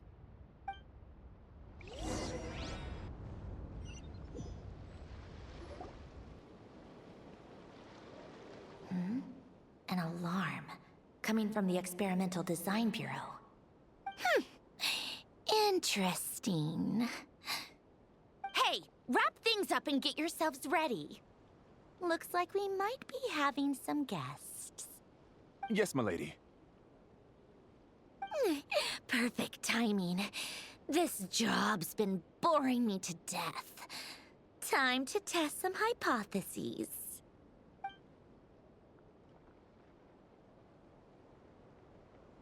Bosses! I mean, esteemed clients. I mean, generous benefactors. Wait up! Come on! Sure you don't want to consider heading home first and coming back another day? Nasha Town's that way. You are aware that this is the way too. A little ahead of schedule, aren't you? Oh no, it really is a Harbinger this time. Marionette. So you are here after all. Hand over that relic right now. It belongs to the Frost Moon Scions. You mean that thing your antlered turncoat brought us? I have never much cared for trophies given up without a fight. But watching you tear each other apart over it? Priceless. I'm not in the mood for warnings today. Ooh, how frightening. Had I a Trimble function, I'd have rattled off at least a dozen screws by now. Or perhaps I've just set my sense of humor parameter too high. Were you trying to be funny just now? You don't honestly believe you're a match for me, do you? Go on then. Let's serve our guests a little appetizer.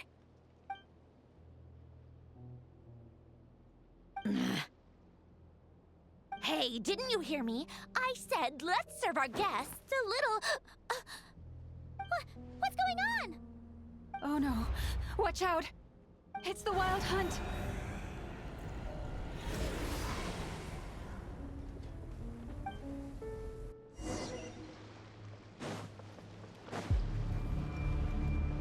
Rest and rebuild. Forest, protect us.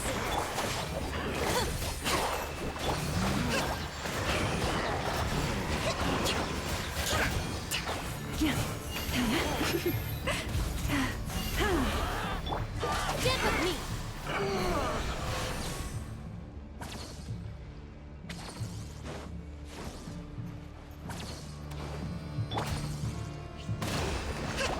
I see everything.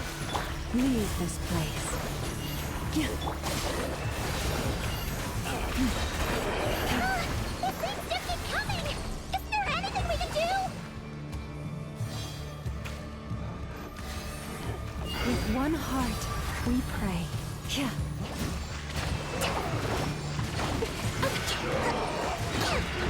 Use that device to seal them away!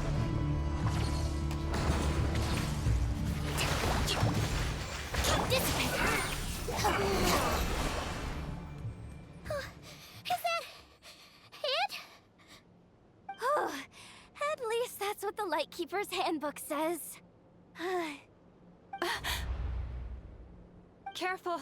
It's not over yet!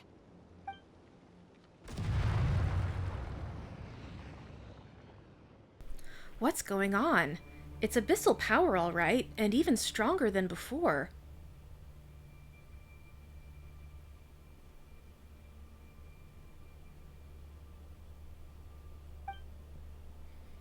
What's the Wild Hunt even after?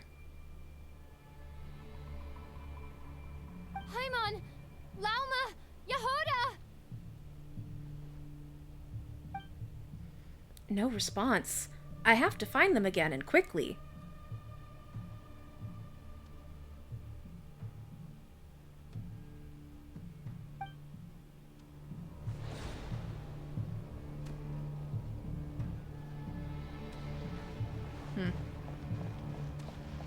Do I want to follow that?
Help me, bird.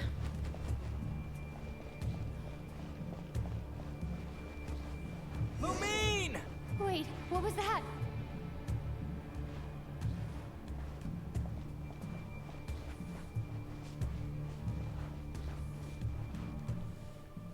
Lumine, over here! Ether! Quick, grab my hand!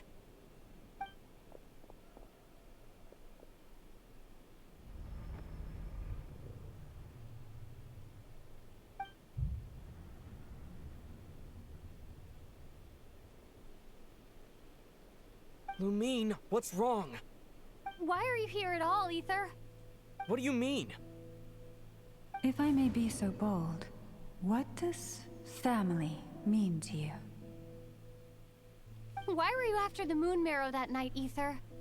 Among those who entered the final chamber, there was either someone with impure intent, or else an abyssal presence.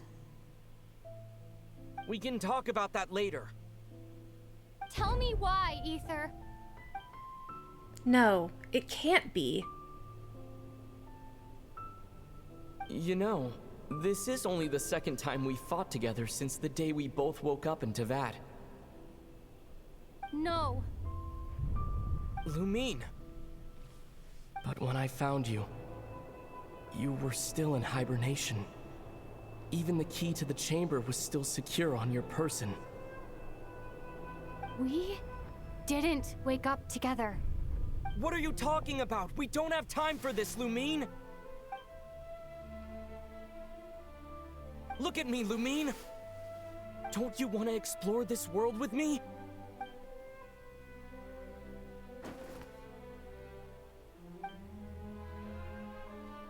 You think I'd lie to my little sis?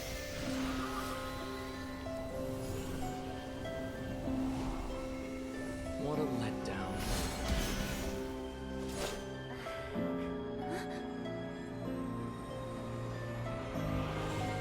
Don't get it from me, Lumine. It belongs to me. I never believed it. I didn't want to believe it. That strange feeling that something was off. I wanted it to be real so badly, even if it only lasted a moment. But you're not my brother.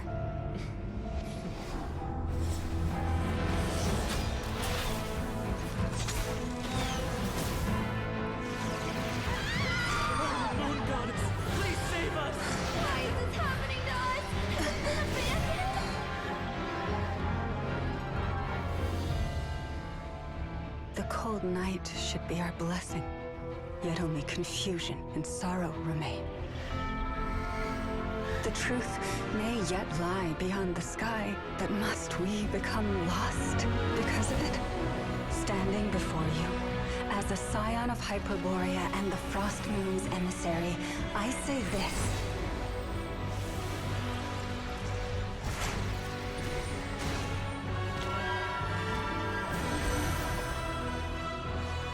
Should the false sky above dim the light of the moon, then from silver blood that flows as rivers, let us weave moonlight anew.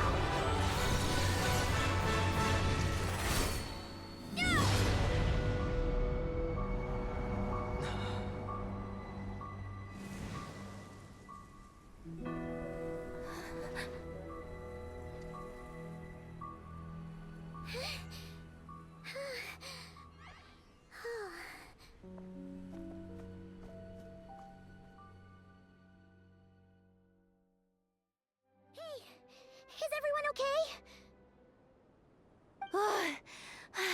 Think I saw my life flash before my eyes there. Oh, good thing Laumado was there to save the day. Are you all right, traveler?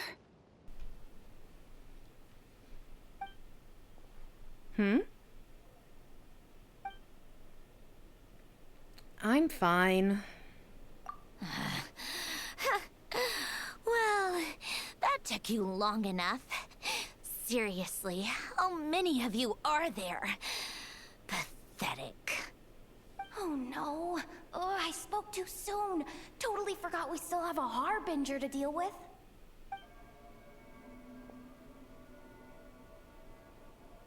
Hey, is that the moon marrow?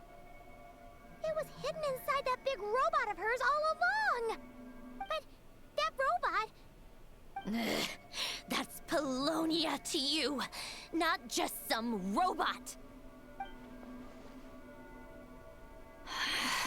Take it and get lost. Huh? You're just giving it to us? Well, I wasn't the one who put out the order to find this thing in the first place. So if someone wants it, they can help themselves. Maybe even choke on it. See if I care. Is she saying that it was another Harbinger who was after the moon marrow?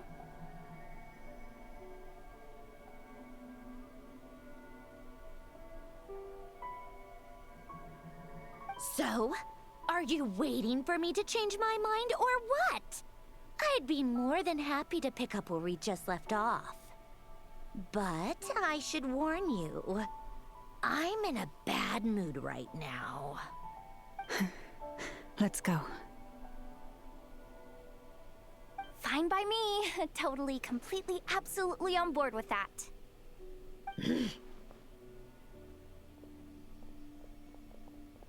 It's finally over. If that doesn't make the most thrilling commission of the year, I don't know what will. Looks like the Fatui are all gone now. Lauma? Lauma mentioned that she normally has to keep her power in check. I guess this is what happens if she doesn't.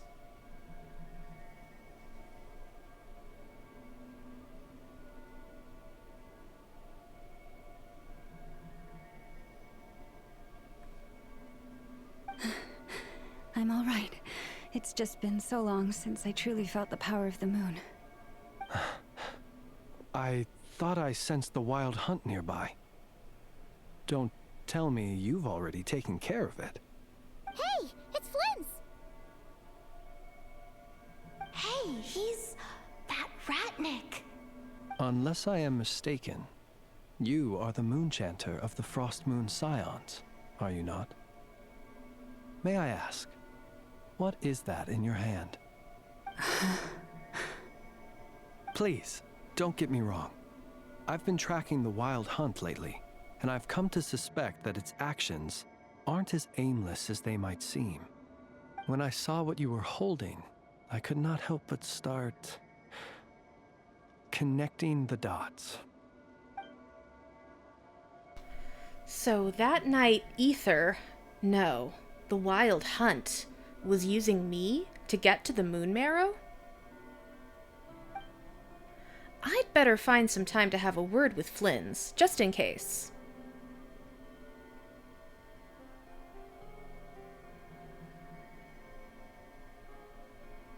You better be extra careful, Flint. It seems like the wild hunt is capable of impersonating people now. Oh, is that so? Funny that. I just showed up completely out of the blue, yet you seem to have no problems trusting me. Called out. I apologize. I shouldn't be making jokes like that right now. Anyway, I understand. Thank you for the tip-off.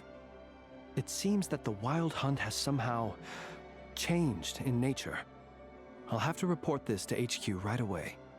For now, let us part ways here. There's still something strange about him that I can't seem to put my finger on.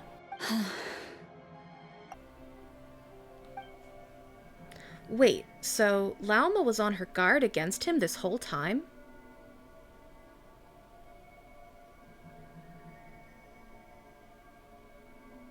That little joke of his just now sure scared the bejeebies out of Paimon.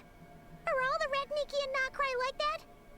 They're usually stationed in remote areas and tend to keep to themselves. So, it's not surprising they end up a little eccentric. No, he's different. Really? How so? The animals. They've told me they're afraid to even go near him.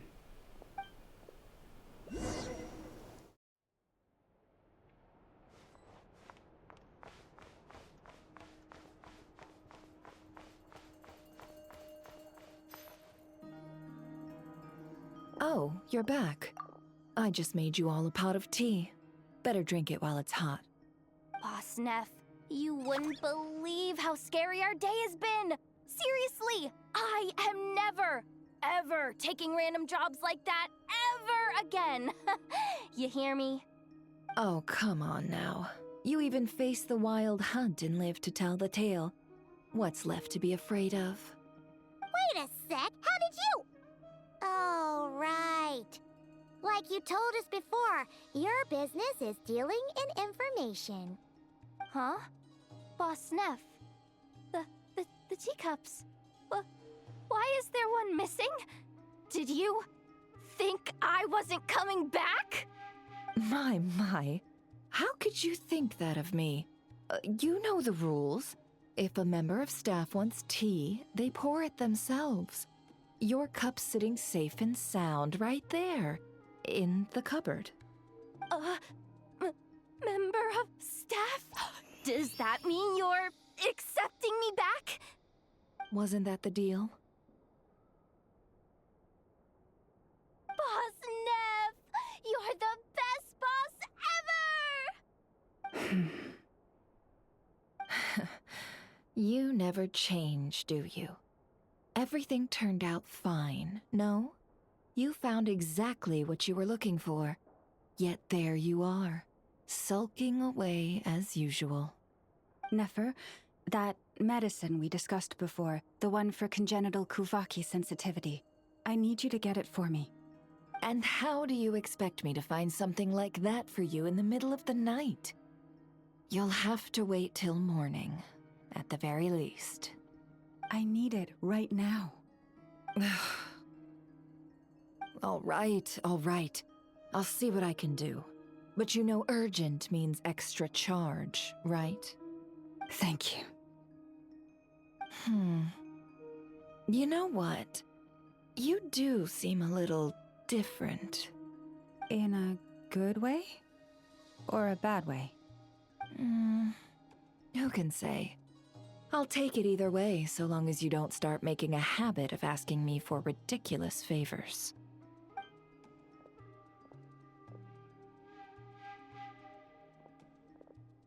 Traveler, Paimon, a lot has happened these past few days. I don't know what I would have done without you. Hey, don't mention it. That's what we're here for. Don't forget, your family believe and trust in you too.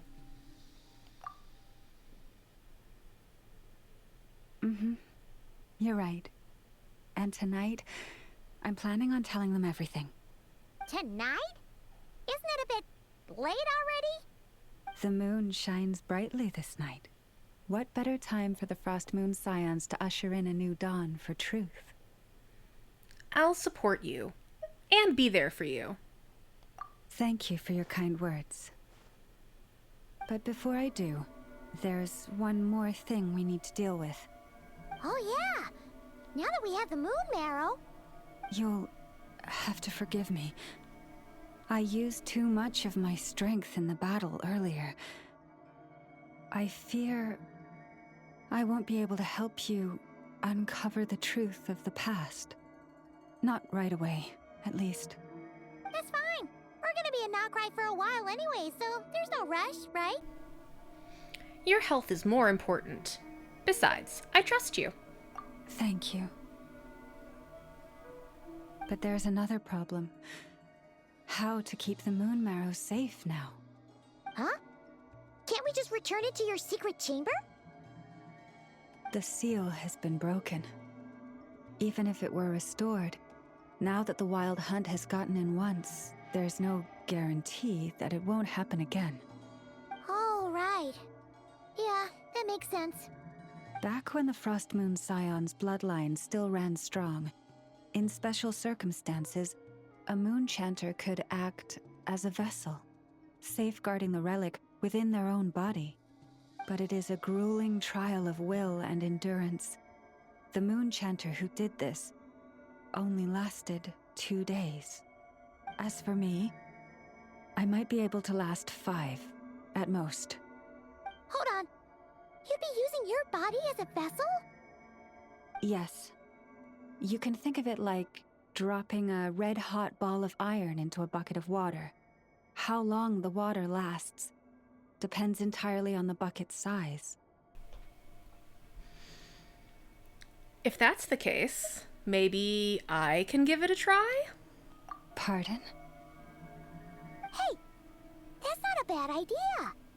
You've always held up pretty well against the abyss. Surely the moon mirror can't be any more dangerous than that. It's not at all that I don't trust you, but it's too risky. But we're out of options, aren't we? Might as well give it a shot.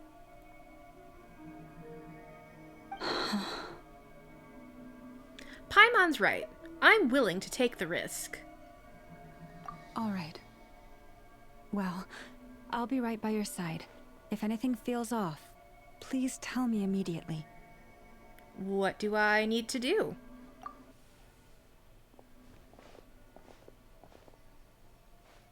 Here. Hold it in your hands. Feel its power. Imagine you're a lake, a cluster of stars. Let the moon become a part of you. Whoa! It went into your body! How is that? Are you feeling any discomfort? None at all. But I seem more attuned to the Kuvaki than I was before. When I close my eyes, I can sense something far off, beyond the false sky. So that's the true frost moon? Astonishing. Not even the slightest hint of lingering fluctuations. It's as if all that power just sank to the bottom of the ocean. Well, looks like we won't have to worry about the wild hunt catching its scent now. Phew! Paimon knew you have special abilities, but still, you never fail to amaze. Hmm? Did I miss something just now? Yes. And it was nothing short of a miracle. Not something I'd be interested in then. Anyway, here's the medicine you asked for. This is all I've got for today. I'll have someone send the rest over when we have it. Thank you, Nefer. I really appreciate everything you've done for me. Please stop being so nauseatingly friendly. It's creeping me out. So, what exactly did you all go through during that wild hunt attack? I'd prefer to hear it straight from you.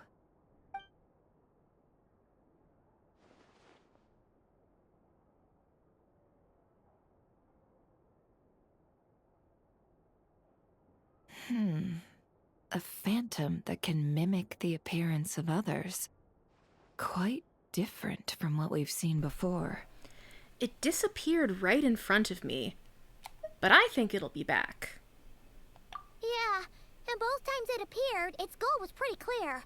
It seems like it was after the moon marrow. And on both occasions, it was accompanied by the wild hunt, too. It appears there must be some close connection between the two. I must say, I don't often see you look this serious, Nefer. Too late in the day for thinking, that's all. We'll pick this up again later. You all feel free to keep chatting, though. Just don't forget to lock up when you leave. On that note, Traveler, please keep the moon marrow stored within your body for the time being. We'll take it back off your hands as soon as the wild hunt's been taken care of.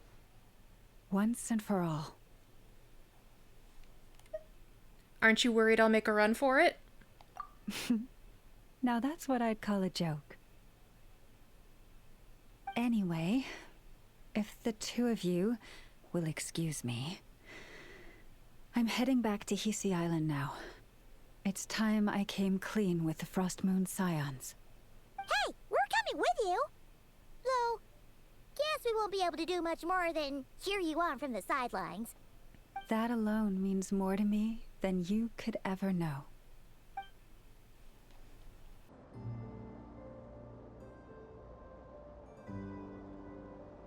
What's going on? I'm not sure. It seems like the Moon Chanter has something important to tell us. I heard the relic's already been retrieved. That's our Lady Lauma, all right.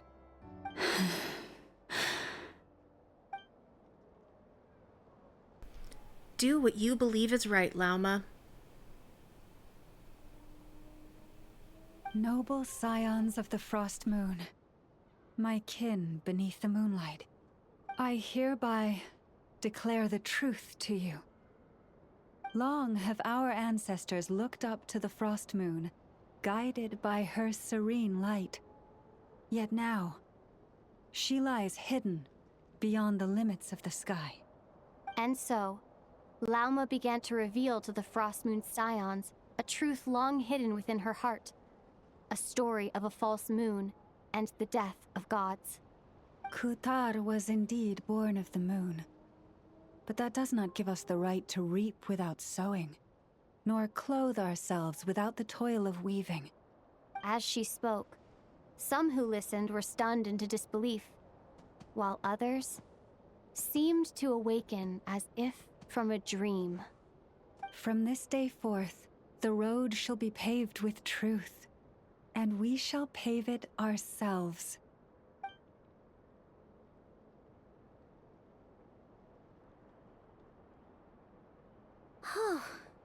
After everything Lauma said last night, Paimon wonders how everyone's adjusting.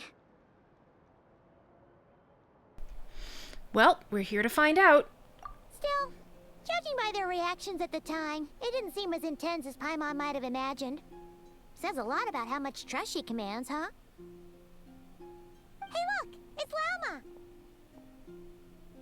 Welcome, both of you. The animals were most lively this morning. They told me of your coming. Has everything been okay? Nothing too dramatic happened, did it?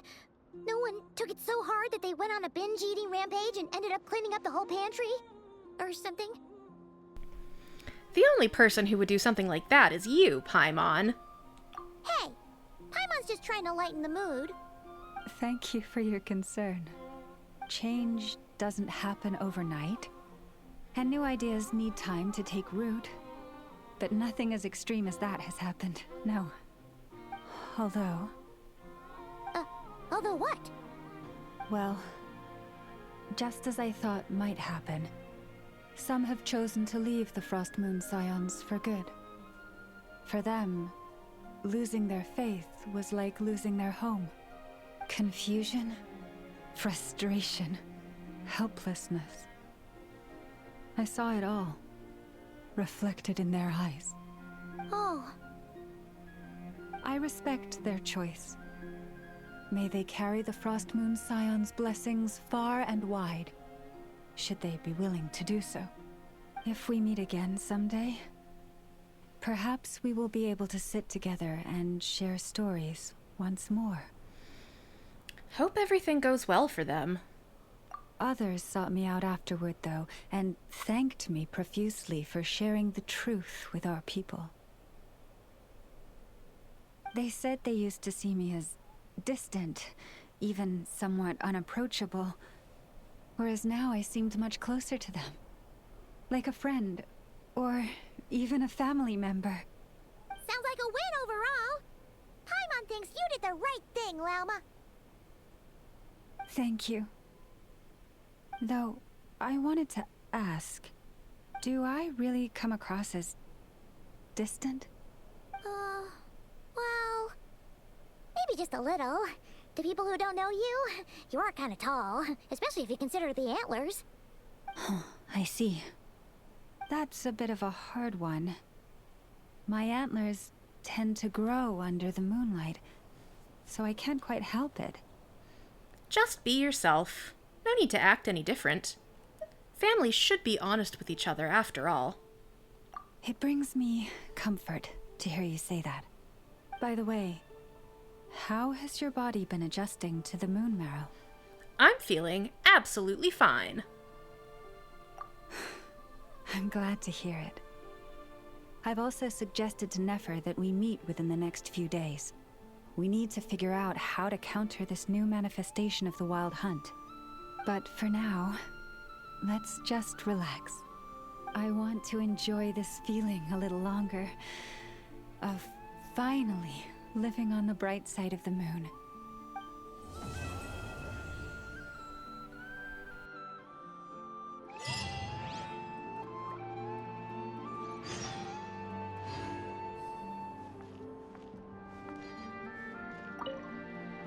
Though the truth has been revealed, our deep connection with the moon remains unchanged. In fact, its power runs in our very veins. What has changed is our understanding of where the true moon lies, and that we must walk our own path in life without relying on a power outside of ourselves.